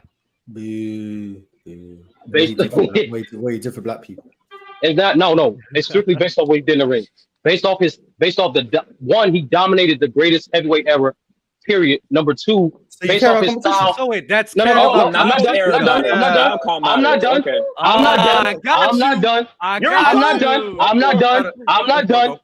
done. Based off how he fought in that era, how revolutionary his style was, not only to boxing, and how consistent he was, despite despite what the fuck he was facing off the fucking outside of the ring. That's the reason why I got Ali as the GOAT. Outside the ring for sure, but Floyd No. I said in spite of what he was facing. I said in spite of what he was he was still consistent, and his style was revolutionary to the sport. Floyd Mayweather's style. Nobody. No. Dub. Despite what he was going through out the ring. If he wasn't going through that out the ring, No. Because I know. Because no, Mars. I only talk to them because that's what people do. The fact that he went to jail, came back. I'm like, it's more so the fact that hiatus. Because Dub know this. When you take a hiatus in any combat sport, that affects your consistency. So the fact that he took I don't care why he took a hiatus, but the fact he did take a hiatus and still managed to adapt his style and optimize it, that's why. That's one of the reasons why. But for the most part, majority of my criteria, while I rank players or teams, is based on what the fuck they can control. I don't boost nor discredit any other player or team based on shit they cannot control, like competition. So Sturdy, the thing I'm just disagreeing with, where you kind of got you can't control competition. You can't. It's called seeding, brother. It's called no, seeding. you can't control. It don't matter. It's called seeding, brother. Yes. The best. Yeah, guess what? Yeah, exactly. The better you do. The 17 words. Yeah. The better you do. Yes. The better you do. Yeah, I get you. I'm explaining that. The better you do, the better you do in the regular season, right? Okay. So here's the competition part. The better you do in the regular season, the inferior, quote unquote, your competition is going to be in the early rounds of playoffs, right? Right. That's why you control. I don't give a fuck about that. I'm not going to penalize a 1 seed for playing the 8 seed. Control your comp, and then you just agree with me. You can't. I just said that. I just said that you can't control. No, you can't control your comp. You can't. Even no matter if I'm if I'm the 1 seed, I can't control who the 8 seed is. No matter what, being the 8 seed had nothing to do with me. I'm the 1 seed. If you're the number 1 seed, you're playing semantics. If you're the number 1 seed, you're gonna play an inferior team. That's not semantics. That's the literally. Miami Heat this year. They had the toughest road to the finals because they had to play. I think Dirk scored 48 that year too. Like anytime you have to play the Knicks, I'm not sure you have tougher comp. Okay, Boston. 2011, Dirk scored 48. No, but Justin. I mean, 48 and just listen. To your point, exactly. Just listen to your point. Let's take the recent example, right? Let's take the recent example. The Bucks. The Bucks secured the number 1 seed days before the season even ended, right? Yeah. They can't control who the fuck they play in the first round. They can't. They cannot control whether or not the Hawks was going to win. They cannot control whether the Heat was going to win. They're playing. They couldn't control it. Oh, I mean, that's the play-in. I mean, that's a little different. No, that's the point. That's the point. No matter what era, the 1 seed has no bearing. No, that's the point. The 1 seed has no bearing of the lower seed they play in the first round. That's the point. But I think what Just Listen is saying is the expectation of you getting the 1 seed is you're not going to play a good team. Like, that's the expectation. What does that do with competition? That's competition. You fight. Well, if you're going to play lesser competition. So why the regular season don't matter because that's not what I said at all. Kobe that's not what I said at all. That's not what I said at all. The whole that's not what I said at all. Season is to make your road to the finals the easiest, right? There's other reasons why. Yeah. There's other reasons why. Yeah. And also, your argument gets dismantled because if you don't care about comp and you just care about dominance, would you say Shaq was dominant against the Spurs in his run to the finals? Because he wasn't dominant. Like, he was getting contained. So, I mean, I don't know if you care about player comps, but you don't care about team comps. It gets. No, I care. I strictly, and me and Doug talk about this. Majority of my criteria is stuff the player or the team can control. You cannot control who you play against. That's just a fact. That's not debatable at all. No, you can't control who you face against unless you win and go to the next round. Then you control you go to the even next then round. You can't control the next team you face. But that's not the point. That's not the point. We're not. That is the point. We're not criticizing teams that they can't control who they play against. But us as people who analyze the game, we can go, well, this person had a higher degree of difficulty to make it to the final, so we're going to put them in higher regard. That's what analysts is, bro. We don't just go, well, this team was dominant in one, and this team was dominant in one, but they did it more dominantly. We go like who they played. Well, against. that's how. No. That you can, but I'm gonna give you how I rank it. Yeah, I agree. That's your criteria, but you can't critique other people for making that criteria and say, "Oh, you're going against names and media and criticize other people's criteria." No. I'm reiterating. No, I already proved the point. The only reason why people got the 2011. I said no. It's a fact. No, it's just a fact. Okay, maybe you can answer this question. The Dallas Mavericks a top 5 run all time. No, maybe. Okay, maybe you can answer then. Maybe you can answer then. Maybe you can answer then.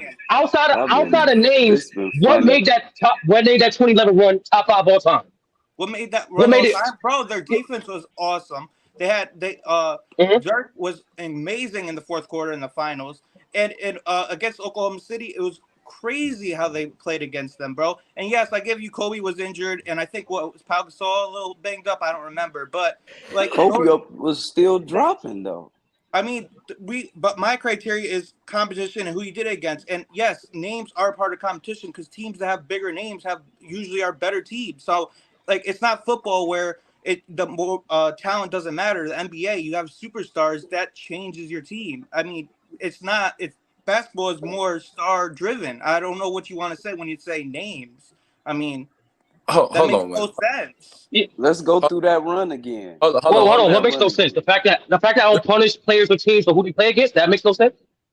No, it makes no sense because everyone criticizes. Okay. I mean, the whole Jordan and LeBron debate is about comp too. I mean, everyone goes, well. No, I don't do competition because I can when I compare players, I don't need to bring up competition to compare players individually. I don't need to. You're very slick with the Bill Russell stuff because they only had 2 series, so you could say it was easier back then. He only had one go to the finals. So I mean, it wasn't, bro. Like that's what people need to do. They reach on the 60 before they just say the regurgitated shit. That was but the big reason why you're saying it's overrated. That was early 60s where that was the case. So it's because you value. No. I'm saying I'm saying Randall, and I just brought it to you, bro. You notice there's a reason why no one brought up 89. There's a reason why no one brought up 89. You brought up 89. A lot of people got injured. No, exactly, Justin. Exactly. Just listen. No, just listen. Just listen. That's the point. Just listen. That's the point. In that decade. Listen. So yes, it's funny. Sturdy. They played. Your name is funny. Your name is funny. But listen. We all know those teams like that. No, that's the point. No, exactly. If I use that same logic of ranking the 2011 Mavs based strictly off names, that means I have to put the 89 Pistons just strictly off names. That's the logic. But then you use the logic that Kobe got hurt, but you don't use the logic that Bird and Magic got hurt. So be consistent. That's the point. Thank you. For a person that name just listen, you don't listen to attentively. You don't. What do you mean? I am listening. What about the other 2 rounds? Argument. You say names, but that team. I didn't change anything. What about the other 2 rounds? Okay, so exactly. He didn't mention none of that shit either. Okay, so during the so you're saying so during the 2011 got hurt. Let me ask you this question, right? H30 during the 2011 run, did you have the Dallas Mavericks beating the Miami Heat in the finals? Yes, I made nearly $400 that day at school. I literally made $400 at fucking school. Like why did you have Dallas winning? Why did you have Dallas winning? I had Dallas winning because even as a child, I knew, bro, like it won at the time continuity. That team had the best continuity and the best defense in the playoffs. I always believe for the majority of part in basketball, especially team with the best continuity and defense wins the championship. That was my mindset in 2011 when I was a kid. That was my mindset. You are the only person outside of Mavs fans that had the Miami Heat. I can tell you that. Well, even if that's true, that would make his stance valid because that would mean his expectations didn't match yours, so that's why. Hold on, I got a question. Ace 30 by your. I mean, at the end of the day, he just values something differently. But to say everybody overrates it because they value competition doesn't really. Not caring about comp is like a grown man bragging about being 10-0 when he only fights children. Grow up, Sturdy, from exclusive excellence. Damn. So no, because and that competition thing. I'll give you a perfect example. That competition thing still makes no sense because you can't control who you fight. You can't control who you play against. And another thing too, they're not playing against children, dummy. They're all in the NBA. We're not in combat sports, there's weight classes, so you have to be. You can. No, it's not even that, Mars. There's a lot of politics in the combat sports. For example, the most recent one, Bud and Spence. You know how long that fight was supposed to happen? But the reason why it did happen because of promotion, because of injuries, because of outside internal factors fighters cannot control. A lot of people don't know that Crawford. A lot of people don't know that Crawford actually wanted to fight Pacquiao. No, I got you, Primo. But a lot of people don't know that Crawford actually wanted to fight Pacquiao way before Spence. Yeah, but Crawford would have. I don't know. Wouldn't you say it's easier to play at a high level when you're not going up against comp? So like the bar that you're measuring these guys are playing basketball at such a great level is kind of skewed because it's easier to play at that level when you're going against teams that can't combat it. Yeah. Like the Phoenix No, Suns. and Dub, what I'm saying is, those teams can't control, bro. No matter how great a team is perceived to be, they can't control who the fuck they play against. No, I know your point. I know your point, but the point I'm challenging is the bar that you're rating them off of, which is just strictly how they play basketball. Wouldn't it be easier for that team to play basketball at that level when they're going against teams that can't challenge that level of basketball? It depends on the team. Because before that series, like I said, the Michigan, like he asked me something in in your opinion, what's the best first round series that you saw? The first one I put on top of the list is that Celtics and Hawks series. Despite the fact that before that series started, people thought the Celtics were going to wash the Hawks. But no matter what the fuck the expectations were, that series still went 7 games. It was still competitive. Okay. So it don't matter what your expectations are of the team. It don't matter how you perceive the team. That team still has to perform on that court. Okay, you didn't answer my question though. How? I like Portland. I asked, wouldn't the team's performance be easier to play at that high of a level when they're going up against teams that aren't on their level? He definitely answered that question. I literally just answered your question, dog. He said that because okay, I'm gonna explain it because I don't know if you guys are listening or misinterpreting. The only way we determine a team isn't on that level is after the fact. Where if Boston mopped Atlanta in 08, we would say Atlanta weren't on their level. But when that series actually unfolded, that series was a close series that went 7 games. So now we look at it as, oh, well, Atlanta battled. So clearly that series wasn't as lopsided as we thought. But before the fact, we would have said, well, Boston are going to mop this team. But when it actually unfolded, they were a good competition level. So we're viewing it after the fact as well. These teams can't compete, like with the 01 Lakers. These teams couldn't compete. They all got swept. But that doesn't mean anything against the Lakers, because if those series went 7 games, we'd say those teams were competition. The only reason we're viewing it as not competition is because they dominated them. That's less about those teams and more about how good those teams are. That's what he said. That's what he said. That's your question. No, that still has nothing to do with what I'm saying, because regardless they're going 6. That literally answered your question. I don't know how else to answer the question. Regardless of, it's a yes or no question, but regardless of that was yes or no. Regardless of what they're still, regardless how many games they're going, even though it's still going up against the Atlanta Hawks, them performing at that level is still easier to do compared to a team. You said 2000 compared to the Los Angeles Lakers. Huh? Right? What? Them performing at that level in the Hawks series that went to 7, it's still harder for them to perform at that level to a team like the Los Angeles Lakers in 08, correct? Why? Because they're a better team. It was. Why did they beat them in 6? Was it a better team? Why they beat them in less games, then, Doug? But I feel like you can't. No, it's not about. It's not about. No. We're gonna go back to names. And they started Stop. I'm just telling you where the conversation's going. I don't have a horse in this race. I'm just telling you where it's going. No, because you're assuming something that's completely false. Because because the way that they were playing, regardless 6 or 7 games, the way that the Boston Celtics unit was playing is more defensive oriented because of the level of competition that they were going up against. The offense wasn't that great at that point in time in 08. And I think what's it called? I think the Lakers just didn't have enough to go up against the Celtics, right? But that series, which was better for the Boston Celtics in terms of basketball play? The first round or the finals? Sturdy. How they played, I'm gonna go with the finals based off they executed better defensively in that finals compared to the first round. So even that, I judge how you play, Doug. I don't. That's a good point, Sturdy. That is a good point. The execution in that finals was ridiculous. Good point. Yeah, but can't you count? This is the question for you, Sturdy. Aren't there situations where you can gauge that the level of competition just far outweighs the other team? Like, for example, the Giannis Bucks versus the Chicago Bulls in the first round. In that situation, I feel like you can properly gauge that this series won't be play close. Down to your competition. You can, but at the end of the day, you still have to perform. You still have to play. Because the great, it don't matter what the expectations are. At that point, wouldn't you be able to gauge the fact that Giannis is playing the Chicago Bulls and he plays a great game, and he has a dominant game versus him playing against the Miami Heat and having a dominant game, and say these two circumstances are different based on the competition that he just played against? Well, no, I look beyond the individual player. So regardless of how favorable an individual player matchup might have, your team still have to perform for your team to win the series. It's the NBA. So Dub noticed more than anything. There's never been a series that Giannis had a quote unquote dominant series against the Heat. But there have been a series when the Bucks beat the Heat. Why? Because based off the Bucks played. In spite of the unfavorable matchup. And I'll give you another example. LeBron in 2018 against the Warriors. In spite of him having a favorable matchup, him produced at a all-time level, his team was nowhere near as good as the 2018 Warriors. Do we take away anything from LeBron's performance? No.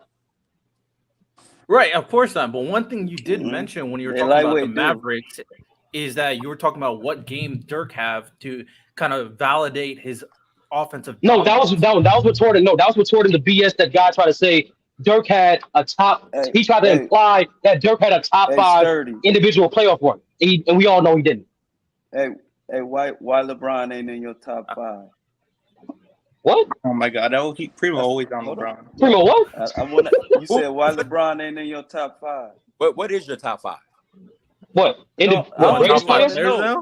don't even want to know. I want to know why LeBron ain't in it.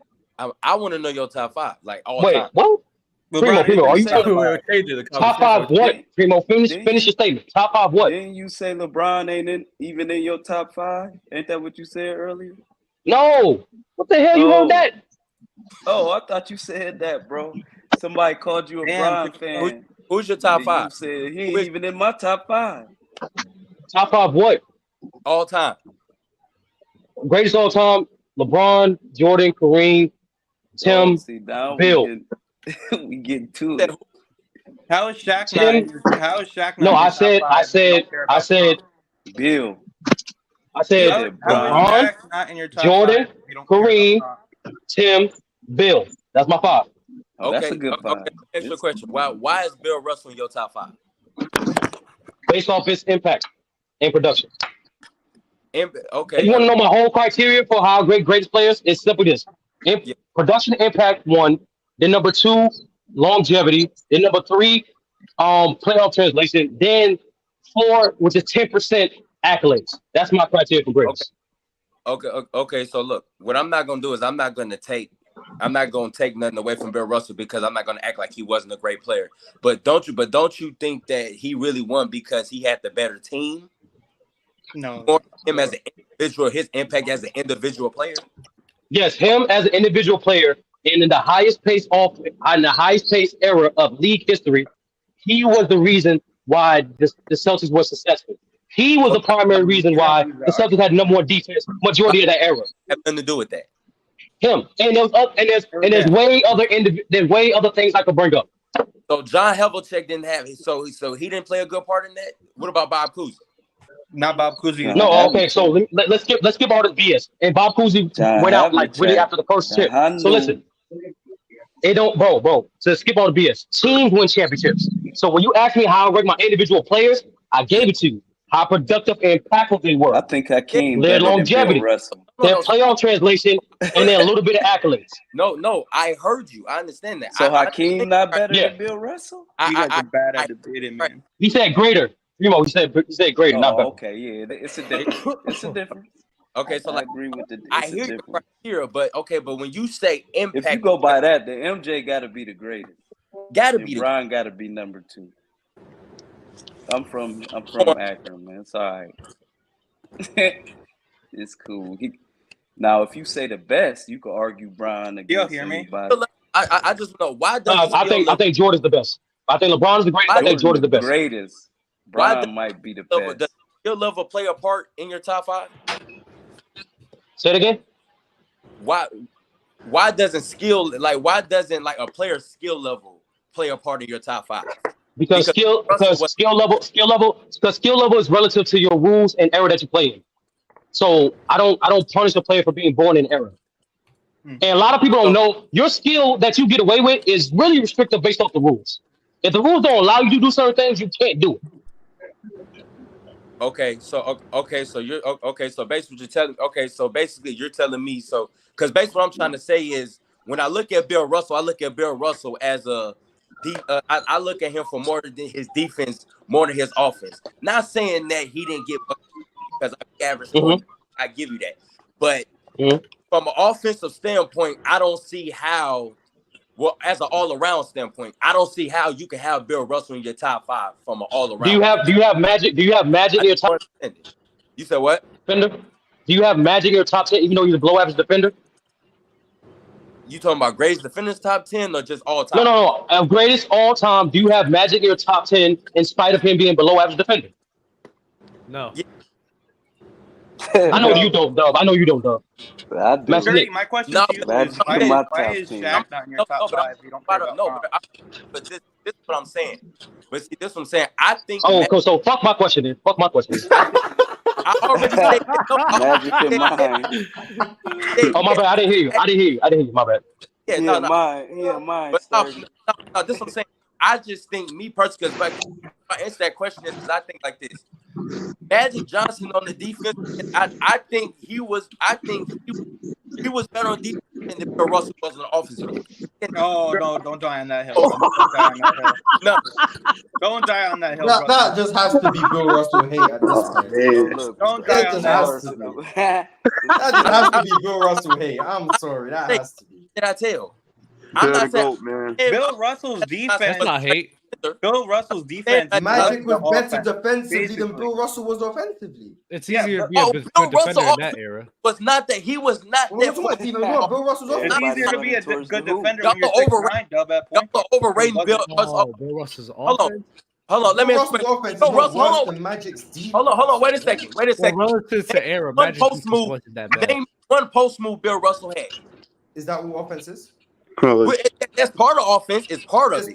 Yeah, sure. Bill Russell. Can you throw the ball down to Bill Russell? Him get a bucket? Yes or no? Name one thing Magic did good. Not necessarily. No, he had some semblance of a little hook shot, but I mean, I'm not gonna necessarily say this Christian as a great defender, but he led the league steals before.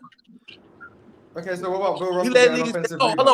What about Bill Russell getting offensive rebounds? You said you still haven't answered my question though.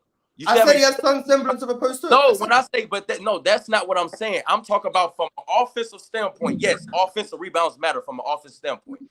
What I'm saying is, could you throw the ball down to Bill Russell and tell him to get you a bucket? All right, okay, and I'm going to answer that question, and you have to answer the next question right back. Okay, I fell for the bait. No, you couldn't. Are you putting Magic Johnson on the best offensive player and telling him to get a stop? Got him one. No. It's the exact same thing. Bill Russell was a great player. Giving the ball to Bill Russell and telling him to get a bucket. Hold on. Okay, hold on. And tell him to get a bucket. It's the same thing as saying Magic Johnson, go check the best player and get a stop. No, the exact same thing. Just on both sides of the ball. They're the exact same. You're both asking the exact same thing. No. You're missing the point of what I'm saying. I get what you're saying. I get what you're saying. If you're looking at them points, I get what you're saying. Okay, you compare those. What I'm saying, this is what I'm saying. Bill Russell was ass offensively. Oh my God. He was garbage. Outside of getting on the boards. Come on now. He's going against players at 6'5" and 6'6".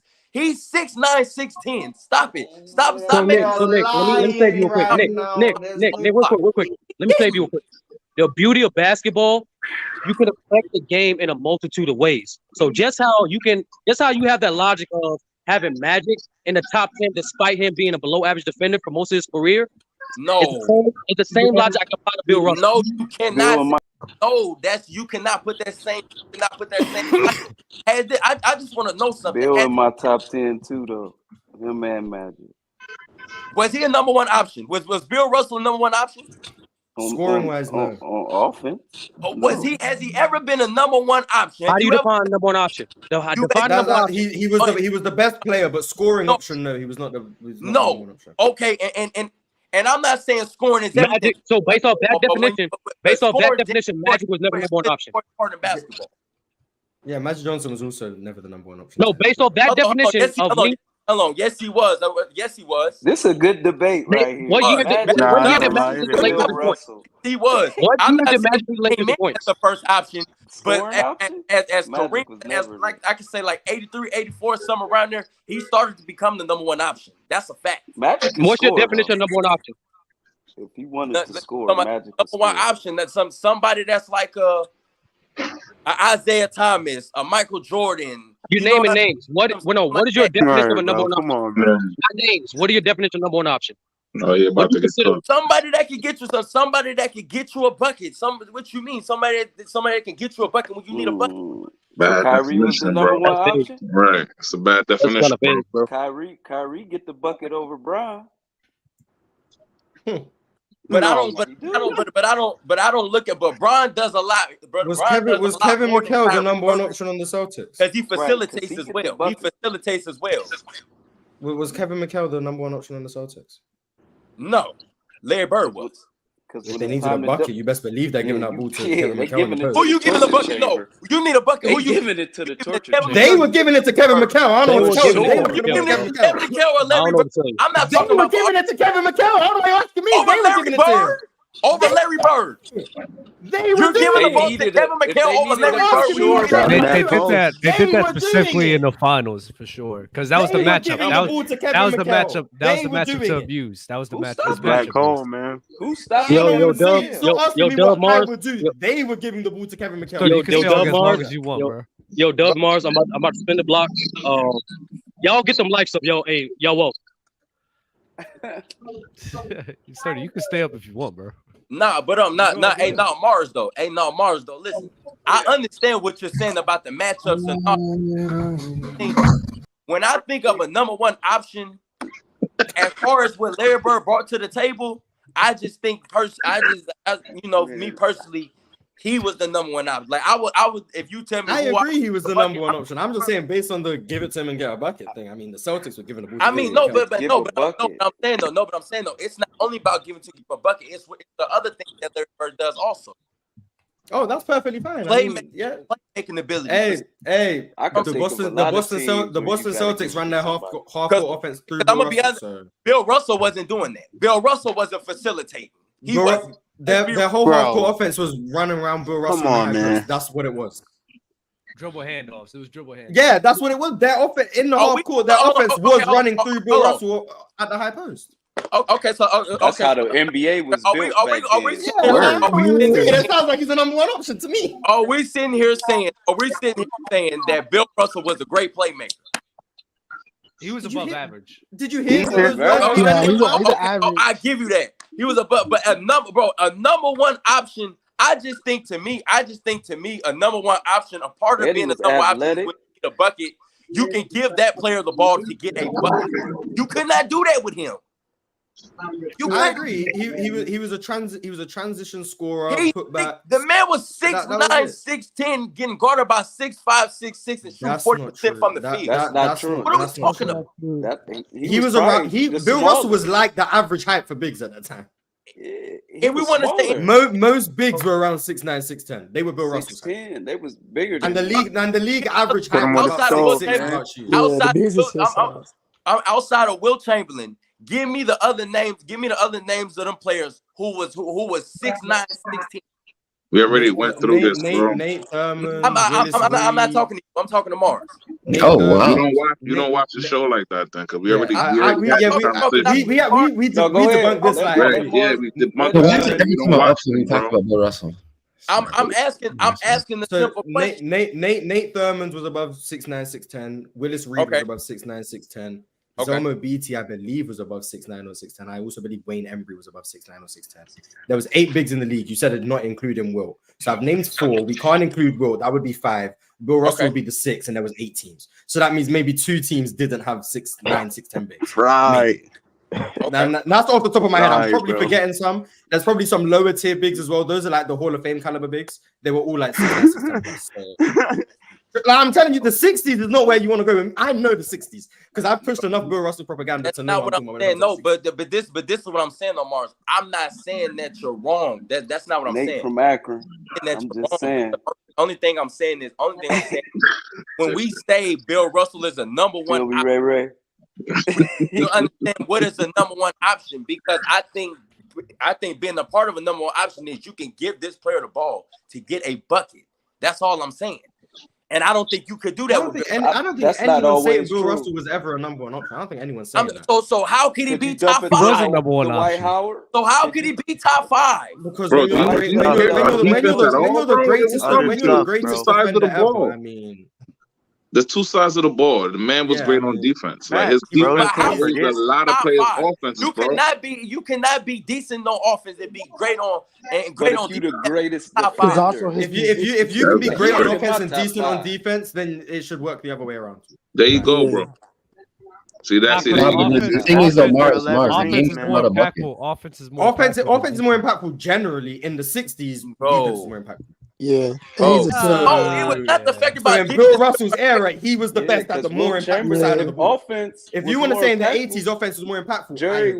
I'm not gonna lie to you, that is true. In the 60s, defense was more impactful. Do you rank relative to era, Nick? Do you rank relative to era? No, he just spoke about how Bill Russell's era was trash. Like come on, bro. Let's get so that applies to him. That doesn't apply. Yeah, I understand why he doesn't have Bill Russell top 5, but the offense argument is nonsense. Yo, hold on. He asked about somebody else. Can we get his top 5? It is true, but it is true though. It was more defensively slanted back then because of the fact that like he had one of the worst offenses in the league, but it was like in such one of the best defenses of all time. It didn't really matter. And they were still putting up points, but just extremely inefficient. And also Bill Russell was a great transition player. One of the greatest of all time. Nick, can I hear your top 5, Nick? Scheming and scamming the league. Nick, what's your top? Yeah, what's your top 5, Nick? Let's hear his top 10, man. Let's hear his top 10. I want to hear his top 10. There you go. Let me hear it, brother. And I have no one interrupting. So brother, shoot up. I got Mike number 1. I got Cole number 2. I gotta interrupt. Talk to me. That's valid. That's valid. Come on, bro. Let us speak, bro. I already know how Mars come on camera, man. I got Mike number 1, Cole number 2, Braun number 3, Tim Duncan number 4. Low Merchant, go. And I ain't gonna lie, I got Magic number 5. Oh, you lost me there. Magic 5? You lost me there. That was your argument. Yeah, Come on, bro. You lost me there. I got that Magic 5. Hakeem? Actually, hold on. I got Magic in my top 10. Hold on. Let me switch this. Magic gas is a little bit. I got Shaq number 5 and I got Magic 6. Let me switch that. Where's Kareem? 5. Magic 6. Kareem? He ain't messing with those errors. What are you talking about, Dub? He ain't messing with those errors. So you're not messing with the Kareem at all? See, the thing is about Kareem, I look at this. Like, my thing is, I look at trash because for the 80s. Word, bro. Because I look at this, Kareem in his prime. I say this, like, see, I'm big on competition as well. So my thing is, it's like, who did he play in the 70s? That's just me. What did he do in the 70s? Wait, so if you're big on Magic, Who did Magic man. Who did Magic play though? Who did Magic play? I said no. Who did Magic play? That's what I said. Celtics. He's not better than. I mean, Kareem better. Than Magic was on those same teams with Kareem playing that same. Kareem got. Listen, Kareem wasn't balling on if you put Hakeem number 5, I'm gonna love you. It was even to an extent, low key. He got Shaq at 5. Ain't nothing wrong with Shaq at 5. From 71 this may sound crazy, but other than like, because when Shaq plays good comp, low key drops. Like the nigga is low key a dropper against good defenses, bro. And on top of that, listen, I'm tired of you, baby. It's low key. I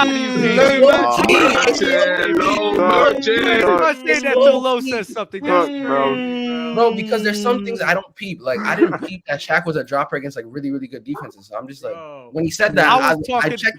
I was talking about this trash era before Low. Then Low started talking about the 70s era. I was talking about the 60s era. Huh? Oh, 60s. Oh, I thought he was calling it. I'm talking about 70s and the 60s. Then I put Low on.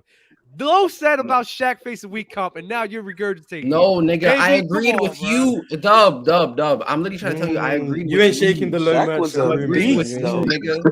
I'm saying when you said that, I checked it. I'm like, that's low-key kind of true, low-key. Because I was like just looking at like the defenses and like the actual comp when he was playing like good comp. I'm just like, damn, these numbers are dropping a bit. I'm not gonna lie, like that's kind of true, low-key. Right. You know what happened when you double guarded Kareem?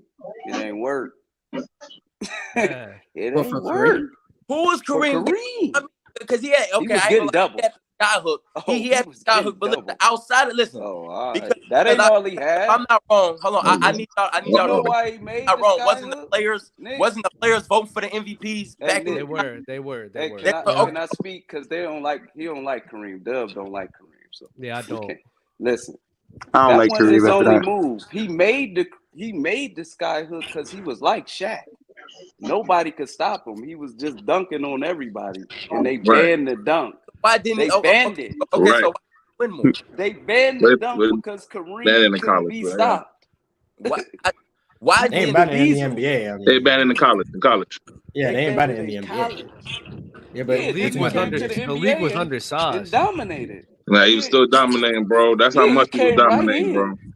I agree. Kareem's dominating. Like he came in. Gotta respect it. Regress. Nobody's saying Kareem. See, no, nobody's saying Kareem is not a great player. We know Kareem is a great player.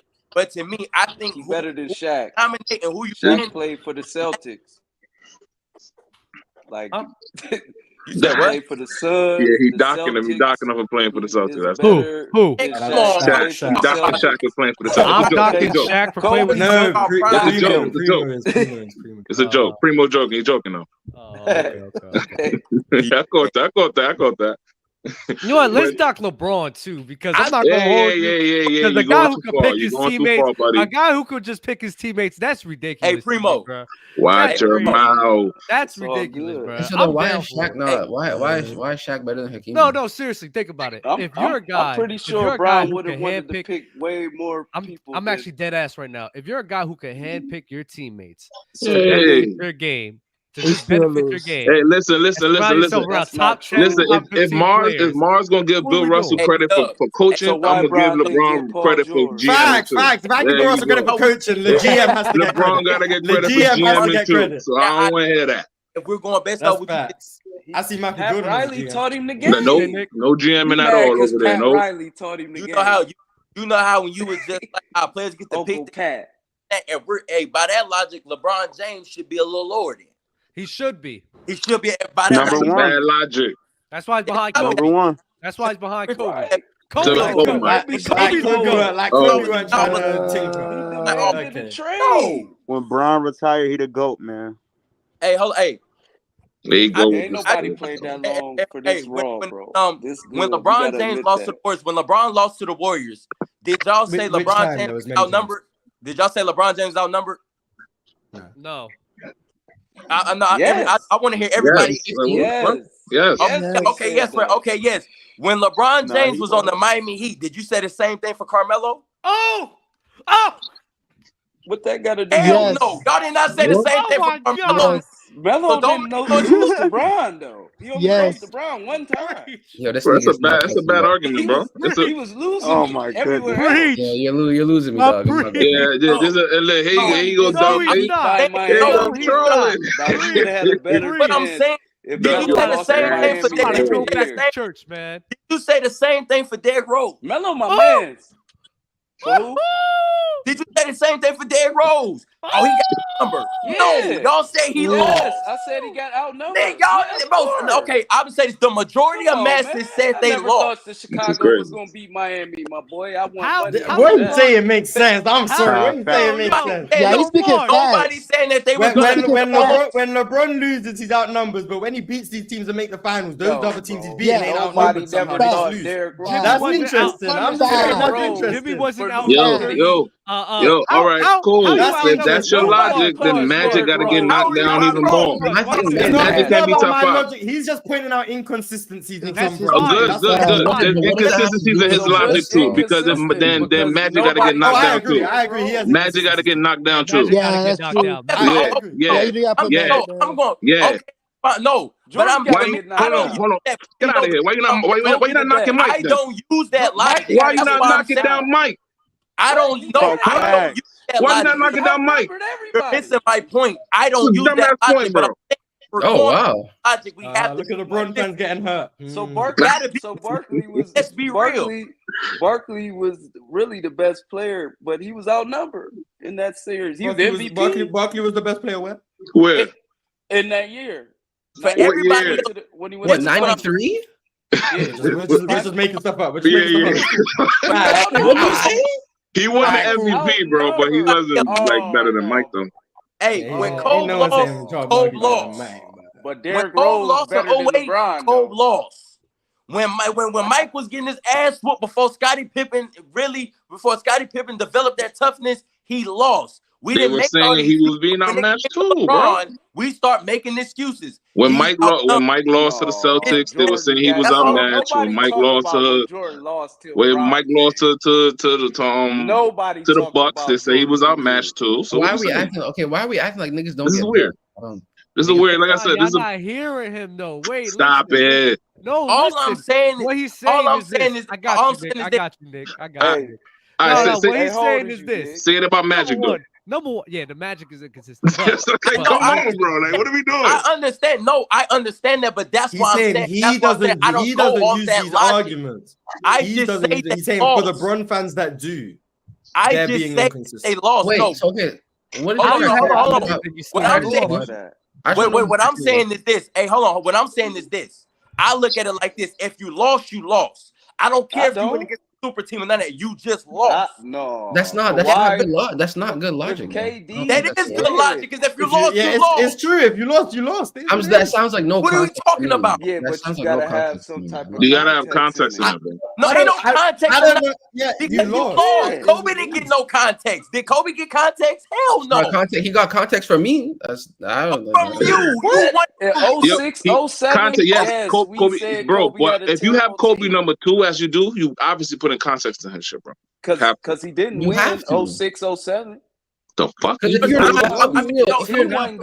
you're not putting context into like Kobe, there's no way. I ain't gonna lie. It's more biased, like for me to have Kobe. There you go. I got me at work. I ain't gonna lie. I'm a Kobe fan.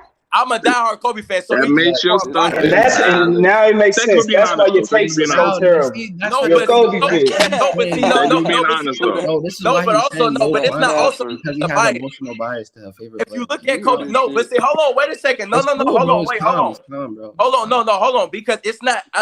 Yes, it's biased, but if you look at Kobe from a skill perspective, to me, he's the greatest skill player to ever play this game. That makes no sense. That's goofy.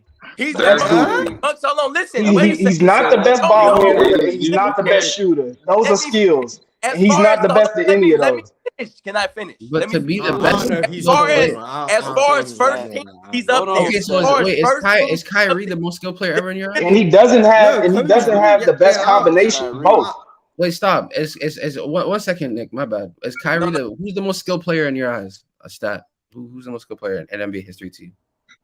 Most skilled player in NBA. It might be Kyrie. Honestly, it might be Kyrie or maybe Steph, because Steph got the handle and he has the ability to finish and shoot from anywhere. Nigga, I'm a Steph fan. He's not an elite finisher. Kyrie can post you up. He can handle. He can finish anywhere.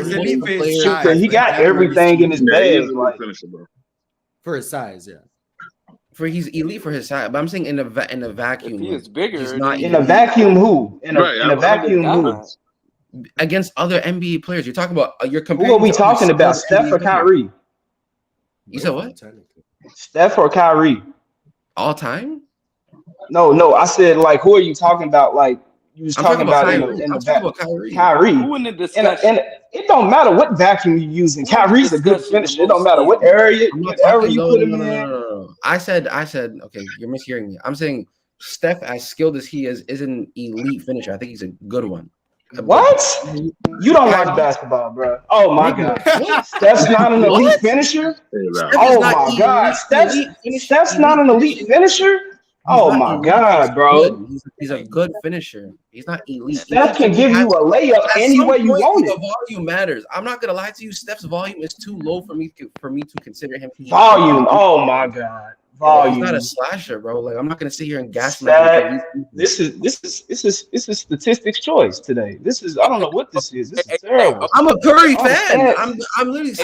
I mean, if you only go to the room like 4 times a game, I mean, that has to be something.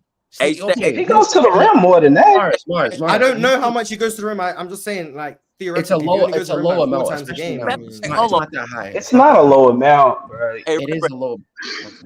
Hold on, wait. You could go check his shot diet if you want. Skill players of all time.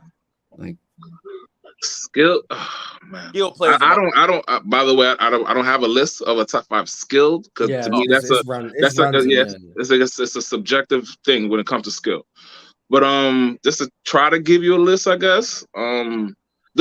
Just to clarify a little bit, do you consider defensive skill? Because I know I do. I would say that. Yeah, you could say that. LeBron no longer the GOAT. Nah, we not doing that. Nah, just go. Nah, because then it gets too crazy. Say this. Like it's kind of hard. It's kind of hard, but at the same time, I feel like you do have to have some type of skill to play defense. Some type of skill to be disciplined. Yeah. Now, like I feel like that does have to. You got to be able to breathe the talk too, but that doesn't make that's not really a. Who cares? Right, but to give you a list, I guess no order. I'm gonna go Tim Duncan, Hakeem. Mm-hmm. I'm really high on Kawhi. But you know what? I'm gonna take Kawhi just because people, how Marcy is making super Kawhi when you combine the two players players. like MJ and Kobe. That's why I don't like that. I'm gonna throw MJ. I'm gonna throw Kobe in there as well, and KG to give you top 5. Over Kevin Durant. I'm not impressed with his defense at all. Okay, I get. Tim Duncan was interesting. I'm not gonna lie. I like the other 4. Tim Duncan was interesting there. So it's I like Hakeem. I like Hakeem. What was his list? What was interesting? He said Tim, Hakeem, Kobe, Mike, KG. For what? KG players, most KG. Players. Yes. KG. Yes. KG. Yes. KG. Y'all missing out KG's offense. See, defense okay, but offense. Yes, KG. That handle. Especially for 4 in that era, you're bugging, bro. That guy was. See, when I think of skill, bro. When I think of skill, I'm thinking about like. But hold on, KG like was a passer. Yeah, Kyrie, maybe. There's nothing KG couldn't do besides shoot the 3. That was it. Right. And he actually could hit it, just not like at a high. Yeah. But he could hit it too. Hakeem's highly skilled. Jokic is highly skilled in my opinion. Like, but he's not moving me on defense, bro. Like that's why I asked Nick. That's why I asked Nick. Does he care about defense? I do. All right, I got an unpopular opinion that Jokic, at least 2 out of those 5 games, or 2 out of those 4 games in the Western Conference Finals, he locked up AD. Like AD couldn't move. He was in jail. Like AD locked up himself. I got an unpopular opinion. AD couldn't move, especially in a couple of those lanes. In a couple of those games, he couldn't move. And I'm not even a Jokic guy, but like, AD couldn't move in a couple of those games. Jokic was holding his own for real. He was. Well, nigga, it's hard to post up a 300-pound body. So Jokic has never been a bad poster. That's never. I know. He's just not mobile. He's just not mobile. He just can't defend in space, but his post defense has always been good. Wait, how is KG over LeBron in skill though? That's crazy to me. Who said that? And LeBron's giving you everything. LeBron got a handle. He got a good post game. Like can't nobody stop Bron's post fade. Like his post fade is probably the most consistent shot in the league right now. Is AD more skilled than LeBron? Bron's post fade is pretty consistent, bro. I would say no. I would say no for AD just because he don't have enough playmaking. He don't have. Let's say like the passing part of it. Of course, he could score, but he don't give you enough passing when it comes to AD in that conversation. Is AD more skilled than Giannis? Yes. Is Dame more skilled than LeBron? Who? Dame. Who? No, because it's defense.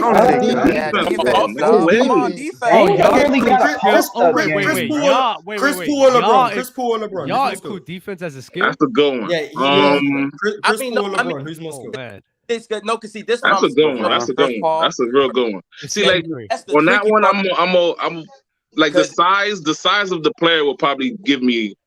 Like give me the decision. Why are you including size? Why are you doing size and skill? Same way because I put it in like when you asked me earlier. Size ain't a skill. You're just tall or not tall. That's not skill.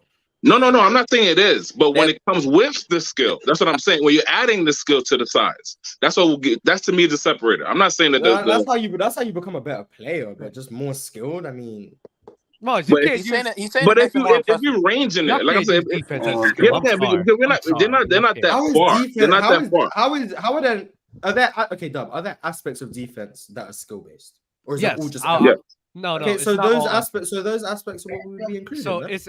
it's about like weighing it, right?